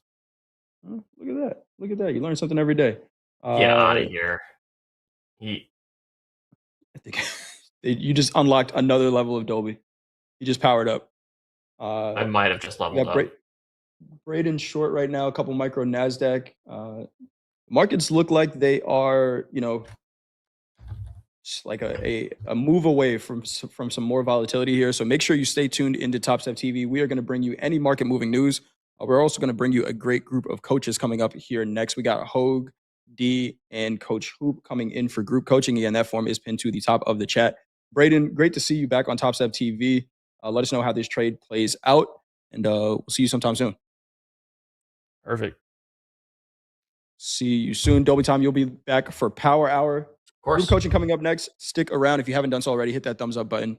We appreciate you all being here. This is Topstep TV. Let's go.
All right, welcome, friends and traders. It is time for group coaching just after noon Central Time. Get yourself a ham sandwich and a glass of milk, and hopefully you've got your questions in. As always, we will try and get through all of them or as many as we can. If you have questions, you can always put them in the form right now. We'll try and keep an eye sometimes on the chat as well. If there's something you want to ask about, but we've got Deanna from her new hello. time slot, which I'm really enjoying being able to watch you in the morning, Dee, which is very awesome. nice. Dee's also very excited about some possible opportunities in crude oil. We'll talk a little bit more about that later. We got Hoop with us as well. Good afternoon, Hoop. How you doing there? Doing good. This is like old times here. $7 range in crude, $100 wide S&P. This is like the old Squawk days, guys. You know, markets Yeah, are I know. moving. Yeah. I'm a happy bunny Certainly. today, for sure. Me- Yeah. So have you traded in crude oil yet, D, or are you just kind of I still have. sticking your I toe popped. in? I popped a couple of toes in, just like to Excellent. test the waters. It went okay. It went okay. So it was only a small size. Grabbed about 30 ticks this morning on the stream on the way down. Fumbled the entry a little bit because I kind of forgot how quickly crude used to move. And then I was talking, and then it just went whoosh. And I was like, oh no. Okay. So I, managed to catch a little bit. Then I also fumbled it a little bit with copper. And then I did another very small size crude oil. So I caught a bit of this reversal. Very happy. We're going to see whether we can maybe find something around this 75 area. That was the bounce point previously. And maybe in about half an hour or so, we have a setup. We'll see. But I do need 75 to ultimately hold. Maybe go under it, reclaim it. We'll see. Is it the old crude oil settlement fade time? It might be. Yeah, we're hanging right there right now, $75. Nothing but Still a bit excess too early. below that on that I know. bar. Yeah, That's too it's early. only That's too noon, early. so Yeah. as D always reminds us, time is an indicator. It is. 100%. Time is an indicator. Hoop, have you done much trading today? Yeah, locked up my XFA early, and been trading micro gold very cautiously, and MES a little bit. Crude I've been looking at, D. Still have a little love-hate with the market, but when you start getting $7, almost $8 ranges, there's opportunity. So we're a little below VWAP there now. I'm going to look more for in gold the COMEX fade. It's been pretty prevalent the last 3 days. And then basically what we're talking about is COMEX closes in about 20 some minutes here, and just kind of watch the direction as we go into that close, and then see how we come out of there. And the last couple days, it's been a ripper the other way. So, the only thing I always hear is the two traders I'm with, it's there for 3 days in a row, and then the day you take it, it doesn't happen, right? That's the way the markets work sometimes. So I'm going to eyeball it before I'm going to be Yeah, dead that's the committed. probabilities, though. Right, Probabilities right. over time. So you have to take, 100 trades and then weigh the probabilities rather than going, oh, it worked for 2 days, but when I'm trading it, it's not working. It's like, today it might not work, but it still could be a 70% event that happens on most days. It's just that on this, but things are a little bit messy with stats. It just always seems that way, right? You watch it happen for 2 days, and then the third day, you're like, that's the one day it doesn't play out. But well, we're going to be with you with that To at try that again time. and again and again. Yes, yeah. Well, we're going to be with you, Hoop. So we'll see how that plays out, and let us know if you decide to get in. Let you know if I pull Sure. the trigger. Yep. Yeah. All right. So we're going to do a little housekeeping start here. We got live leaders coming up here. Today's live leaders got some pretty big numbers here. If we can get that up. Brennan up 56.7. Wow. Brennan M up 56.7 today. Amazing trading. That's what these big opportunities do. They can get you. They can get you some pretty good months today. He's in a 50K live funded account trading Nasdaq and micro Nasdaq. He joined Topstep in August of 2025.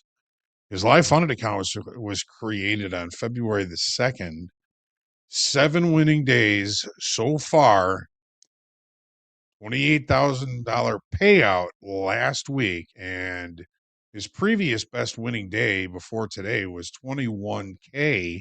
So more than doubling that today. Great trading, Brennan. We have Kai, who's up 41.5. We have Poe, 39. Let's just call that, or let's round that up to 40. Don't shoot for that last $13, Poe. That can be killer. Francisco up 34.2, and Lucas up 39,990. Let's just round that up to 30 and call that a day, Lucas. Make sure you protect those profits, traders. Absolutely fantastic Pro Bowl trading today from those live leaders. All right.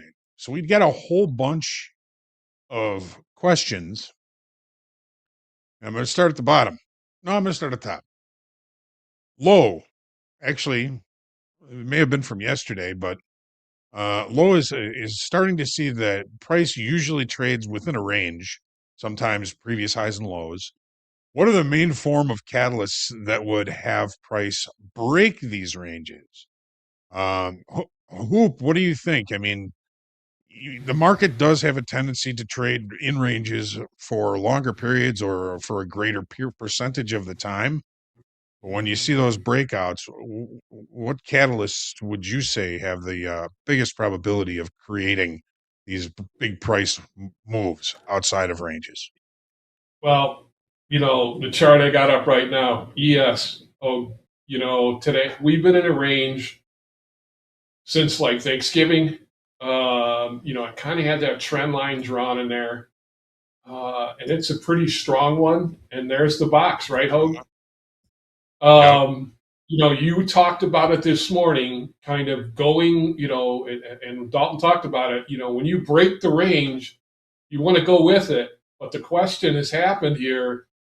A lot of excess now, man, and it's early in the day. But on the daily, we broke through this range and now we've come back into it. So it's it's kind of an intricate web it weaves, right? Okay, go with the momentum.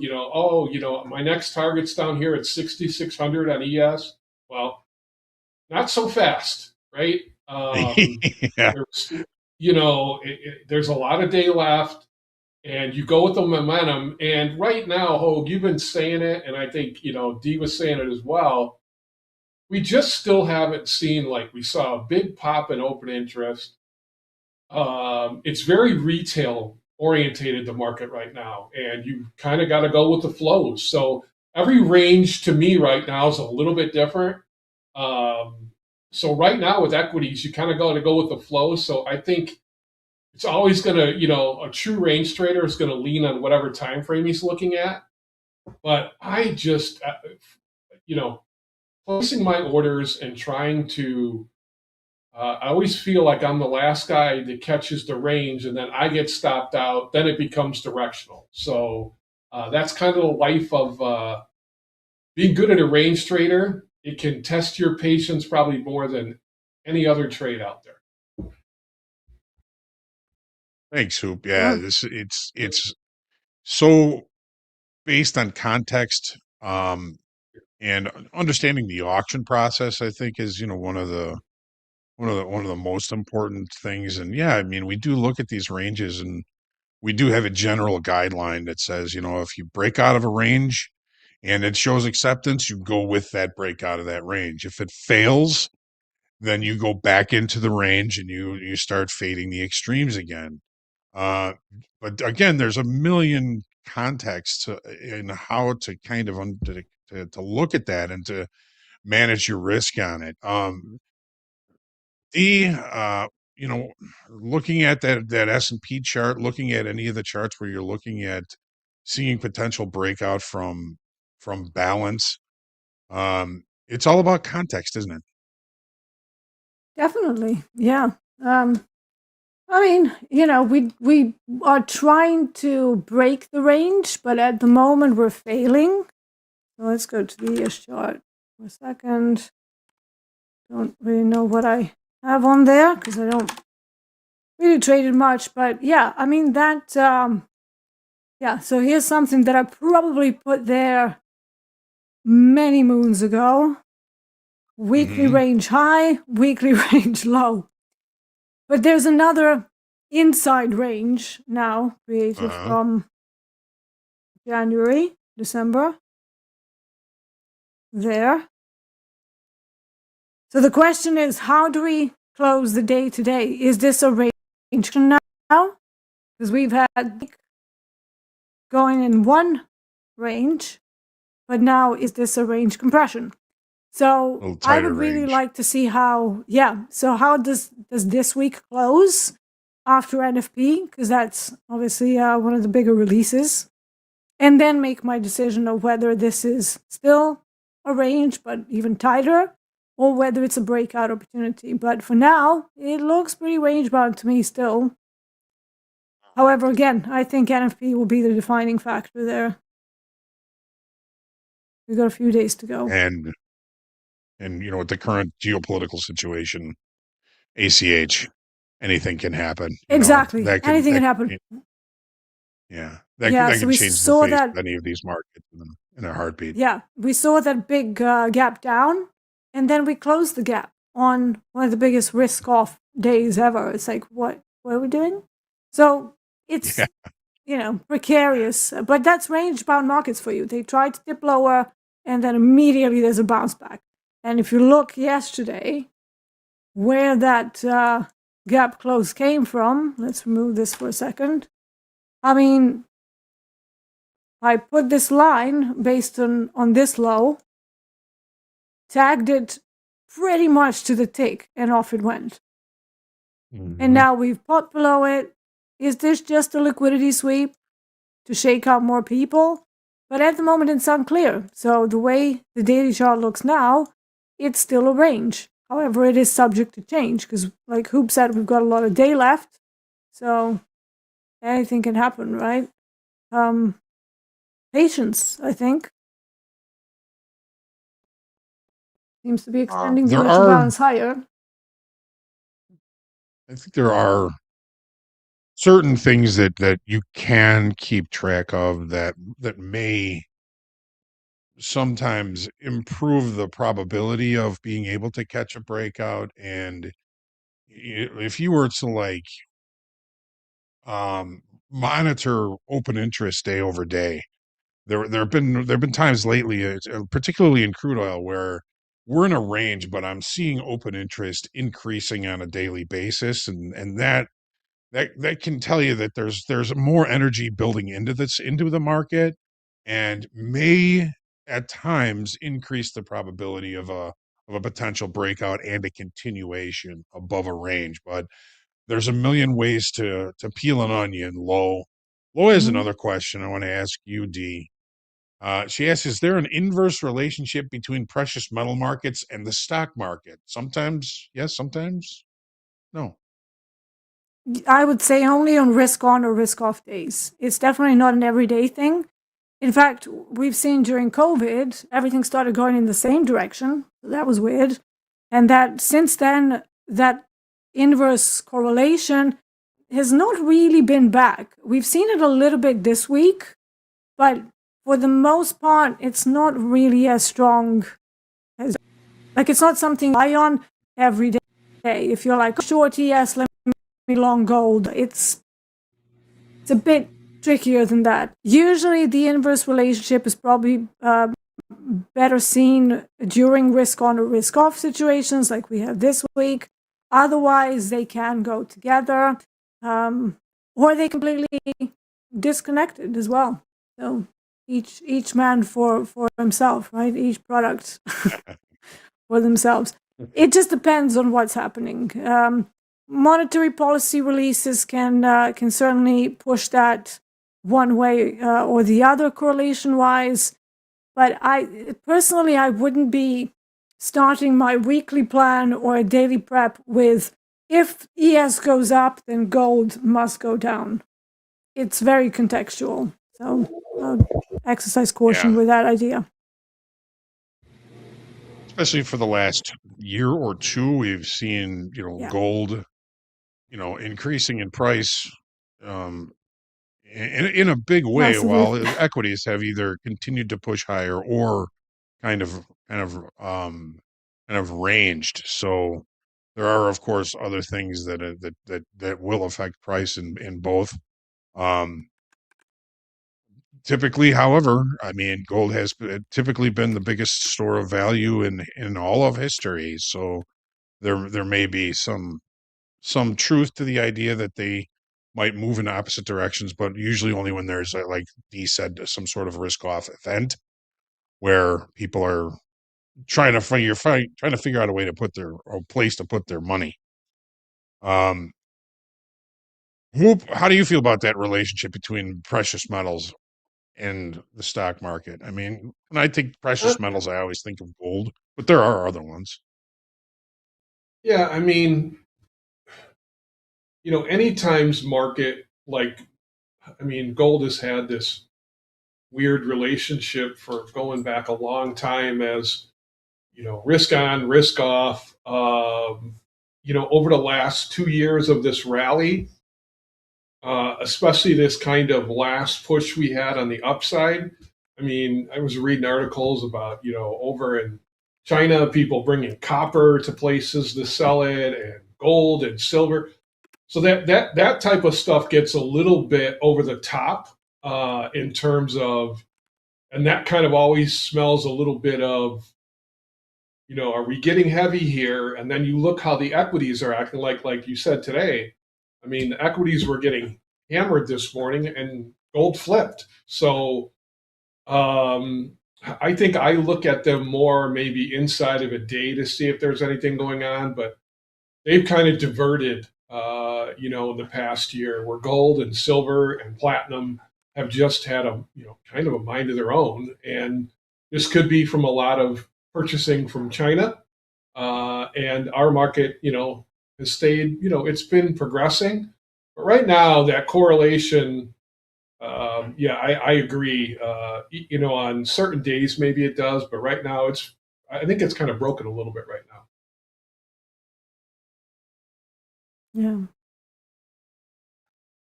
All right, thank you. Phil has a question here, and it's about rollover, and we are coming into rollover in the equities. Wow, look at it. S&P's putting in new session highs. Nasdaq putting in new session highs. Crude oil holding right around that 55, 75, 40 level right now. We just did take a bounce off that 75 level. Let's take a question here. So Phil's asking, after a contract change, are the stops that swing traders have on the old contract still in play, or do they close out the old contracts and place those stops at the same locations and the new contracts? Do they also compensate for the slight price changes in the contracts, and if so, how? Rollover. Phil, you're not going to worry. You're not going to have to worry probably for a long time about a contract rollover and moving any of your positions from the current front month into a future month. But it's a really good question. When a contract expires, all of the contracts that are still open are either going to be delivered on deliverable contracts, or they're going to settle in cash. However, if there are swing traders, institutions, longer time frame speculators that have positions in the current front month, let's say the S&Ps, that would be the March contract, and they want to maintain those positions into the June contract month, they will execute something called there's a couple of different things they can do. They can either do a spread where at the simultaneous moment they can sell their front month position and buy the second month position. That's one way that they can do it. They can also leg the spread. They can get out of one position as they get into another position without using a spread order. So the old contracts, when the old contract expires, there's no more contracts, there's no more orders in it. It will either deliver or settle in cash. So when we talk about rollover, sometimes we talk about the rollover range, where the longer time frame traders that need to move all these positions into the future month, they can make money, they can lose money, or they can pretty much do an even scratch. Like if you have to buy the spread and you buy the bid, you save yourself a tick. If you're moving 10,000 contracts, you're saving yourself 10,000 ticks. So a lot of the focus from those longer time frames, swing traders, longer time frame speculators, and institutions, they're very careful about how they handle the rollover, because they can lose a bunch of money just moving those positions over, or they can make money moving all of those positions over. So when we talk about the rollover range, the tendency is for the longer time frame traders to prefer a range bound period of time for rollover, because it simplifies and hopefully makes it a little bit more easy for them to roll all of those positions from the front month to the future front month. Hope that answers your question, Phil. Have you ever have you ever gotten stuck in a position in in an expiring market? No. Rollover though, you bring. I mean, as an ag trader, man, that's my. I used to love rollover as a trader on the floor, because big institutions rolling from one month to the other, you could get when they wanted to get something done, Hogan, you could get close to it. There was an edge there, right? And it was an edge you typically had to take with a little more size than you normally did. If you were a 1 or 2 lot guy, you might take 5 or 10 spreads. But rollover created a lot of opportunity on the floor. Now it's just being aware it's going on. And I've talked to people, in VIP and a Discord, that just being aware of what's going on is just be careful you don't let it. Some people want to just overanalyze what it's doing. Like people will look at profiles in 2 different markets and 2 different contracts. Well, at least in the in the prop space, we roll. It gets rolled for you. But if you're off on your own and you're trading, March and June, and you're trying to figure out, where everybody's going, be careful, because it can eat you up. So I really, as an ag trader, loved rollover. As an equity trader, Hogue, I just remember hearing you do rollover years ago on Squawk Radio. It was good for the brokers, and a lot of guys would leave town for 2 weeks just to not be chopped up for that period of time. So it's just different now. Yes. Yeah. Yeah. I had a colleague certainly that is. I got mean, stuck in a crude oil position. He forgot Oh, really? to close it out. Yeah, so he got the notice. So we were all joking. It's like, you're gonna get a lorry on your front lawn now, like a tanker arriving. Yeah. But no, it was just a notice that it was being delivered in a warehouse near him. So they had to do a lot of stuff to get that to not happen. But yeah, it was a mess. So be careful out there. They don't make it Depends cheap. on. No, it you don't cost the want firm a lot of 40,000 cash. They pounds were of not cattle happy. showing up to your backyard either. So that's for sure. No, that's not ideal. Although I do have some cattle in my backyard, so it's not mine though. There it goes. D, I mean, you've managed some considerable positions in your Yeah. day as a prop trader and in your trading. Yeah. Have you ever been close to or getting stuck, or have you had to roll a position from one month to the next because you wanted to maintain that position? And if not so, necessarily. how Yep. Go ahead. So I wasn't really keeping futures positions overnight very often. If we were holding the overnight positions, we were required to hold them a third of the amount of the position for the swing of whatever we were doing intraday. So you weren't allowed to just plop in 120 lots of crude oil and just leave it overnight. So before the day would end, if you plan to keep an open position, you would have to cut it down to a third of that. It was probably like margin related or whatever, but I've never gotten stuck in an overnight position because of that. I did have trouble opening the full position. So once you get over about, back in those days, probably about 40 contracts, you really needed to start partialing into the position in order to get to the full default size. That was tricky on crude oil because, up to a certain amount, maybe you get filled by about 20 or 30 contracts. But even that, you would have to pick your prices on the dome to make sure that you are at a place of liquidity. For example, now you wanted to take, 120 lot crude position. Well, you would probably take the majority of the order book here, certainly around these prices, and you would cause a jolt in the market. You're not supposed to do that, right? So you have to be careful. So maybe you would do 5, then you do another 5. So basically your life when you're trading with size in the live markets becomes about filling the position and then just trying to work around the zone. This is also the reason why I learned to work in a zone. And it didn't really matter whether you are, trying to fill 120 lots.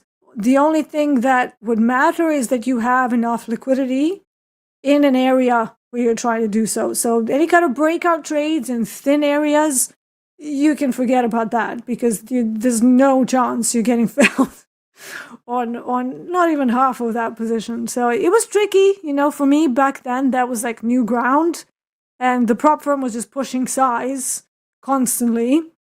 And I just got to a point where I was like, well, I'm spending all of this time entering 5 lots, 10 lots, 12 lots, 5 lots, 5 lots, and then you spend the next half an hour doing that. So any sort of scalping, again, you can forget about it. So I learned how to kind of blend some swing trading with this new larger position, and then you would just let it go. That was the name of the game. That's probably where some of my patience comes from, too. Trading with size, not being able to get involved wherever you want willy-nilly, but having to pick and choose areas of high liquidity.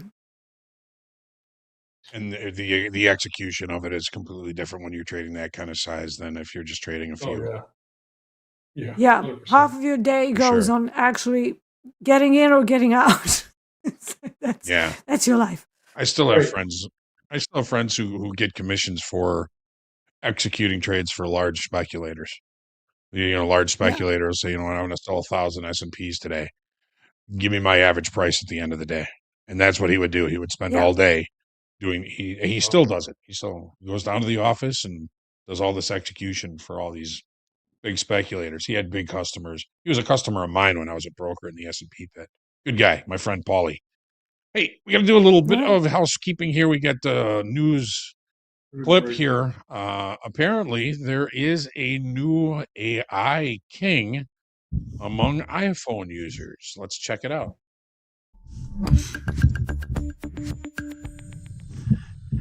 That is right indeed. Claude became the top downloaded app in Apple's App Store over the weekend. It comes just after the Pentagon blacklisted Anthropic, which makes Claude. That's because the company refused to agree to allow the Pentagon to use the tool for autonomous weapons or surveillance of U.S. citizens. The AI tool has been a favorite in the tech world for some time due to its strong coding abilities. Claude only recently started making big moves with the general public. It still has a long way to go to catch up to ChatGPT's base of 900 million weekly users. ChatGPT is still also #1 for Android downloads, but Claude has moved up to 4th place in the Google Play Store. It's an AI battle out there, folks. Claude. I don't know why My software team has been trying Claude. They like it. Yeah? Scary. Yeah, they love it. Because I use Cursor, and they're like, let's move to Claude. And I'm like, okay, well, I'm not going to move. And they've started working, and they're like, oh, wow, it's really good. It's really good. They're all super excited about it. So, I don't know. We'll see. Claude. Good name. Yeah. Funny name. Yeah. It's a very deep, sensitive question. Our friend Spade is asking, what advice do you have for people that might be at the end of their rope with trading? Whether they're imminent, whether they are in immense debt because of it or having bad thoughts about life in general. You see these stories pop up on social media here and there, and I'm sure you guys have known and experienced with people who might have gone through these situations. So it would be nice to hear your thoughts. So Jim Dalton, I think, says it best. He says there'd probably be a lot more people that could be successful at trading, but they either run out of time or run out of money. And, I certainly believe that to be true. I think anybody can do this if they can get their head wrapped around, risk management, and get through the barriers of those bad thoughts and those things that we say about ourselves that don't do any good. I've seen people, I've known people. There have been stories about people who have, gotten on the trading floor. They saved their money by driving taxi cabs, got on the trading floor, lost it all, went back to driving taxi cabs, back on the trading floor, lost it all, got back into trading taxi cabs and got on the trading floor, and then finally hit something very, very good. Hoop, I don't know if you who know who Maury K was, but this was a long time ago, and he made his money in a big move in eggs, actually, in eggs. So, there's a lot of folks that probably have lost a lot of money, and the last thing you want to do is end up in debt because of trading. You always want to have some sort of income outside of trading, particularly at the very beginning. It's something I did. I know it's something Hoop did. I'm pretty sure it's something D did. We all had other streams of income when we started getting into trading just to make sure that the bills were going to get paid. As far as having bad thoughts about life in general, well, that's not healthy. You got to find a way to really try and make yourself healthy, not just physically but emotionally and spiritually, because it's really only money, and it's kind of hard to say that, and to to to to kind of feel that way, because we're all doing this because we believe we can make a lot of money, and some will and some won't. But watching social media and hearing those stories coming up here and there, you're not alone, Spade. I've lost accounts. I've been out of the business before and worked my way back in. I'm pretty sure everybody has those kind of stories. Even people that got really lucky in their first couple of weeks of trading, they hit something, they got the right trade, they made a whole bunch of money, and they think, "Wow, this is easy." Even those people that got a good start at it, a lot of them lost everything and went on to do other things. It's a very difficult thing to do, Spade. And I worry about you, and I worry about others that that put their entire stake in their mental capital, their spiritual capital, and their capital into trading without being healthy enough to handle the toughness and the hardness of it, and to also be able to maintain their lifestyle, or at least a lifestyle, without going into huge debt trying to get into trading. Spade, I feel for you. I have been there. I'm pretty sure everybody that's on screen, I'm sure everybody in chat has been in that situation where things are just going so bad and you're feeling bad about yourself, and what are you going to do? I quit trading 1,000 times, Spade. Hoop, how many times have you quit trading?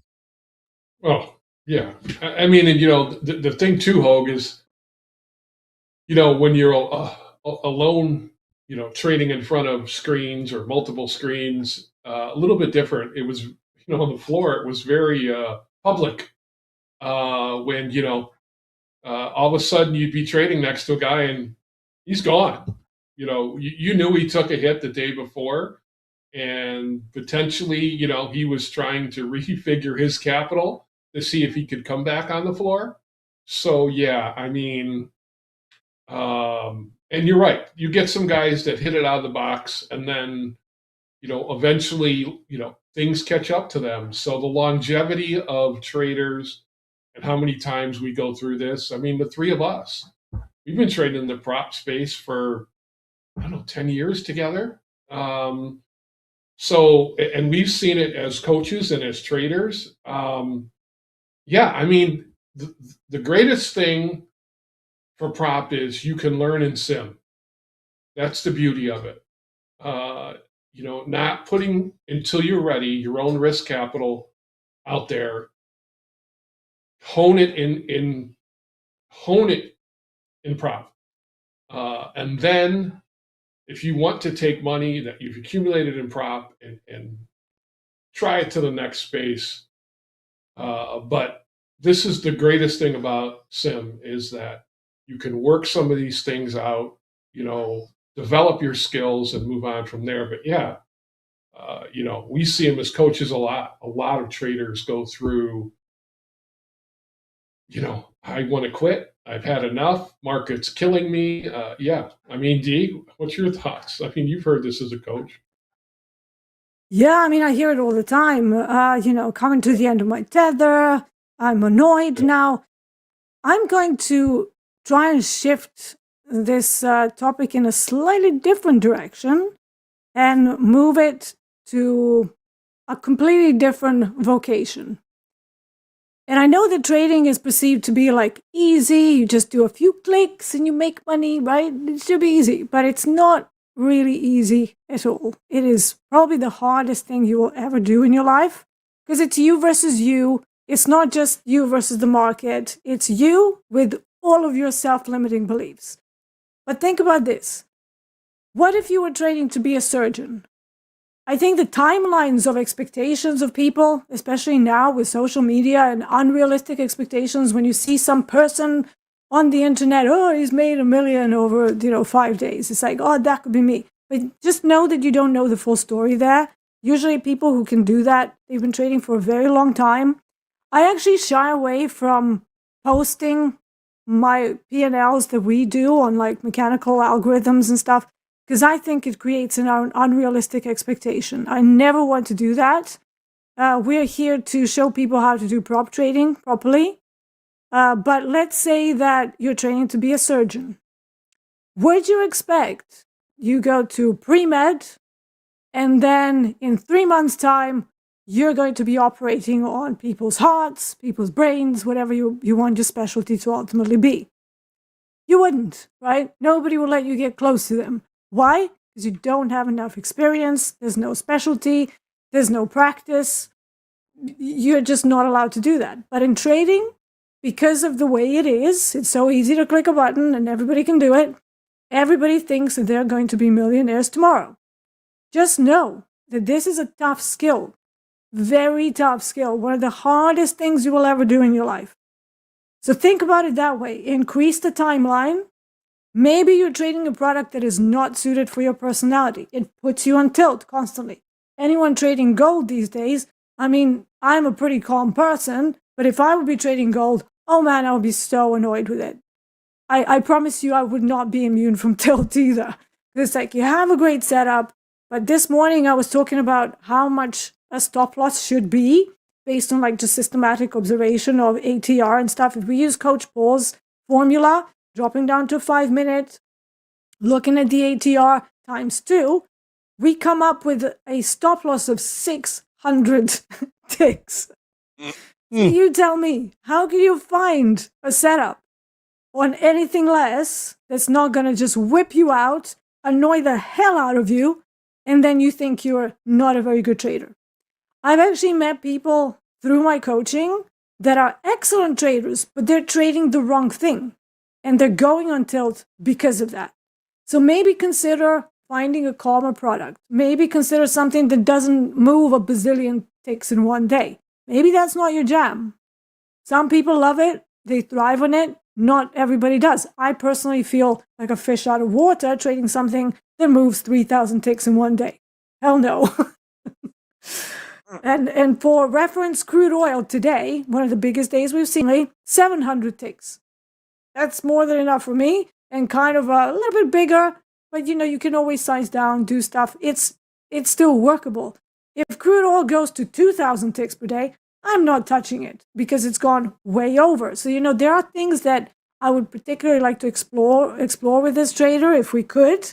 What is the actual end of tether? I've had enough. What is the actual reason there? Is it because it's taking so long?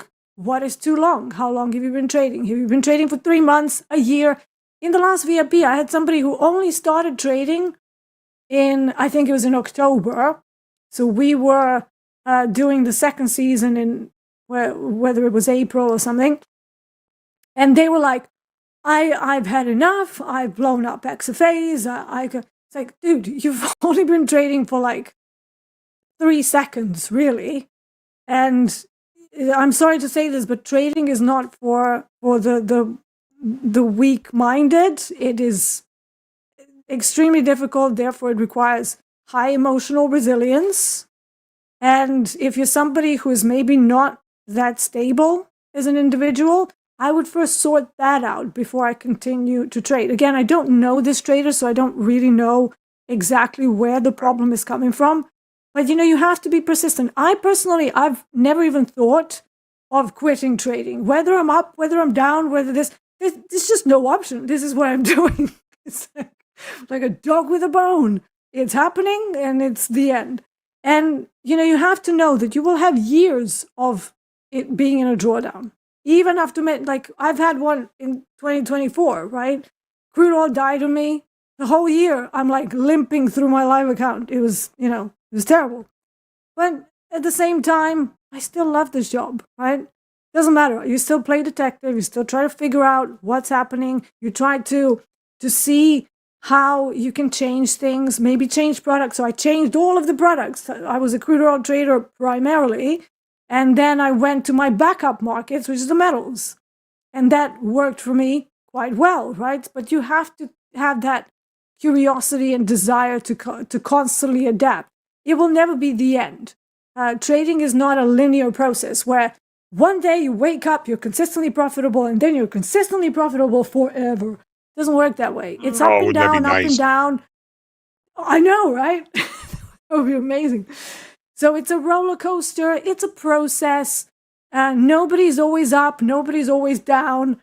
Even if you're making mistakes, there will be something that you're doing well in a day. So instead of focusing on the general thing, saying, oh, I'm just done with this, why don't you explore the things that you've done well? And then see how you can replicate that. Go back to a day where you did exquisitely well. Go back to a week when you were up. What was different? And then dive into that data, and I can assure you that you'll find some things that are pattern-based and like your own behavior that you can then use to grow as a trader. But it has to be done methodically. Just like you can't stop smoking, change house, get a baby, get a new job, get everything done at the same time, you can't do all of the issues that you have as a trader all at once. So it has to be okay, what's my biggest problem? What is causing me the biggest problem? If it's oversizing, give yourself a task for 2 weeks, 3 weeks, a month. I'm not going to oversize. Give yourself a default stop size, default position size. Stick to it. That's the only thing you need to focus on. Forget performance, forget anything. You're trying to achieve a measurable goal to not oversize. That's how you train discipline and you modify behaviors. You don't do it by sitting down and going, well, today I'm going to change my positioning. I'm going to stop moving my stops. I'm not going to increase targets. I'm not going to exit early.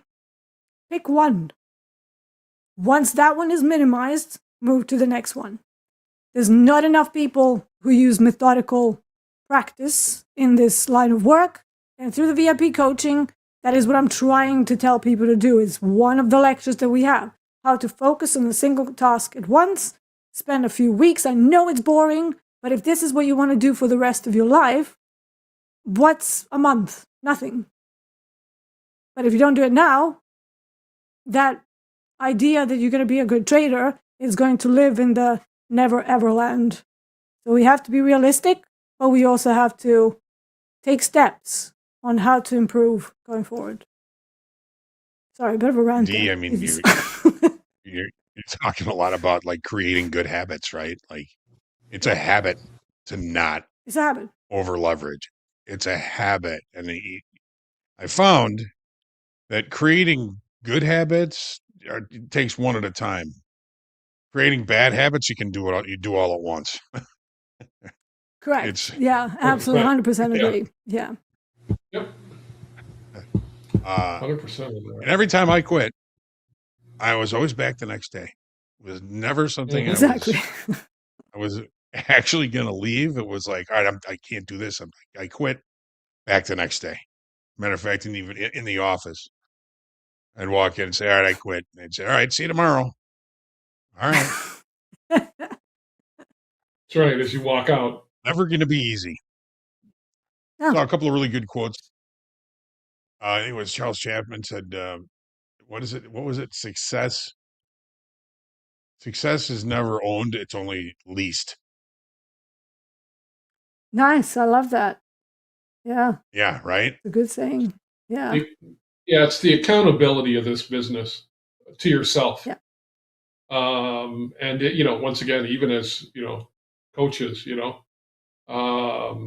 just I try to be as transparent and,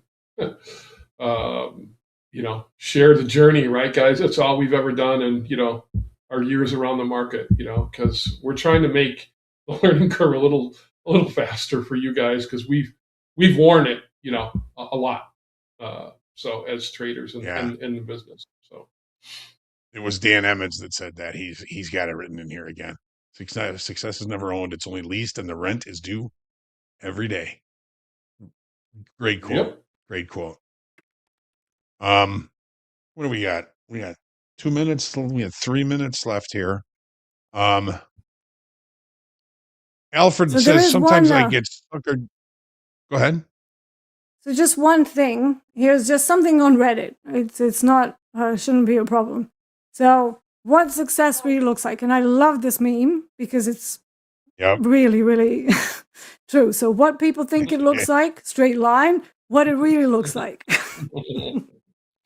Yep. Just expectations. Yep. It's perfect. I actually have a picture similar to that on my phone. I remind myself once in a while, oh, this is what it looks like. But just showing it to my kids. Straight lines. Yeah, no straight lines. No. Never a straight line. Just a real quick last question here. We got Alfred saying he gets suckered chasing momentum sometimes.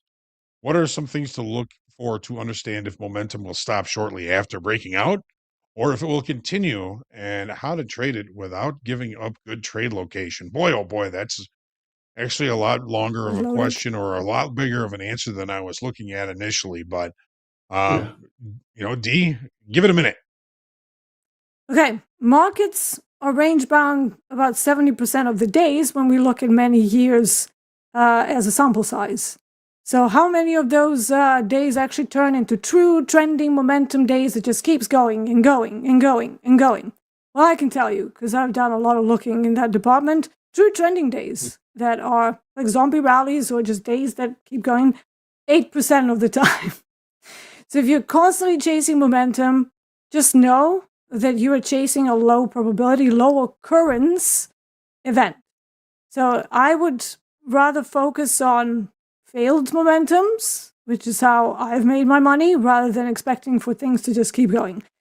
Develop some sort of a way to figure out a range-bound day profile. TPO's volume profile on the fixed trading hours is a good pointer. It just puts some situational awareness that is always the same into perspective. How to recognize the true momentum? I mean, there are a couple of things that you might see. Nothing is foolproof because nothing is 100%, but single prints, multiple single prints, left on the profile would be one particular sign.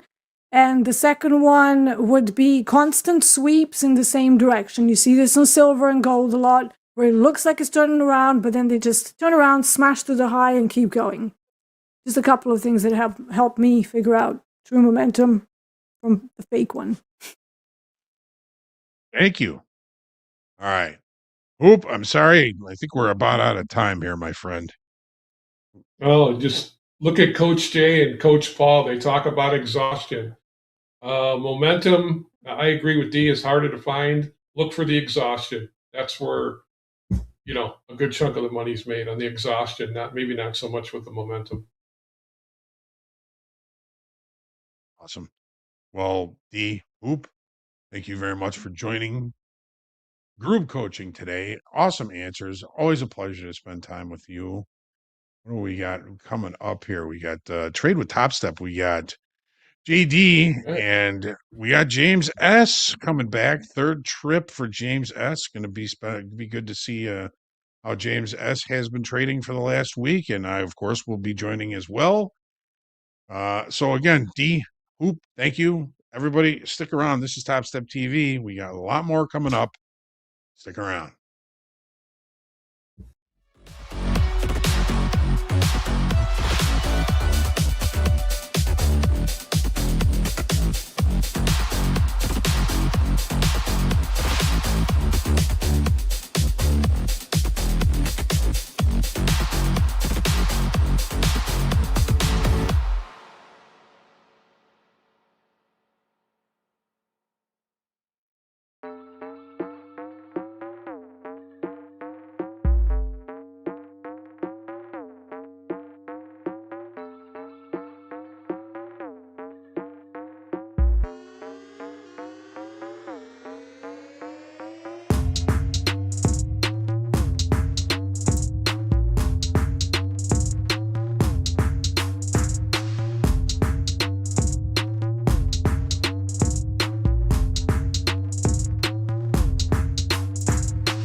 Good afternoon, friends and traders. Welcome back to Topstep TV. It is time to trade with Topstep.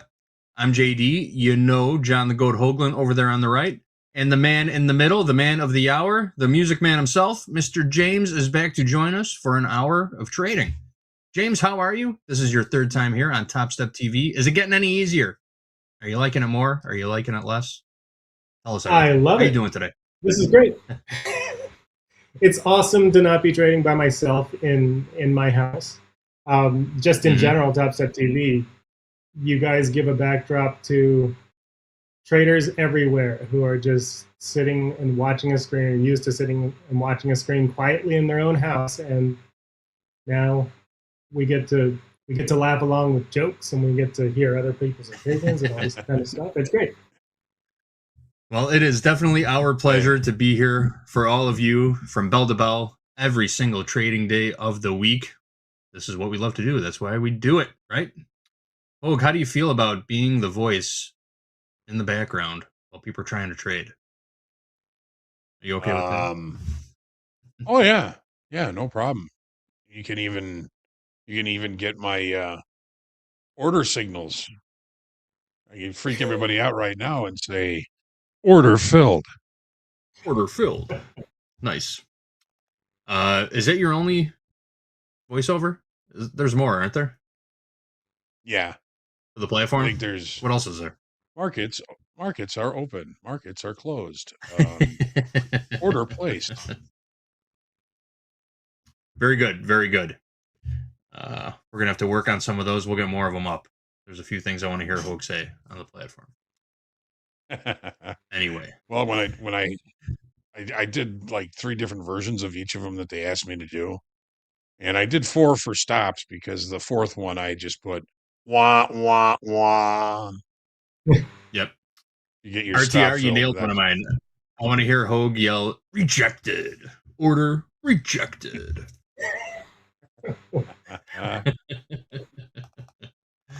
But anyway, these markets are moving. We are sitting on the highs in the equities right off of the session highs. James, how's it going today? Where were you trading? Are you in the markets? Are you in the markets now, I should say? And what happened earlier today? Tell us everything. Well, at the moment, I'm not in a trade. I am eyeing a short right now, keeping an eye on what happens here at the highs. It's a relatively cheap short, and there's single TPOs below us that we could come and clean up. As far as today, I dug a hole chasing around all the volatility off the open, and I have been digging out since. I'm almost out. So it's an up and down day, or a down and up day. As is the case with these markets lately, it's been super volatile, so there's an adjustment for how you have to trade it. And with that in mind, I am now trading the MMQ because I've found that you can't hold for a long time. If it starts going against you, it might go really far against you. So you can't hold you can't hold for a long time. And as long as I'm going to be scalping, I'd rather scalp the NQ than the ES. And with the volatility, I'm switching to micros. So makes sense. It makes sense. You know, you brought up a great topic there, digging out of a hole. I'm sure we've all been there, right? Nobody comes in and wins on every single trade every single day, right? Eventually there's going to be a little bit of drawdown, and you got to pull yourself out of it. As a day trader, when you miss on your first couple trades and you're digging yourself out of the hole, do you stop when you get back to scratch, or do you keep fighting to make money? What's the process there?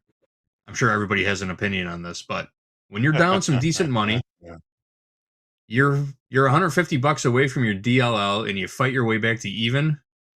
Do you call it a day, or do you get back in there and fight for some profit? How does that process look, James? There was a quote yesterday in the chat. The quote yesterday in the chat was, "Gratitude turns to greed at break even." It's very true. Very true. Very true. I would say gotta be that. careful with that. Yeah, I would say that for me, what I end up doing is when I get back to break even, I usually say one more trade. And then that's where the day of one more trades starts. And and sometimes they're good, sometimes they're bad, but at least after digging out of a hole, you close the day with either loser, the money of one loser, or you just have a good day from then. You're always starting from zero, right? So you're always resetting yourself, and next trade is a new trade. You're not revenge trading. You're not trying to. I mean, when you're digging out of a hole, you are trying to get out of the hole, obviously, but I mean, you're not just taking trades because there's money available. You're taking trades because it's a good trade, hopefully. Yep. Very true. Very true. And I can usually tell. We just missed that short. The short. Got a little bit of selling coming in. Yep. A little selling coming in here to the equities. Last trade in the ES 6824 quarter. I'm going to check the news, see if we got any headlines out. France's President Macron, like I have ordered CDG air carrier and fleet to escort frigates. So France is sending escort boats. What's that, Hogue? Say it again. Looks like right now, James, if you were looking for shorts, you may be right. Yeah, there's still a little bit more TPOs on NQ. Let me. I don't know if I want to jump on this just yet. So I watch NQ and ES. NQ has a few single TPOs between 24,743 or 740, somewhere around there, right around here. Taking them down out now. to, yep. Here we go. Down to 722. You can take it. I'll take it down. Okay. Oh. James is in the market. Hogue, what do we got to do to get you in the market? Hogue, gun to your head. Buy or sell right now. What are you going to do? No comment. We are going to join James. We're short two S&Ps. 68.22 and a quarter. There we go. 68.22 quarter. MES. James, what's your entry price? What's your entry price, My James? entry is 24,738.50. Now, what I was saying is that 738.50. I watch both ES and NQ, and when I am in a trade to clean out single TPOs, I hold that trade until both ES and NQ have their single TPOs clean. So it would be a very short trade on NQ just to take it to the 22, which is where the single TPOs are over on NQ. But ES has single TPOs a lot more singles down below in the S&Ps. That's right, down to 08 quarters. So now that I'm in, I may build the position and wait until ES cleans that up. Okay. I like it. Just so you guys know, I drew a line on my chart about 6 weeks ago, and I can't remember why for the life of me, but I have a line at 68.20, 68.20.75, and we just bounced off of it. And I can't remember why I drew that line, but there it is on my chart, 68.20.75. I'm happy I didn't delete it, but James, we left those single prints. We Still sure in the did. Nasdaq. Left a few. They're still down there. I think. We got a week low I think here we'll at take 68.20 in the S&Ps. Week, kind of short time frame week low here. okay. Oh, hey, we got a follow-up question. What we were talking about digging out of the hole. Tommy wants to know. Tommy in the chat asks, the big question is, how far in the hole do you get before you call it a day? That's what I'm always asking myself. Well, Tommy in the chat, we make that real easy for you on the Topstep X platform. You could set a daily loss limit. You can also lock yourself out of your account once you hit that DLL. So go ahead and play around with some of the risk settings. We're trying to give you as many of the answers as we possibly can on this platform.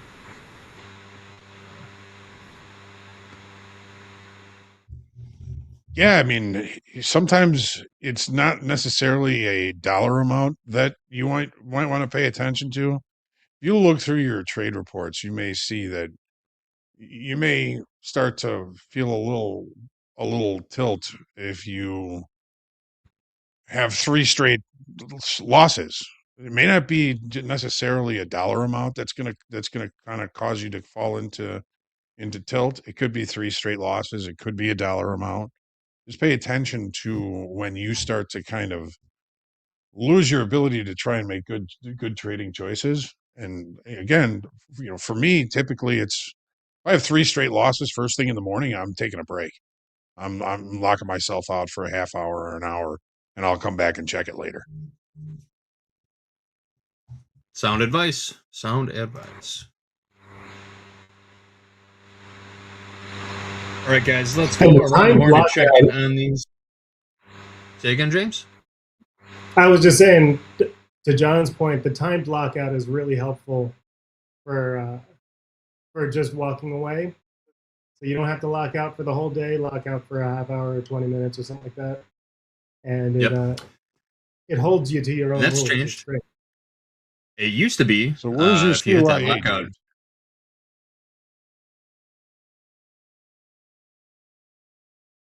James? My CYA? Is that what you're asking? All right. Yes. I am actually seeing that we rejected the distribution from yesterday. That's pretty close to the high for both ES and NQ. So, I just added. Someone's in. Someone's in. That was my ad. So I'm How many now more? in with two MNQ at average of 756 quarter. 24, And- 756 quarter.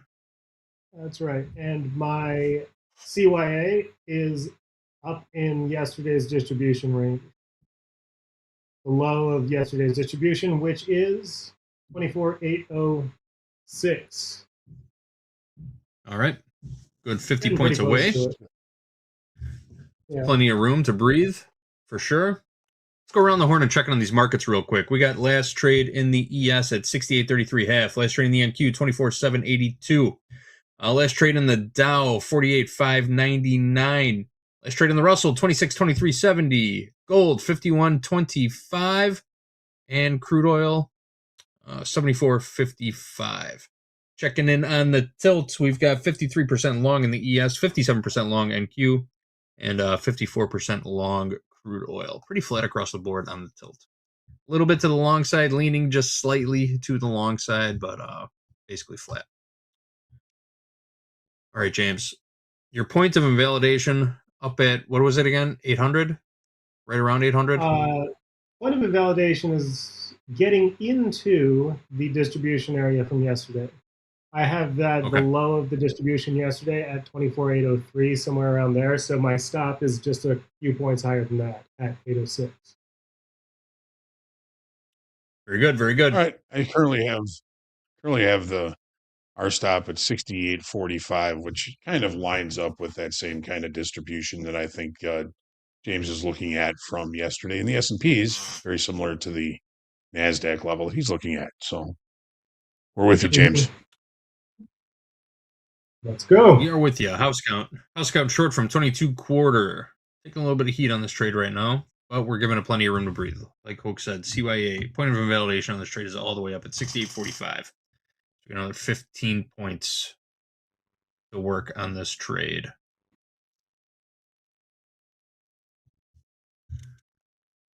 I will say it is a little unnerving. What's I'm unnerving? sorry. What's unnerving? Just going Tell us. against the longs on the day to day. This is a tough day. It's a tough day to fight the trend, that's for sure. When you get sure in is. on a trend move like this, like stepping in front of it, it feels like the path of least resistance is to the downside because you're getting those cheap trade opportunities, right?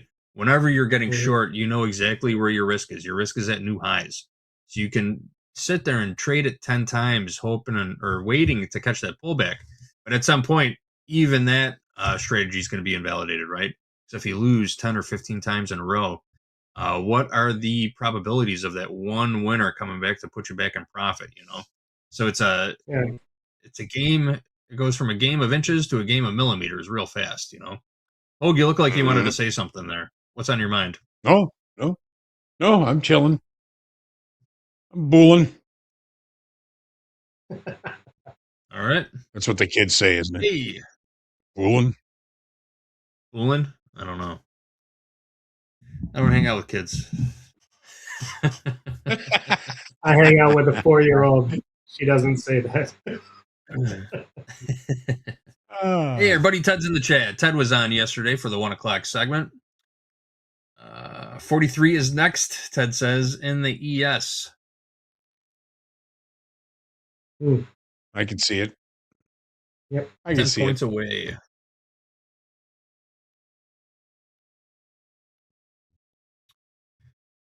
TM Special says, Spectral says, I want a short, but the chart is telling me long. Yeah, it's the difference between this sort of trending move is that it's actually giving you opportunities to get in and get long, but it's faking a lot of people out at the same time. Yeah. There's been a couple reversal delta, signals in there. 19,000 in the S&Ps. 19,000 positive delta. 1,400 positive delta in the Nasdaq. These buyers have just been aggressive as heck from the lows. Mm-hmm. They're winning. Still creeping higher, just inching up, tick by tick. 68.36 last in the ES.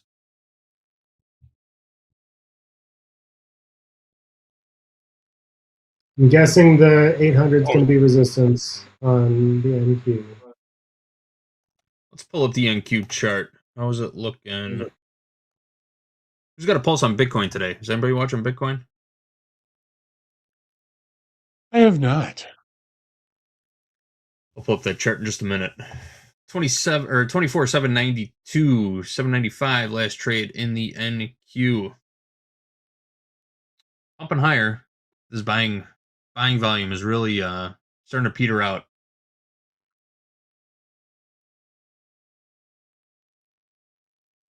If we're going to move for another leg higher, I want to see a nice influx of volume coming in.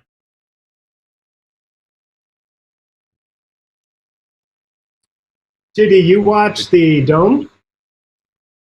I do. I read the tape. I watch the chart. I look at the charts. I love reading the tape. I like picking out patterns. It's how I started out, you know. I know I've said this 100 times, but the original front-end trading platforms did not come with charting packages. All you had to look at were the ladders. So my screen was just full of ladders. I would just read the tape all day long. So, and did you have any? I think it's a valuable skill Did you to have any patterns? What? Oh yeah, you stare at a ladder long enough, and you'll start to see things, you know. So what were some of the patterns that you used that you would lean on? Oh, back in the early days of algorithmic trading, you could tell when an algo was taking over a market because it would, you know, a market would rally 8 ticks, break 6 ticks, chop around for a few minutes, rally 8 ticks, break 6 ticks, you know, and you would just see the pattern all day long, up, down, you know, just slowly inching higher, coming It's back, on the inching ladder, higher, right? coming back. Yeah, just reading the tape, watching the ladder. Yeah. That's cool. I asked because I watch a footprint and I have my patterns that I watch there. And just like charts, people read the same thing and they'll pick out the different patterns in it. And but interestingly, the ladder is the same for everyone. It's not like people have different charts and then they'll have different things that they look for. Everybody's looking at the same ladder. So that's kind of cool. And you can see when selling pressure, like in real time, when selling pressure, buying pressure starts to peter out, and you see how they try and force a market down, but it's not moving anymore, and you see the buyers start absorbing all of the sells coming into the market, all those market sells coming into the market, and it just keeps going bid, and it's chopping around between 3 or 4 prices, and you know that the move is imminent. Because as much selling pressure as comes in the market, it's not dropping in price. Price is not moving any lower than it is at that level, right? So you can sort of anticipate Hard a to move see. just based on that market activity, right? You're looking at delta then too. You see You're looking aggressive at selling, everything. unable to move price. Yeah. Mm-hmm. And you've got a nice histogram right on your ladder too. To the far right, you could see how much volume traded at every price. So you know where those larger volume nodes are. Just looking at the ladder also. So there's a lot of benefit to just reading the tape. It's not for everybody. This isn't the end all be all, but it's I think there is value in it. I think it adds value. I agree with you. It's just it hypnotizes me if I'm trying to just stare at it. It kind of hypnotizes me. So I'm looking at it during like breakout periods of time, whether it's an initial balance breakout, something a little bit longer time frame breakout. I just want to see that people are looking at it, and you can just see it by a lot of orders being placed, a lot of orders being canceled, price moving robustly. When price moves to a new level. Mm-hmm. Primal Rage in the chat says I'm learning how to utilize that level 2. The level 2 data. Yeah, if reading the tape is your thing, you're going to need the level 2 data. You can see where the liquidity pools are above and below the market. It's truly valuable, in my opinion. What were you going to say? My word of caution for people who are going to get started into reading the dome and reading the tape, it'll make your brain melt. If you just read numbers and then you try to sit there for hours, when you first get started, oh my goodness, I have smoke coming out of my ears. I'll close my eyes and I'll just see numbers going up and down and stuff. Yeah. It will.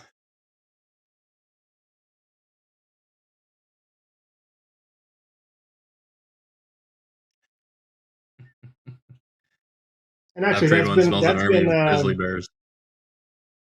Lately, I've been keeping an eye on the markets in the overnight because the daytimes have been so wild and volatile, and so I've been reading the tape on the overnights as well. And oh my goodness, are you finding an opportunity there? Are you enjoying it? Are you trading it or just watching it? A little bit of both. Yeah. Yeah, my expectations are different for overnight, and also since I'm not very seasoned in the overnight momentum and tempo and stuff like that, then I'm not that confident in what I see and the signals that I get in the footprint. I don't know if I can really trust them or not, because you might get a signal and then no follow through for another hour and a half because volume is just so low. And then if the signals are that spaced far apart, then you don't know if it actually is follow through or if it's an entirely different signal. So kind of hard to read what the footprint charts. Yeah, footprint charts for the people in the chat who aren't familiar with them. It's really just another way of reading delta, but you get a price or tick by tick, price by price instead of overall, right? Showing you the market buys versus market sells in real time by price. Yes. Instead of just an overall cumulative delta. Like the reading that Hogue gives off, or lets us know about. What is delta right now, Hogue? 19,700 in the S&P is positive, and positive 1,500 in the Nasdaq.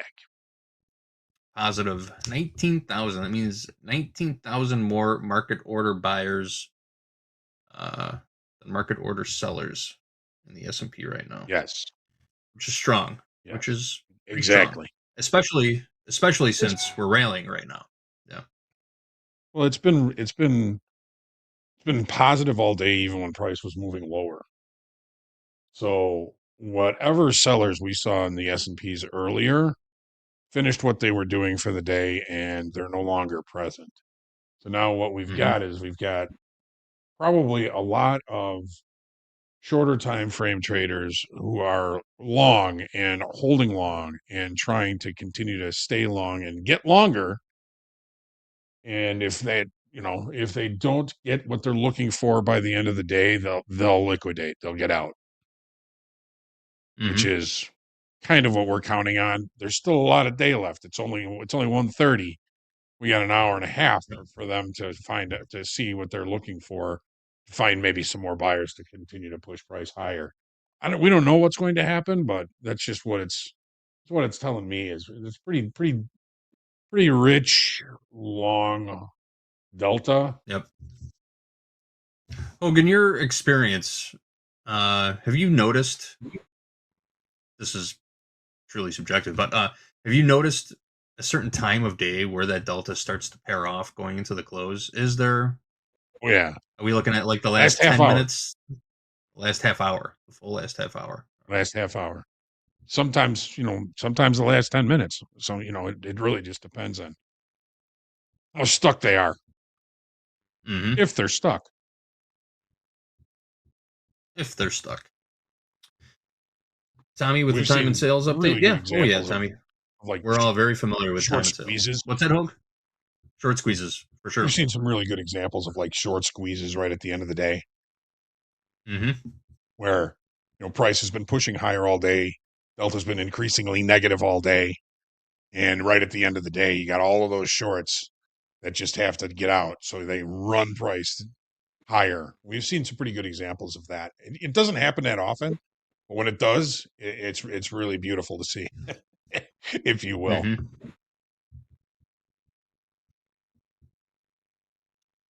Like Thorcar meets John, have you wants noticed? to know. What's up, James? John, have you noticed the delta unwinding after the 3 o'clock close? Like the 10 minutes, Yes. you know how it's open an additional 10 minutes after that? Have you noticed that people wait until that last 10 minutes after the turn of the hour? Yes, that can certainly happen. Yeah, I found myself waiting for a short squeeze or waiting for an unwind and going over the turn of the hour and then finally getting it at like 09 or something right before the actual Sure. shut And then off it goes. of trade. Yes, 100%. Yeah, they'll If- wait till do you after ever- the 3 o'clock close. They know they got till after that. You ever notice a correlation between MOC orders and Delta going into the end of the day? Is that something you've ever I've really looked at? watched. Yeah. I've Is there any watched. connection at all? Not that I've been able to really put a finger on, but I have, it's not like I've been studying the data intently, just kind of watching to see if there's anything. And, a lot of times Delta is not going to do anything for you at the end of the day. It's specific situations. But I've never been able to put any kind of correlation to MOCs to Delta. I would imagine, if there's a whole bunch of shorts and MOCs come in long, that's going to probably encourage some of those shorts to get out as quickly as possible. But I've never really noticed any real tangible correlation in it. It's a great question, though. Yes. Very good question. I have watched the MOC and actually studied it a little while, a couple of years ago. And what I noticed is that if the delta number is too big, then they're not going to bother unwinding it. ES delta number that might be too big might be, say, over 15,000, either positive or negative. So you think it's, and they don't bother to unwind it. They just let it just keep running, and then it closes the day Just let at it go. 21,000. Yeah. So you're assuming it's accumulation. This is a longer term position. Is that what you're thinking when you see that happen? Longer term, guess. larger time frame traders. Yeah. People Building that larger can, positions. that can hold, right, or they're starting the That makes week sense. with this position, and they're just going to hold it for the week or something like that. But they're not. When it gets over a certain number, I don't think I've seen like a 20K number unwind to zero in the last 10 minutes. When it's super high, say plus 15,000, it continues in that direction sometimes. or most of the time. That's aggressive. Very aggressive. Hey, we're back to Hey, break look at this, even. guys. We're almost back to the lower end of this range. I got that 6820.75 line in the sand in the ES. Hoag's almost in the money on this trade, short from 22.25. We are right there right now. James is short a pair of micro Nasdaq from 24.756.25. Looks like we're going to be in the money very shortly here, guys. Are we rolling over? Is this it? Is this the move we've all been waiting for? Yeah, we're losing in Delta here, so we've lost about 1,000 in Delta. Okay, Delta's peeling off. Pairing off. Yep. Some longs are getting flat. NQ just cleaned up those single TPOs. ES still has theirs. AS is working on the single TPO. Between here and 08, so another 10 points in the ES.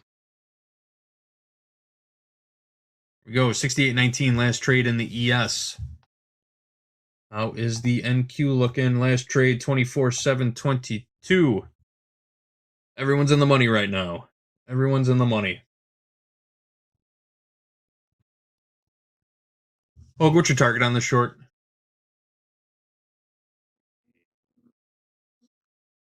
New lows? No, I would be happy with taking one off when we close out the single prints, which is right around 68.08, and getting out of the other one at 67.96, which is weekly kickoff low and really close to the initial balance high. There you go. There you go. More selling coming in. 68.17 last trade in the NQ. TDM trades in the chat says, I get in the hole, I dig out. Next trade, back in the hole, dig out again. Back in the hole, back out. Exhausting. Like you know Sisyphus. how I know when you know when I know I'm about to have a day like that? Let's say, for instance, I get short, right? And the market starts trading against me. And then we start to see a pullback, and it looks like I'm going to be in the money. But the exact price that I entered my short at becomes the support zone, and it bounces off of it. Support and it level, keeps yes. coming back, and my entry becomes a support level. Never only giving me a tick or two. Every time it comes down, I feel like I could. This is the one, you know. This is the time we break down, and it just doesn't seem to happen. Two of those trades, and I know it's time to step back and reevaluate, or just quit for the day because I have no pulse on what I'm doing or what's happening in the markets. Right? It's like they know. They know. They knew. They saw me put the order in. I pray for a break even.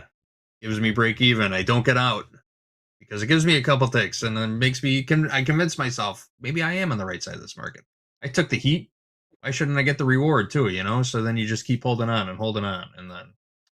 Well, now you're making me think I should take this off. You're in the money though, Hoag.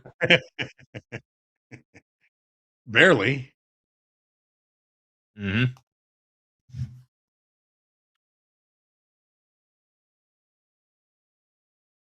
John, where did you get in? We're at 68.22.25. Ripping. We are ripping. Strong buying just slipped into the equities. Here we go. See that, JD? I'm looking for news now. Oh, it looks like that, doesn't it? Do you think that was purely arbitrary? Was that just a program suckering in some weak shorts just to rip their faces off? It's possible. I'm not seeing headlines. Me either right now. Sure looked like it, though. Yep. It's going to get Last headline we got was about 20 minutes ago. I'm out. I'm going to refresh. And James is out. 68.40. James out. Man, that was a 20-point ripper in just about less than a minute in the S&P. And we're still going. We're putting in new regular trading hour highs. What is the headline? Trump always backing militias to dislodge Iran's regime, but that was over 20 minutes ago. I don't understand. I don't think that's what's moving markets right now. Well, maybe 90-bit even will tell us how here it is. To ensure free flow of energy to the world. There it is. Free flow of energy. That means. Well, he certainly gave a free flow of energy to the buyers. That's a great lead into our a little piece of news we want to share with everybody right now. As Trump is saying, free flow of energy, Iran is threatening to attack any ships that attempt to pass through the Strait of Hormuz, potentially disrupting global energy trade. CNN's Christy Lou Stout is here to report. Let's run this clip real quick.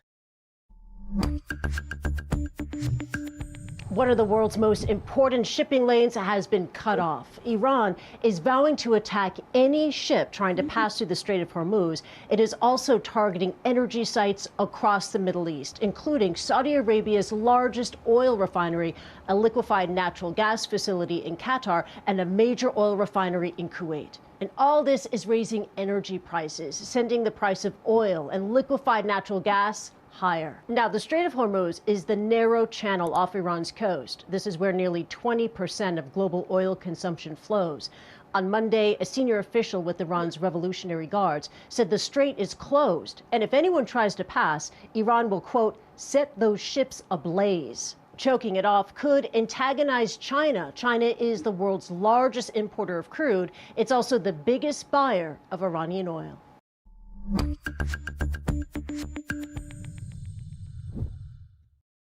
How about that?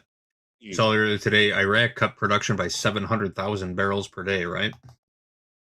Oil is the play. Aren't we trading oil? Right?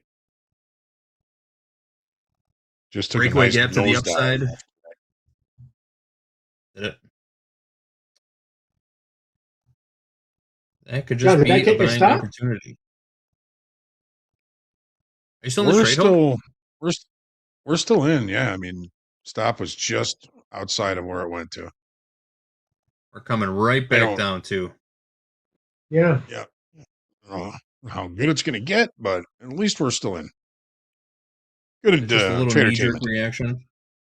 Good trade entertainment. Yep. That was a 100-point move in a minute. Yep. The Nasdaq. Wow. Yeah. Yeah. Why? Was that whole thing just a head fake? Yep. We're starting to rip it higher a little bit again. Trade the Nasdaq. Oil. Crude is just smoked. Getting smoked. 72.50. 72.50 last trade in crude. Put in a high of 78. 8 o'clock right off the open. Looking at a 1 hour chart in crude oil right now. Just getting crushed. Well, we could have been short crude. So is good news for crude then? Guaranteeing that shipping lanes will be open. Crude drops. That's not how it normally works, right?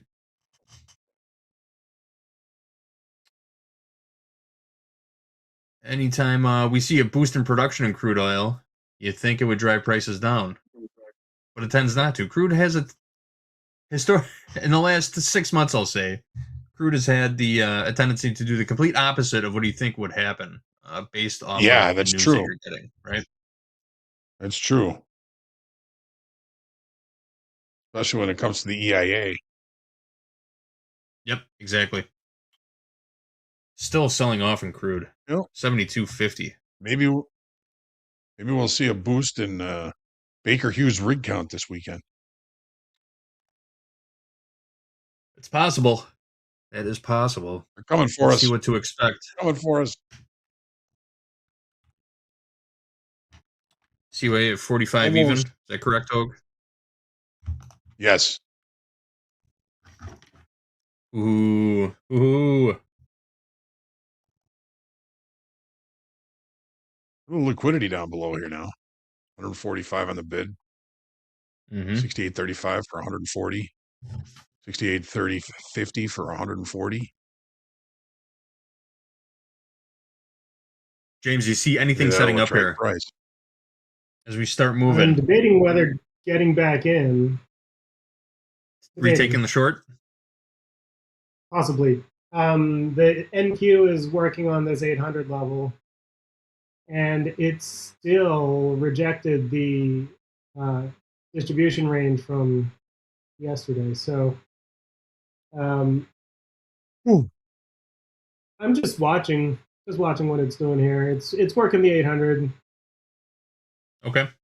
And Delta's up to yes, 22,000 in the S&Ps now. 22,000 positive delta in the S&P. Yep. Quite a bit. And we're ripping. Yeah. We're More buyers coming in. More we're a buyers little and sellers in early the for the S&P. shorts. Yep. Ooh. We're a little early. Getting real close. Getting real close to that 45, Hogue. Yeah. It's looking at us. It's looking at us. There's a 100 lot offer there, too. Got 100 lot offered got at a 45. foot on it. Got a foot on it. Let me see if I can hold it off. Everyone draw a line real fast. Stop this thing from going higher. You ever do that? You get so angry, you just draw a line and say, "Don't go over this line. Don't trade over this line." Sometimes it works. 1,700 positive delta in the Nasdaq.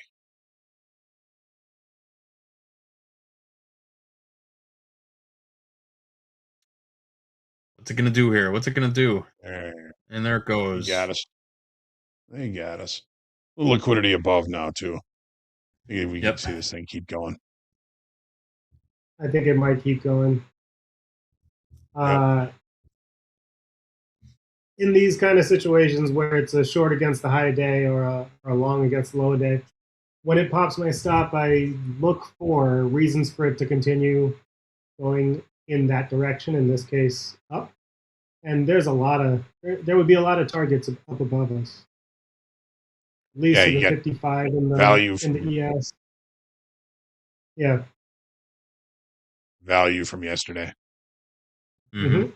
At least to the 55. Then there's also 2 naked point of controls above that. There's a pivot point just above us in NQ at 24,866. So, I mean, all those things, they all could be levels that are attracting price right now, or they are. What are we getting long? You wanna? We got a 250 lot. 250 lot of 50 in the ES. Let's see if it trades. I'll get long for yeah, sure. Let's try long. I'm long. Caveman it into the longs. Buy high, sell higher. Let's do it. Price, James. We just did. That's what we I just did. Target is, or actually, my entry is 24,847 3/4. Got it. This might just turn 24,847. Yeah, we just bought the high. Yeah, but there's some resting liquidity right above us. I don't know that yet. It's not over. It's not over yet. 300 offered at 50 now. Come grab that 50 offer. They're coming for it. Yeah, Here we go. We're long. We're just long 1 micro. 68.49. Oh, where'd you get in? 68.49 quarter. Yep. Let's see. 68.48 last trade. Ticking higher, ticking higher. 300 offered at 50 in the ES. Let's see if it trades out. Coming for it. Here we go. Backed right off. There's Backed right off again. There's liquidity above, but they're protecting this 50 level. Here we go. Another test. See if they could take it. Yeah. I love paying the high. Just gave you 3 chances of scratch, Hogue. 4 chances. 5. Yeah. It won't take out those 50s. It hasn't even traded the 50 yet. Just keeps kissing it. Well, above the 50 is the 55. There's more resting liquidity up there. Yeah, there is. In the NQ, I see liquidity at 865 and also at 900.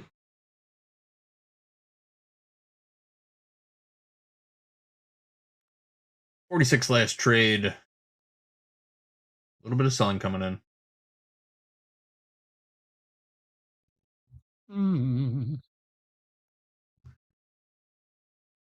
We have got This has to go or I'm out. Yeah. If it breaks this 20 level on the NQ, then I might. We need a new dealer or a new shoe. Something else going on here. New shoe. Reshuffle. Come on. Let's start this thing over. Let me see the burn card. Here we go. You ever asked to see the burn card at a blackjack table? They look at you like you're a criminal.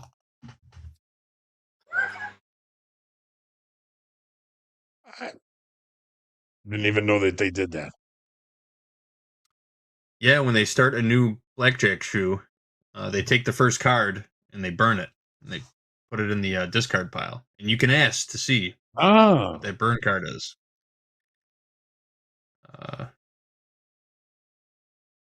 Say, what do they think? You're counting cards? The five. They always raise their eyebrow shoe? at you. Show me the burn card. Who's this guy? Bond. James Bond. I also like to live dangerously. I knew you were going to say that. I got stopped out. Stopped out. James gets stopped out. That's right. I suggest you hit, sir. Oh, you still in this trade? Still, yeah. Hanging around. Catching a bid here. This will be the 7th time it gives me a chance to get out at break even. 8th time's a charm.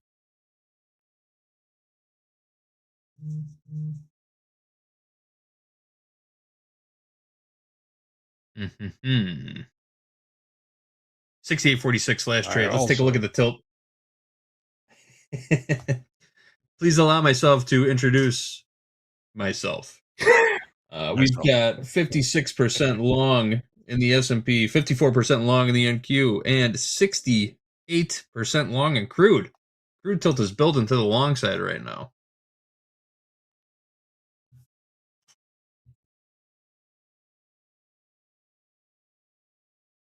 Hogue still in from 49 quarter. What's it gonna do here? What's it gonna do? Oh, we gotta get out. We gotta be out of this in the next 3 minutes anyway. Oh yeah, it is almost that time. That hour flew by, didn't it? That's Yeah, what happens when you read the tape. Time flies when you're reading tape. Hanging out with my friend James. Yep.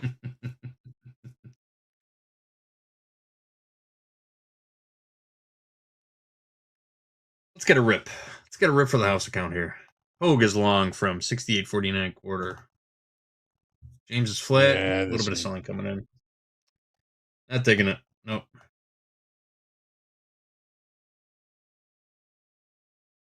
Shubham, our buddy says, this is an account killer type of day. Not wrong. Not wrong. Yeah, it is. It is. We are going to time out of this here shortly.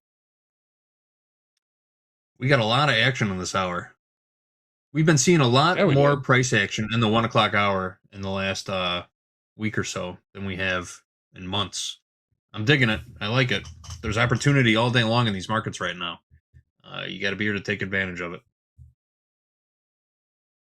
Hey, we're flat. And house is flat. I'm down. What's our total P&L?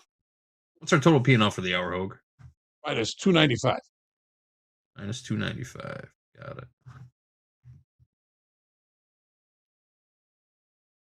There's the short going. Man, right back down. What a head fake. Speaking of markets All that positive are delta. wild and don't make any sense, have any of you guys actually gotten a handle on silver? Hell no. I have not traded a single contract in silver since this whole thing started. I stay I away own from some that. physical, but no, I haven't traded it at all. Mm-hmm. I've been watching it, and it's crazy. It It's is not crazy. that crazy, but it's kind of crazy. It's also tricky because you can't size down, so it's almost like trading the Nasdaq with a 5 lot as the minimum. Mm-hmm. So yeah, it'll You do could- nothing, and then it'll jump to plus 500 or plus minus 350 or whatever, and it's just You could hit it's just max. crazy. You could hit max loss. You could hit max loss. Trade a micro silver with a single micro contract, very quickly. Yeah. Very quickly. It's no joke. Oh. It is extreme volatility. Some people love that.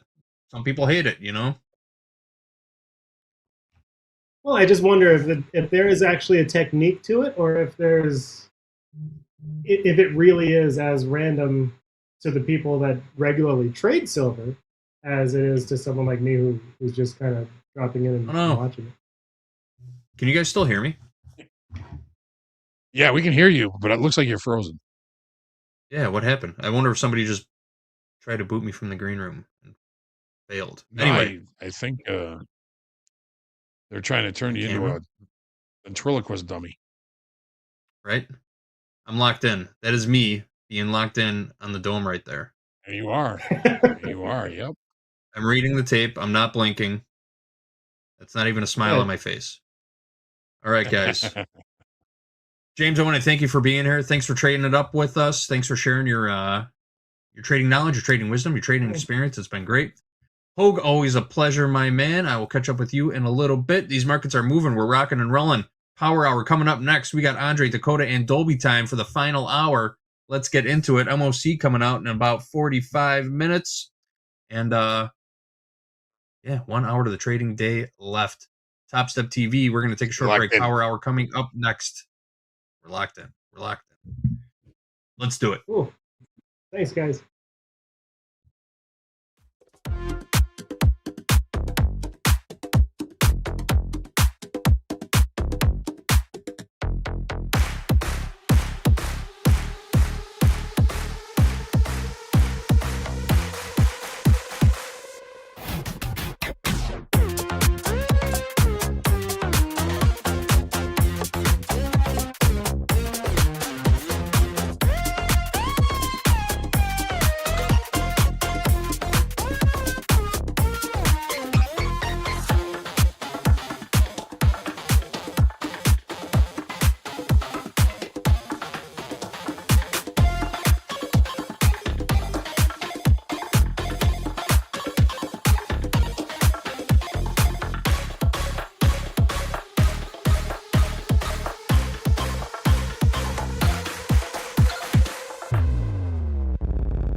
Wow, these markets are absolutely rocking. It is power hour of the last hour of the trading session. Who we got?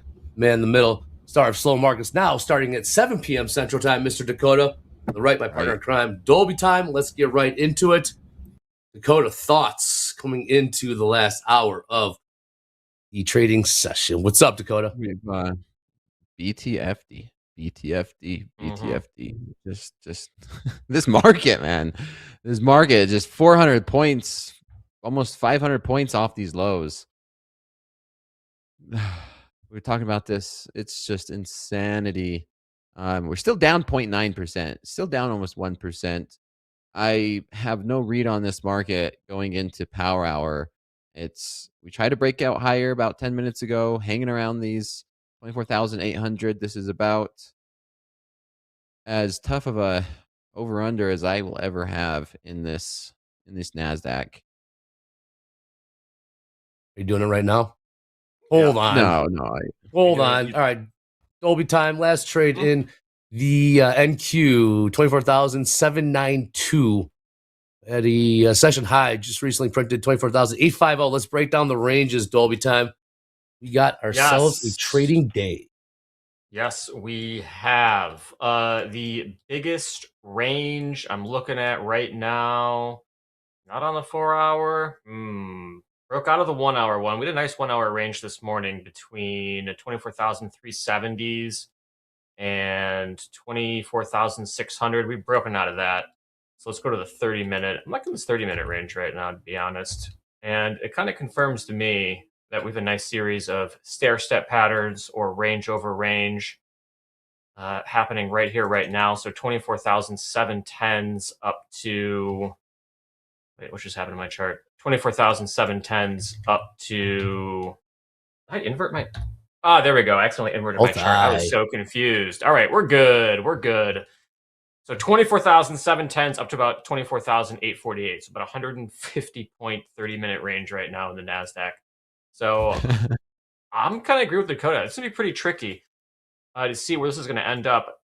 If I had to bet, I think we're just going to continue to range over range up until the daily range high, which is going to be around 25,100. Fair.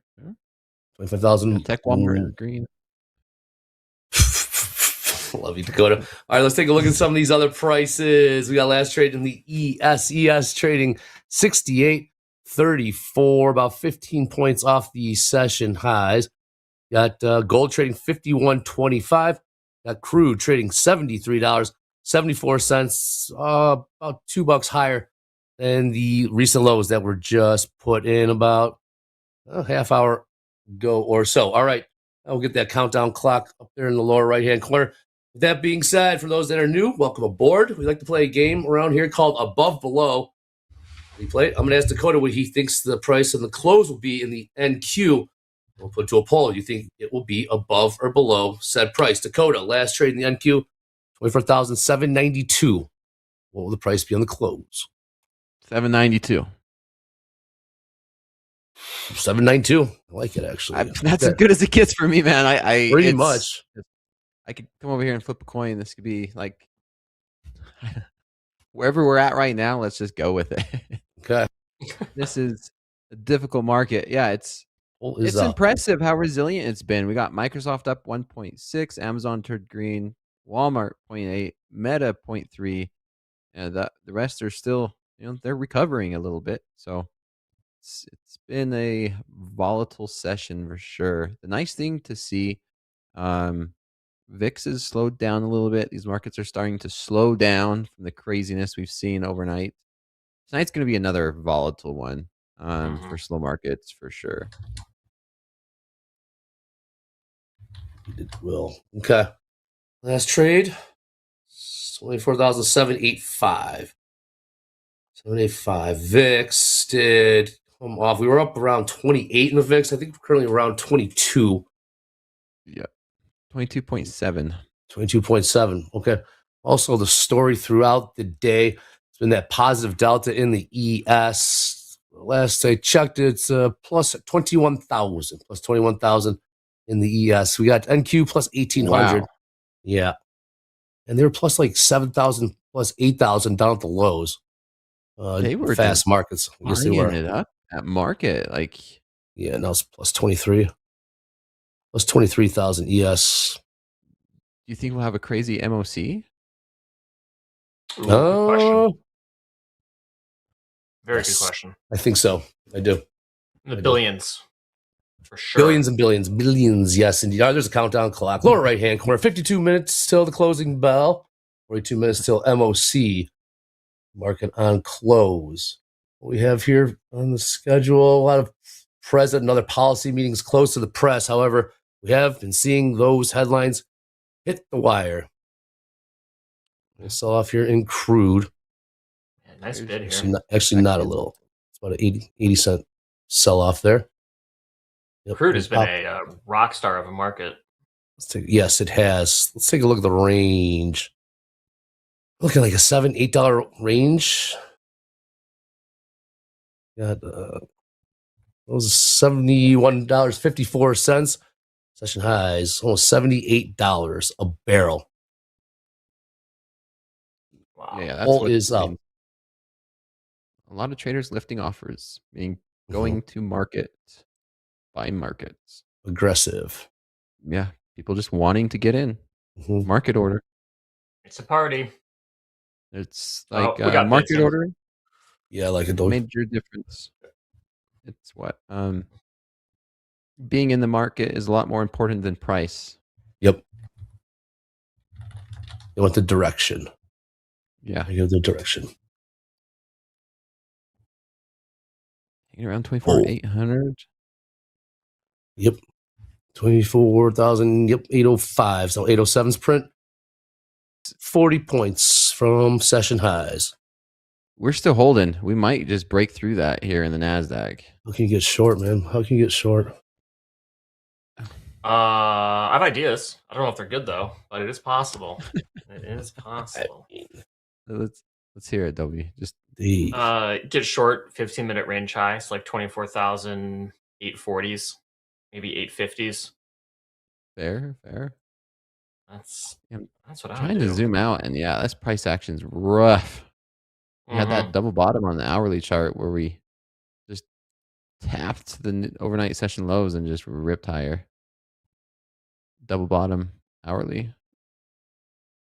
And we are still red on the day, right? By quite a bit. I mean, it's weird. It feels like we're almost in like a bull market, but really we've just clawed ourselves back out of a hole, like 400 points. I mean, like Dakota said, we're still down almost a whole percent today. That's after 500 points. 500 points. 500 points in the Nasdaq. Yeah. You start trading at 9 2%. o'clock and you're like, this is the greatest bull market I've ever seen. But I know. Still down a We percent. yes, it's been that kind of a day. Yeah. Yeah, buyers keep stepping in here. I'm not seeing any Sure sellers. do. What's NVIDIA doing? That's the real question. Is It's NVIDIA bidding? 1.3% down, but it's well off of its lows. I could pull it up here. Let me see. Yep, Yeah, bonds its still lows was at recovering. 176. It's at 180 right now. So we've rallied quite a bit. It could Also, not don't break forget, those 194s. we have jobs. It is jobs week as well. The ADP tomorrow morning. Make sure to tune into opening call for that. Got non-farm on Friday. Got initial jobless on Thursday. Whole lot going on. Seems like every week it's a new story. Never boring, man. Never Sure boring. isn't. Never dull. Just how do we get into this? Do we just buy it? We just buy it. This is a 800s. zombie rally. Can we classify this as a zombie rally off those lows? I don't know. Do zombies Maybe in move 500 gold. points? Maybe in gold from 9:15 a.m. Central to 10 o'clock. Okay. Fair. But we might see another push higher here. Fast zombies. 28 days later, zombies. There's the Never poll seen that show. results. 64% are saying above 24,000. What is it? 792. Yeah, 792. I like the above as well, but anything can happen. This MOC could move this market 50 points either direction. Yeah, we were in the billions yesterday. Yeah. Okay. I mean, do you really want to hold a position overnight? No, definitely not. Oh, Definitely not. long oil. Long oil? Yeah, Yeah, probably. I mean, I don't think not financial advice. Trump would say anything overnight that would.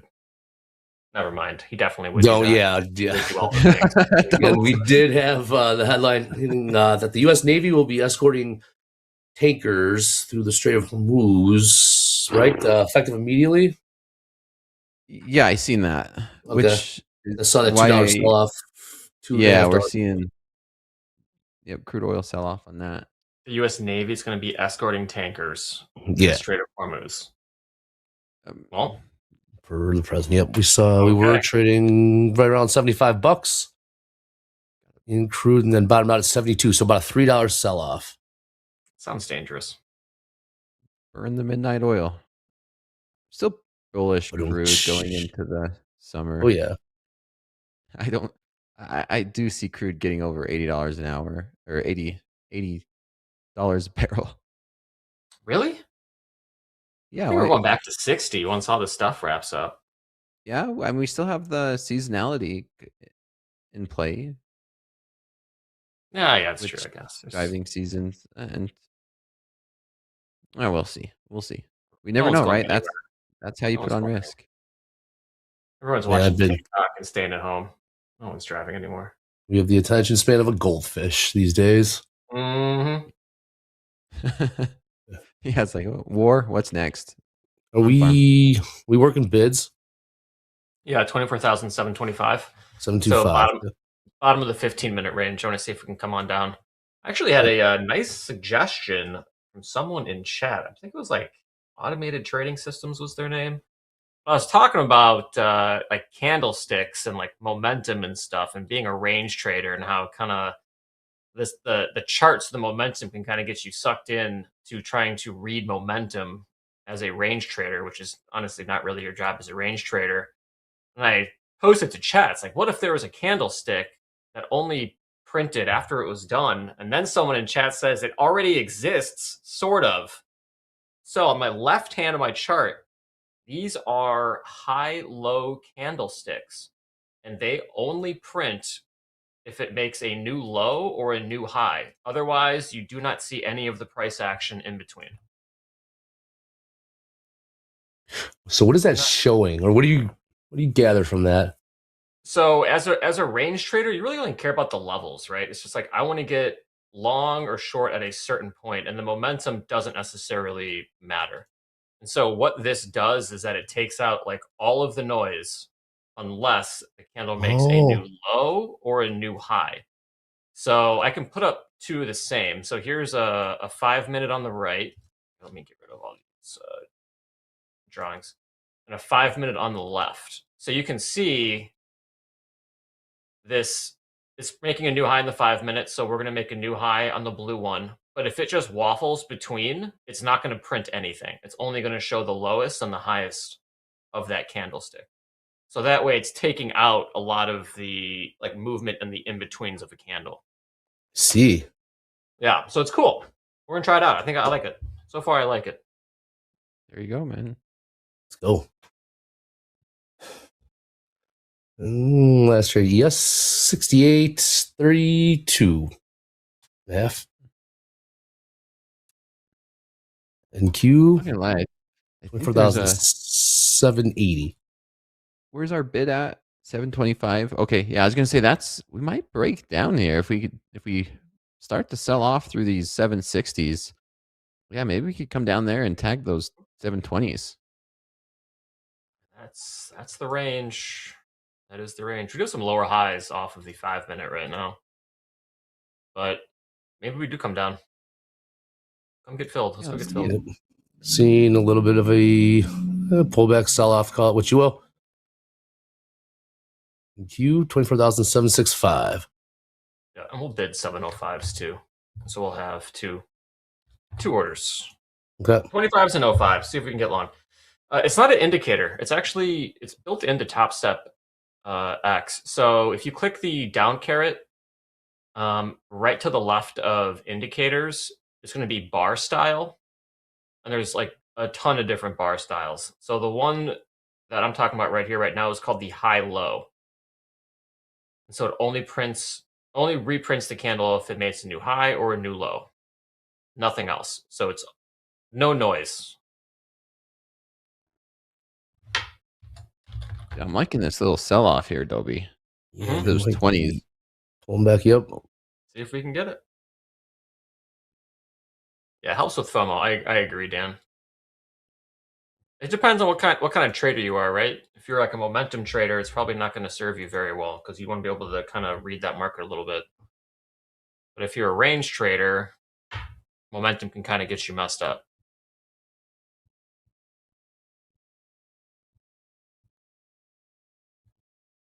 So we're going to work with it a little bit. It's taking a peek. Taking a peek lower here. ES and NQ.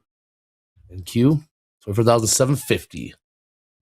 Last trade now 748. ES off about 15 points since power hour. Started trading 68.26. 25s. Seeing these 40s. Okay. Ooh. Yeah, man.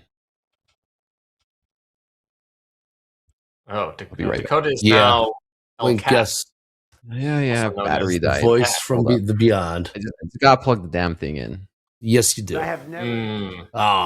There's the Right, president. Get a those little, battery-powered video cameras. little sneak peek what we got for you at the bottom of the hour. 11 minutes till the bottom of the hour. 50-50 on the tilt. See if we can get filled here. See if we can play this stair-step pattern to the upside. Nasdaq still down 1%. Like it. We'll see. Jack, I'm with you, man. Battery-powered Same. camera. What's going on? Where did Dakota acquire a battery-powered? Agree. Really? Or Can't battery powered mouse, battery powered keyboard. We got USB now. Yep. Step back in. 4,758 last trade. What's up, Mo? See Mo in the chat. Yep. Mo, how you doing? Hope you're doing okay. Oh, Dakota's back. Fantastic. Yeah, I'm back. It's a plug-in. Okay, I got a cord for my mouse. There's no batteries on my mouse, and it's a plug-in here. If I don't plug it in, it'll die because the battery doesn't last very long. That's it. I gotta plug it in. It's plugged in. He's a pro. He's a pro.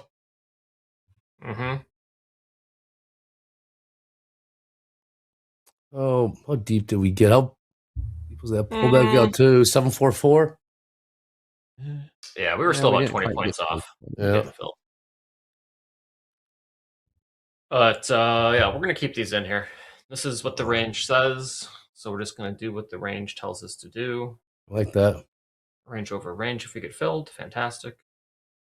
If we don't, totally fine. Just hang out.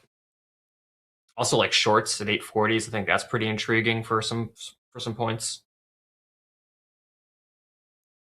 840s. Okay. Yeah, right now. Bit of a holding pattern. 9 minutes to the bottom of the hour. Seeing a little bit of buying come back here. Yeah, buyers just stepping right back in. Didn't give us those 20s, Dobie. Nope. It's okay. Let me know, Hogue. But still very volatile if you think about it. Not being jaded.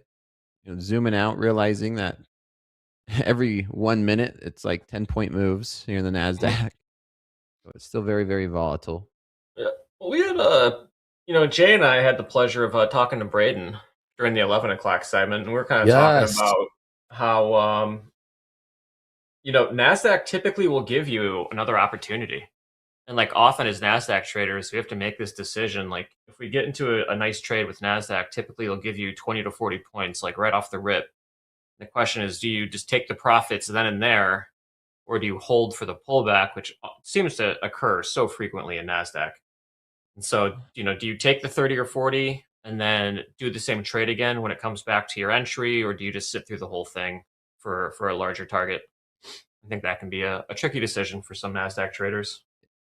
It is. I would lean to taking it. See money, Yes. take money.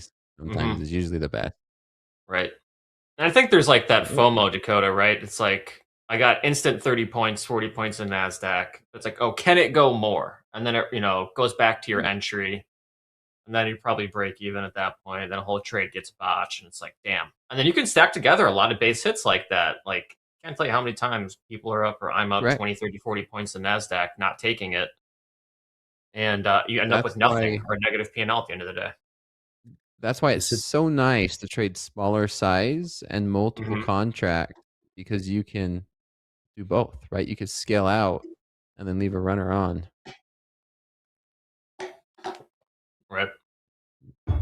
Little pop in gold. Here's U.S. Secretary of State Rubio getting ready to speak. Okay. Nasdaq's trying to get down there. Come on down. Yeah, price is right. Yep. We're ready for you. Price is wrong. What's going on at MBT?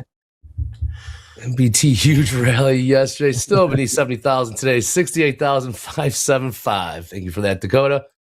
Around in the old Dow. Dow trading 48,612. Dow with over 1,000-point range, including the overnight. We saw three different handles. We saw the 47,000 handle, 48,000 handle, and the 49,000 handle in this trading session. Wild. Including the overnight. Wild. Including the overnight. Oh, man, I remember when we seen that in the Nasdaq last year. This time that was amazing. It was what, the 17,000s, 18,000s, 19,000s. Yeah, in like 30 minutes. That was it's a great time to buy stocks, right? Yes, it was. Yeah, exactly. Yeah, and like it is hey, financial definitely advice. 90 days. Heads Yeah, up, it gold was continuing insane. to push higher. Gold up about $15 in this 5-minute trading, 51.40. We were just trading 51.25.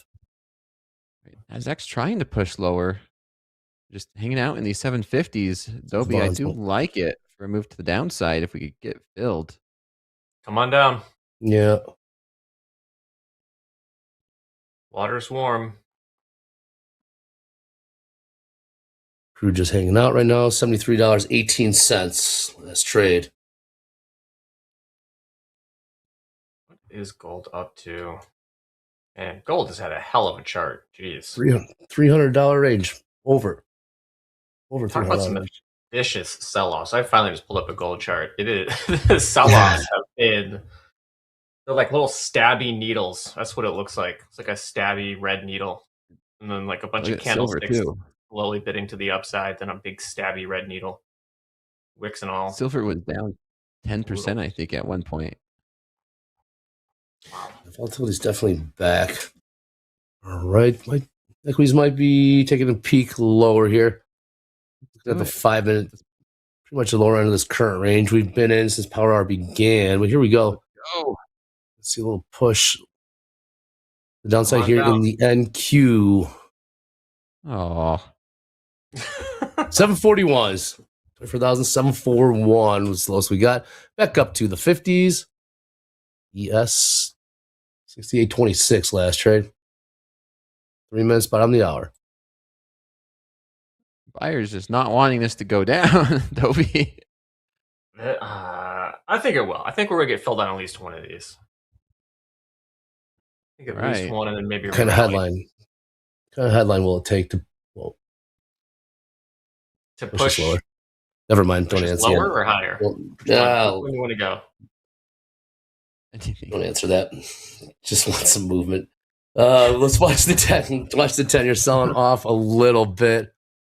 10-year yields back above 4%. Actually above 4.1%. I do believe. 4.1. Was it ever before 4? No, it hasn't been below 4, right? It has been earlier, I think yesterday. Yesterday, okay. Jack, correct me if I'm Coming wrong. down. Rates are coming down. 4.05%. Current.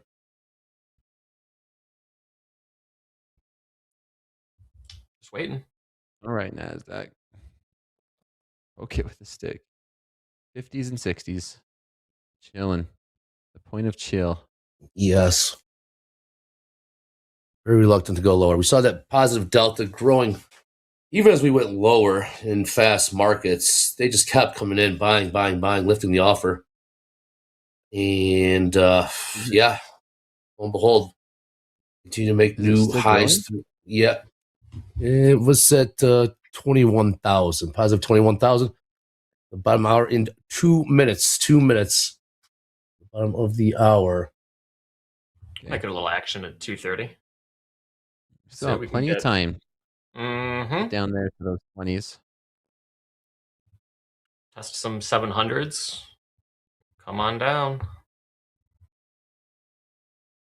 Or I mean, maybe let's devil's advocate. Maybe that's as low as we get, and we push back up towards the 820s. Then probably a short. We can get up there. It would be a cheap short. Buyers jump back in. Yes, they did. Yeah, look at these buyers. But there you go. 24,790 last trade. Buyers just pushed it higher by about 50 points, just like that. Incredible. Yeah, we were at 790s for a second. Now we're back down to these, almost back down to the 60s. Did. Nope. Right. You're just hanging on here. Yeah, we are. All right. We heard, well, we keep an eye on crude oil prices all day, all week, as we see like $7 range today. How is it affecting? How is it affecting people at the pump, at the gas pump, with this volatility in crude? Let's get a quick update, let's catch back up with this hard-hitting journalism here. We got 30 seconds to bottom the hour. I have never had more compliments on something I did. People felt it's something that had to be done. So if we have a little high oil prices for a little while, but as soon as this ends, those prices are going to drop, I believe, lower than even before. There you go. Okay. Main Street feeling it at the gas pump.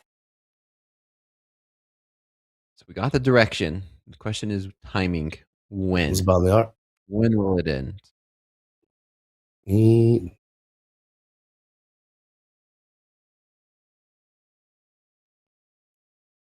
How about that? All right, some more buying coming in. The range. 24,787 last trade. Yeah. Yes, 68.34. The above below was 92, right? 792? Yep. Okay. We're about there. Pretty much there, yeah. At what point will you declare victory, Dakota? Typically, you will declare victory that you nailed the above low. He's like 10 minutes before the closing bell. Are you ready? Are you ready to declare victory with 29 if we're minutes hanging left? around 792 around MOC, that's good enough for me, right? For me, if it's there before MOC, yeah. MOC just throws everything off. Yeah, it does. But then if I'm down, right, and I'm wrong, then then I'll extend an extra 10 minutes. Of course. Yeah. Take it to the MOC bell. could save me. Yeah, to the bell. And we got a little bit more upticking here in crude. Last trade 73. 66, now 67s. We're going to get an offer in too. We're going to bracket this 15-minute range in Nasdaq. Okay. Well, 840s ish. 847s, yeah. 847. Here's these 790s. Do we go to session highs? Sure. Oh, we are. Wow. 50-point push higher here in the NQ. Almost got to 24,800. Within 2 points or so. ES, about a 10-point. Starting to get a little bit Dorito-y here. Higher lows, lower highs, pretty consistent lower highs, at least on the 5-minute. We're just stuck right in the middle of the range, 780s. Volatility trying to step in. Take. There's just nothing to be had here in the middle. Not yet. Nothing from Rubio yet. Nope. Now for that. This is a little choppy. Stay locked in. The move coming. Yeah. On Crude. Crude continue to grind higher here. There's plenty of opportunity in this volatility. Mm-hmm.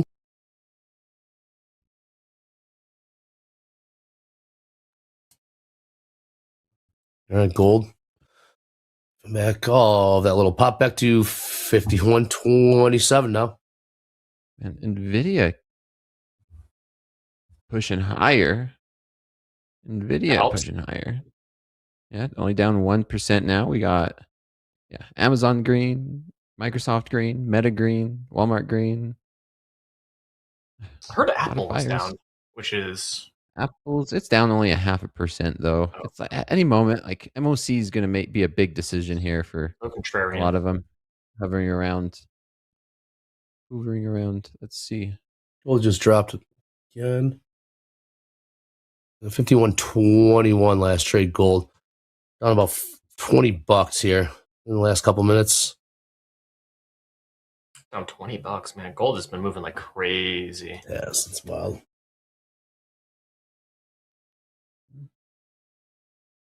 Okay, sellers trying to come back into the Nasdaq, trying anyway. Every little pop down gets bought up. Every little pop up just gets sold off too.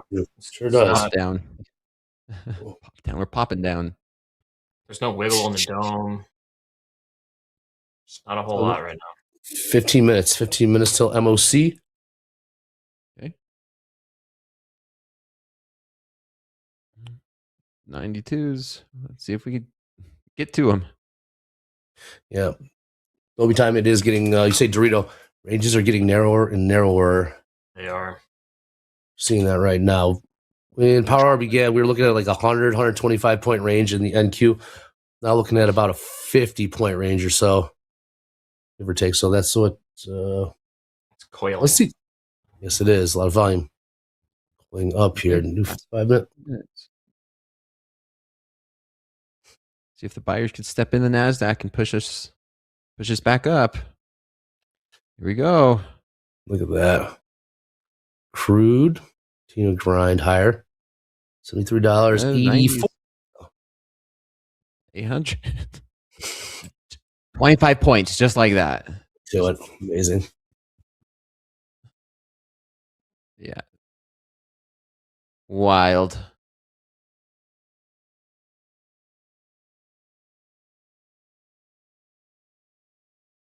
That was every little buyers are just so resilient right now. Uh-huh. Yeah, that was. Yeah.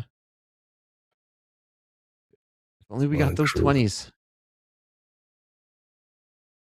Well, we got on 47s and ES. Continuing to grind higher as well. 68.38 last trade. About 10 points off the session highs. 50-50 on the tilt. One's flat. Question for me is, do we make a run through these session highs going into the end of day? Yeah, I think about that as well, right? Because we're coming into the close, right? We got 23 minutes. We're going to close on the highs. Yeah. Or do we profiting? We hang around 792. Sounds like he's already doing it, Dolby. So he nailed it. Sounds like he's already victory. Thinking out loud here. All right, being optimistic. We got plenty of time. Plenty of time left. Anything can happen. All right, Dakota. Slow markets move time, correct? Moved it up earlier, half hour. It used to be 7:30 p.m. Central. It is now 7 p.m. This is correct. The community wanted it. They voiced their opinion. They showed it by showing up, giving support to the slow markets. And so I'm giving it back to them. Everyone wanted it at 7 p.m. Central. I'm making it 7 p.m. Central. I've dedicated that time. And yeah, it has not disappointed this week. Let's just say that. Coach Jay is going to be joining me. Nice. And yeah, it's going to be, it's always good. I've not had a bad slow markets, even though I've lost money some nights because it's transparent, but it's always good times. What products? What products are you trading? What's the difference in market personality, volatility, volume versus the New York session compared to like slow markets, Asian session? Ooh, that's a good question. That is because it depends, right? Right? It depends on like sure. Lately we've been seeing some crazy volatility and an uptick in volume for what's going on with the war. Typically, I only watch gold and the Nasdaq. Sometimes we'll take a peek at silver, but silver's been too volatile. But yeah, gold and Nasdaq has been my go-to markets. Markets change. Sometimes I'll be watching something else. For example, the Nikkei. Remember the Nikkei? I remember that. Yes. Yeah. Yep. So it just depends on how the market's reacting. Slow markets, it's the Asian session. And yes, we have traders around the world. So we have traders, around the world joining us. London, it's barely waking up. It's morning from them. It's noon from them. They're just getting home from work. And it's a lot slower paced, I would say, in terms of vibe, I guess. Little selling coming in here. Little selling. Chat is way nicer. Are they? Depends on the night, man. Oh, really? Depends Maybe on it was the just night. for me then. They were really nice to me. They were when I nice was for on. you, Dobie. Yeah. They're nice for you. Appreciate you, chat. We have a bad egg every once in a while. Make sure it doesn't ruin the batch.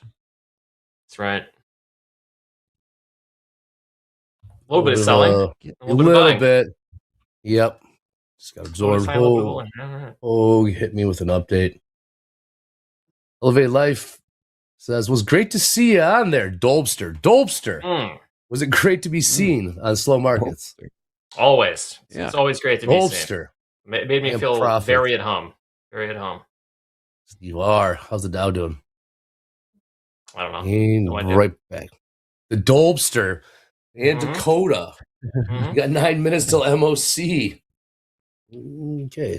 Yes, Delta. Let's get up to those 90s again. This has been such a tight range right now. Well, it's not relative. Let's make sure that's relative, right? Because we sold off 40 points right there in the last 5 minutes. Okay, gold trading 51.19. About down about $20 in the last 10 minutes or so. 51.17 in gold.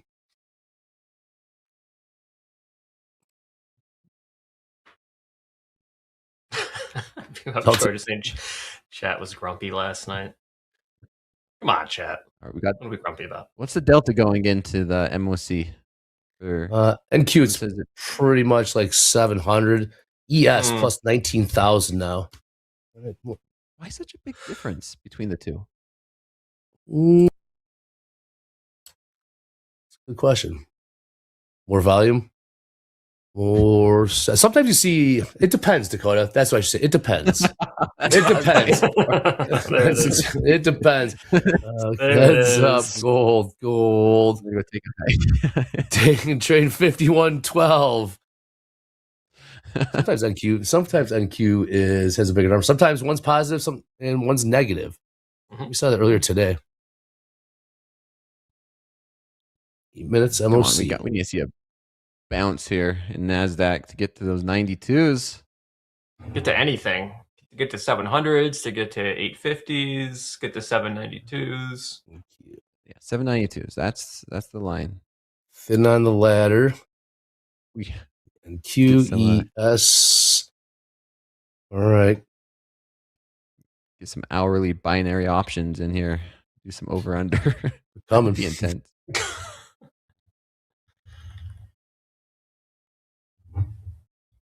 Oof. Good luck, Master Trader Rick. Let's get to these 60s. Just don't drive. Yeah. Markets are hypnotized right now. All that volatility. Truly are. All that volume. Where's the buyers at? We are just chilling here. Dakota is calling for the buyers. I'm looking for them. My over-under is at risk. 24,765. Now 762. All right. What, 7 minutes? MOC? Do we still have the buy order down there, Dobie? Oh, yes. 20s. 20s and 05s. 20s and 05s. Damn, Emmons, that's the stock to own. That is the stock to own. Ooh, nice job, CME. Hogue. I can't pronounce your name. It says Dakota has a position open. I do not. I'm flat. I have the above below at 792. Good looking out, chat. Answer your question, Dakota. ES traded what, 2 million? 2 million. It was 2 million today, and NQ 600,000. Oh yeah, there's a huge difference there. Yeah, those are the minis, right? I believe so. Yeah. Yeah, that's dramatic difference. These markets, wow. We can get a buzzer beater. Looks like we got a buzzer beater. Trade showing MOC. up, playing out. Yeah. Let's go MOC. MOC in 6 minutes, right? 6 minutes. Yep. Oh, the range is getting narrower Push and us narrower. up. 792. 767 last trade. Germany's Chancellor Merz speaking right now, pretty much recapping what their meeting with the President of the United States was about. Talking about Spain, really market moving for now. Yeah, that was harsh, man. He went after Spain. He's not happy with Spain. Where am I going to get my Spanish wine and my conservas, Andre? Not happy with Spain. Never been there. I need my tinned scallops. Ooh, such a foodie. Bill Dolbster is a foodie.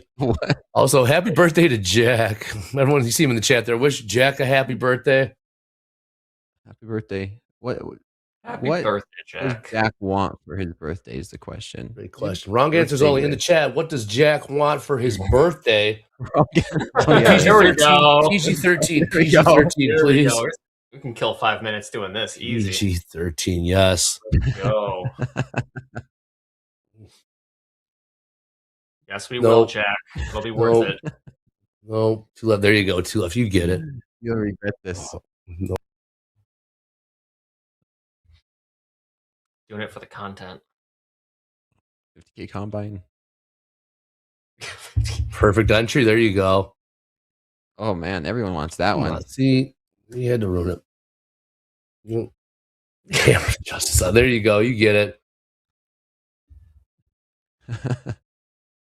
There you go. Jack wants to.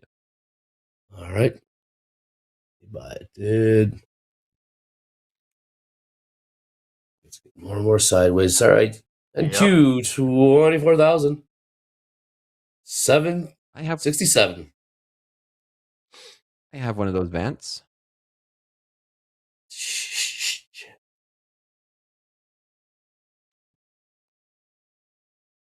And we are Doing great. hanging out here at the Trouble. 70s. Hypnotized right now. Truly is, Dre. This is going nowhere. Taking a breather. That's all it is. Little break. Just gonna- It's had a busy day today. Mhm. I think it's got one more move left, though. It's I got think one so more. too.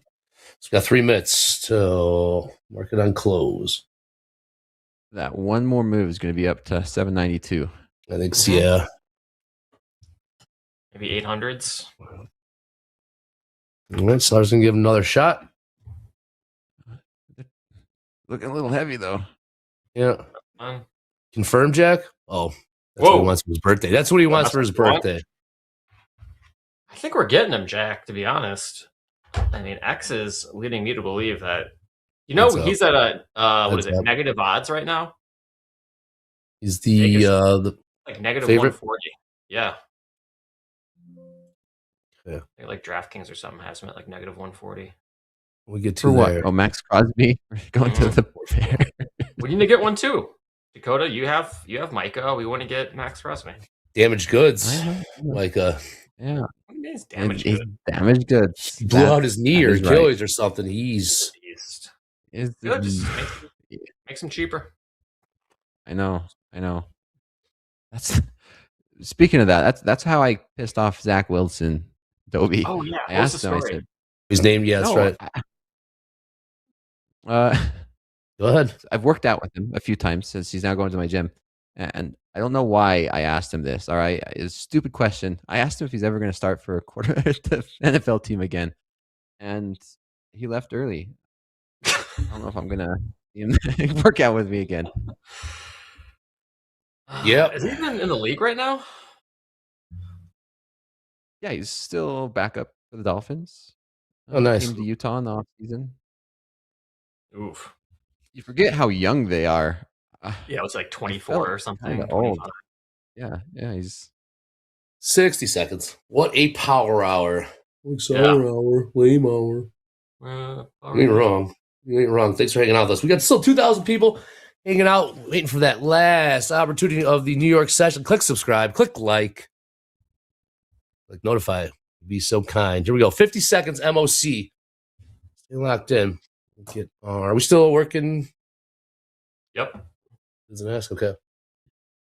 all right, buyers. MOC. Buy it on up. Sell side. Take a look at these prices. We got gold trading full 51.14. Hell yeah. Tommy C, we hear bell the bell, baby. Love it. Thank you. Okay. Nice. Gold trading 73. I'm sorry. Crude trading $73.82. Gold trading 51.14. 10 seconds. MOC. Let's go. Call those out. Come on. Let's get it. And oh boy. Yeah. Nothing. Nothing. 15 million buy side. ES. What? 100 million buy side NQ. What? ES. Oh boy. You say 15 million? 1.5. Correct. Shut it down. Those numbers can and will change. But yes. Well, What a buy dud. side. Yikes. Shut it down. What a Wow. dud. That's the smallest ever. Yikes. 15 million? Those numbers can and will change. Okay. See some selling here. We're so slightly in the NQ, ES as well. But yes, MOC. Oh my. It's not what we needed. Please. All right. All right. Um, All right. That's the lamest I'll keep you posted. Buy side growing a little bit, up 200 mil, still pretty light. James, come on in here. We asked him in Fast Markets to hit us up at Topstep TV on the X using that hashtag Power Hour, hashtag Fast Markets. Give us the goods. Did they deliver today, James? You got it, Andre. You guys heard the deal. That's right. We told you to go to Twitter, Facebook, Reddit, anywhere you want, and tag us. And here's what you brought to the table today for your hashtag Fast Markets and Power Hour. Starting with rockin' OOTJ. Good day in the XFA. I was on a bit of a slide, but moving back in the right direction. I'm still about 25% off my high watermark in the account. Off to enjoy the rest of the day and watch some Arkansas Razorback college baseball. And rockin' OOTJ, $768 locked up in your XFA is a hell of a way to end a Tuesday. So enjoy the game. And right there, your last hashtag, retirement does not suck. Not when you're still making $768 and locking it up with those Topstep X risk management tools. Let's go on from Sully Trades. How I closed the month of February with Topstep. First of all, Amazing. Look at all that green. Not a single day of red in sight. Secondly, February is the shortest month of the Wow. year, so keep it up. I want to see that streak continue when the days are added. And finally, where's Nightbot when I need him? Buddy, it's Topstep, all one word, uppercase T. Topstep, right? Think about that social media movie, right? Just drop just Facebook. Just Topstep. Moving on. From Romero, one trade, one win, done for the day. I traded live with the legends on Topstep TV and Coach Jay. Small steps, locked profits, and ironclad risk management. That's how you build a consistency in the game. What's your max trades rule per day? Drop it below. So head on over to the X and join the conversation. But we always love any screenshot that's got our per leaf shining faces up in the top right corner. So there they are, Topstep TV. Thank you for your attention, Romero. Moving on. From Deswell Trades, patience builds the setups, discipline pulls the trigger, the stats just keep score. Sitting with a nice balance of $7,067, a trading win percentage of 71%, daily win percentage of 80%. Wow, these are great stats, but don't forget, a picture is only worth half the story. Is it an XFA? Is it a live account? Is it a trading combine? You gotta tell us. Either way though, congrats, nice trading. And finally, we're going to check back in with Wyatt. Wyatt posted yesterday, and here's a follow-up from yesterday. Today is $304 on the Topstep XFA. Absolutely crazy day in the market. Would go up $250 and then go back down to break even. Just calling it here for a little bounce back day. Would really like to finish the week green after hitting the daily loss limit yesterday. Well, Wyatt, you have locked it out in the green. You are already sticking to your plan, and you are avoiding the daily loss limit. Here's to the best of luck in the week ahead with your trading. We can't wait to see your story continue on the X. Anyway, that's your hashtag fast markets and power hour submissions. Back to you guys. Good stuff. Dolby time. Yes. The trade. You're long. Yes. Got the fill. Nice. 725. Nice fill. Buy side growing. Let's 800 go. mil buy side. 800 mil buy side. Yes, and Q. 100 pointer. Nice Let's work. go. We got 725. Nice work. 725 evens. All right. Yeah. We work it. How are we managing this Dolby time? Dolbster. Well, we're pulling our second. Topstep. Oh, a little David Green action. Let's see. Probably get our risk down a little bit. We don't have to risk the whole thing again. So let's get our risk down to 30 points. 30 points. That'll be $60. If we can get up to, what's the midpoint of this range? We can get up to like 780s or so. I think we can start walking this up a little bit. Maybe for like plus 40 points, we can start walking this up. There you go. Buy side growing. 900 mil buy side. ES and Q. Oh, let's come back to 400 mil buy side. 5 minutes till the closing bell. House count long one. Q from 24,725 last trade. 24,750. If you see any pivots, Dakota, let me know. To move the stop loss? Yeah. Yeah, okay. I want to see these 792s come back into play. Come on. No, same. We got 100%. We got 5 minutes left. Let's get it. Come on. The right thing. There's a pivot right this one's there. for the auto There's a pivot right liquidator. there at 36. Dobie. It's at 36. Yeah, if we could push higher, 730. The bottom of that pivot. 36 might be too tight. Yeah, I'd wait for to see if we break through these 60s. Another one. But that is a pivot, which is We can the low we of can that still cut our pivot risk candle. down a little bit. We'll go down to 20 points. Cut it from 10 or from 30. Yeah, I'd wait to see if we can break through these 60s or not. But man, what a great entry, those 720s. I gotta say, this high-low candle thing really helps quite a bit. Oh, Because you just do not see momentum, right? As a range trader, all you care about is the level. You don't really care like how we got there. It doesn't really matter. So you can get baited, I feel like, looking at momentum as a range trader, and this avoids that entirely. So we're just gonna watch actually the high-low candlestick chart for this trade. Buy side growing. ES now 800 mil buy side, still light. That initially came out, man. I'm like, oh man, you got to be kidding me. This is gonna be a long 10 minutes. 15 long 10 minutes. Yeah, right. And Q4, I call 500 mil buy side. 3 minutes till the closing bell. Nasdaq trying to hold these 740s. Rolling over. Crude, $74. Gold, 51.10. Last trade. Go. Yeah, that's We a can solid get to pivot now. 62s. 740s. Yeah, if we can get like a 10-point bid here. A solid pivot. Yep. I agree with that. For Go to the sure. 92s. Go to 792. We could all be happy. I forgot about that for a brief second. No, you didn't. sure you did. No I'm chance. sure you did, No David. chance. All right. Billion I buy was side focused ES. on this. There we go. Straight. NQ 600 mil buy side. It's going up. Finish off I strong. like that. Finish off strong. Shorts, you got to cover. 30 points. Pain City. Close on the highs. Close on the highs one time. 4,760 last trade in the NQ. Can we see 61s? ES 68.23. Still holding buy side. For 64s to move a stop. Can we get 64s? That would be a new high on the 5-minute. 90 seconds.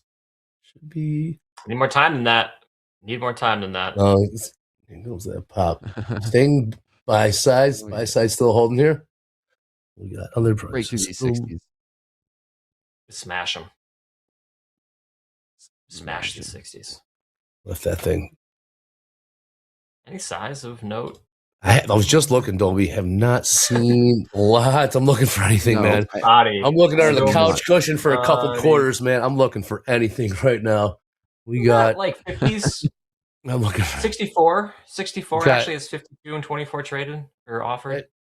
Let's see if we get up there. 60 seconds. 60 seconds to the closing bell. How's the count? Long one. I mean, Q from 24,725 last trade. Here we go. 763s, now 65s. On buy side in the MOC. All right, Dolby time. All you, my man. All you. 730s. We're at 740s for our stop right now and to close. So we'll get something out of this. We'll get $30. $300 if you're trading in E-mini.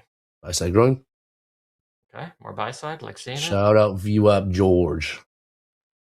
I like this might just 20 seconds, Dolby time. Okay. Go to Dolby's screen. Here we go. Let's get to those 92s. And I'm going to close.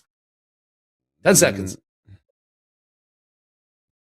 Look at all the size. ES. All the size. Look at all the size. ES. Can we get a pop? Can we get a pop? Can we get a pop? And there is the bell. Dolby time. All right, we're out. We got like $40. Good trade. $40. Not bad. Not bad. Not bad at all. Market wasn't giving us much. Oh, nice discipline.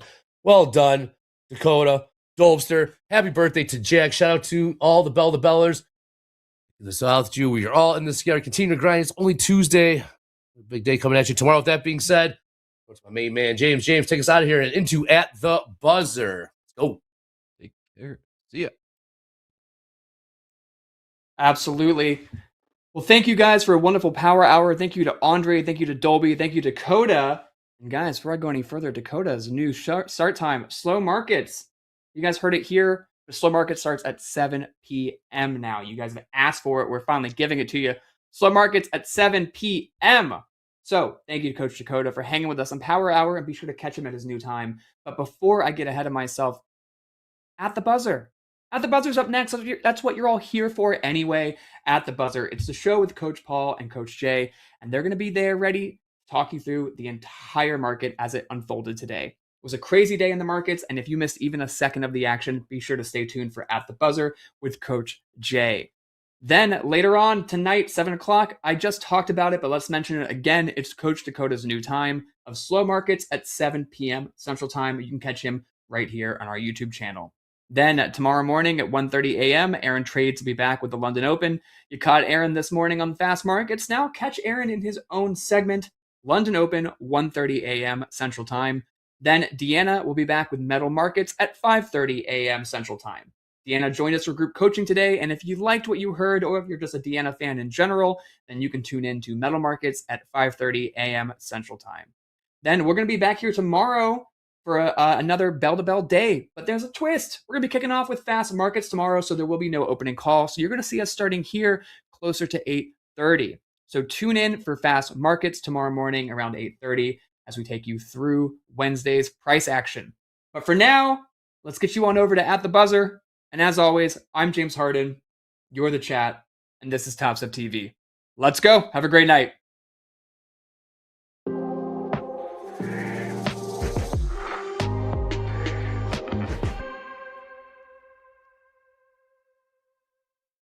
Wake-ups, not the weight of repetition.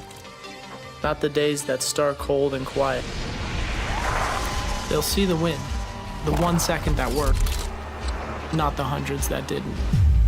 This isn't about hype, it's about habits. I write it down, every run, every trade. Not to remember, to refine. I've missed, I've fallen, I've lost, but I've always come back sharper.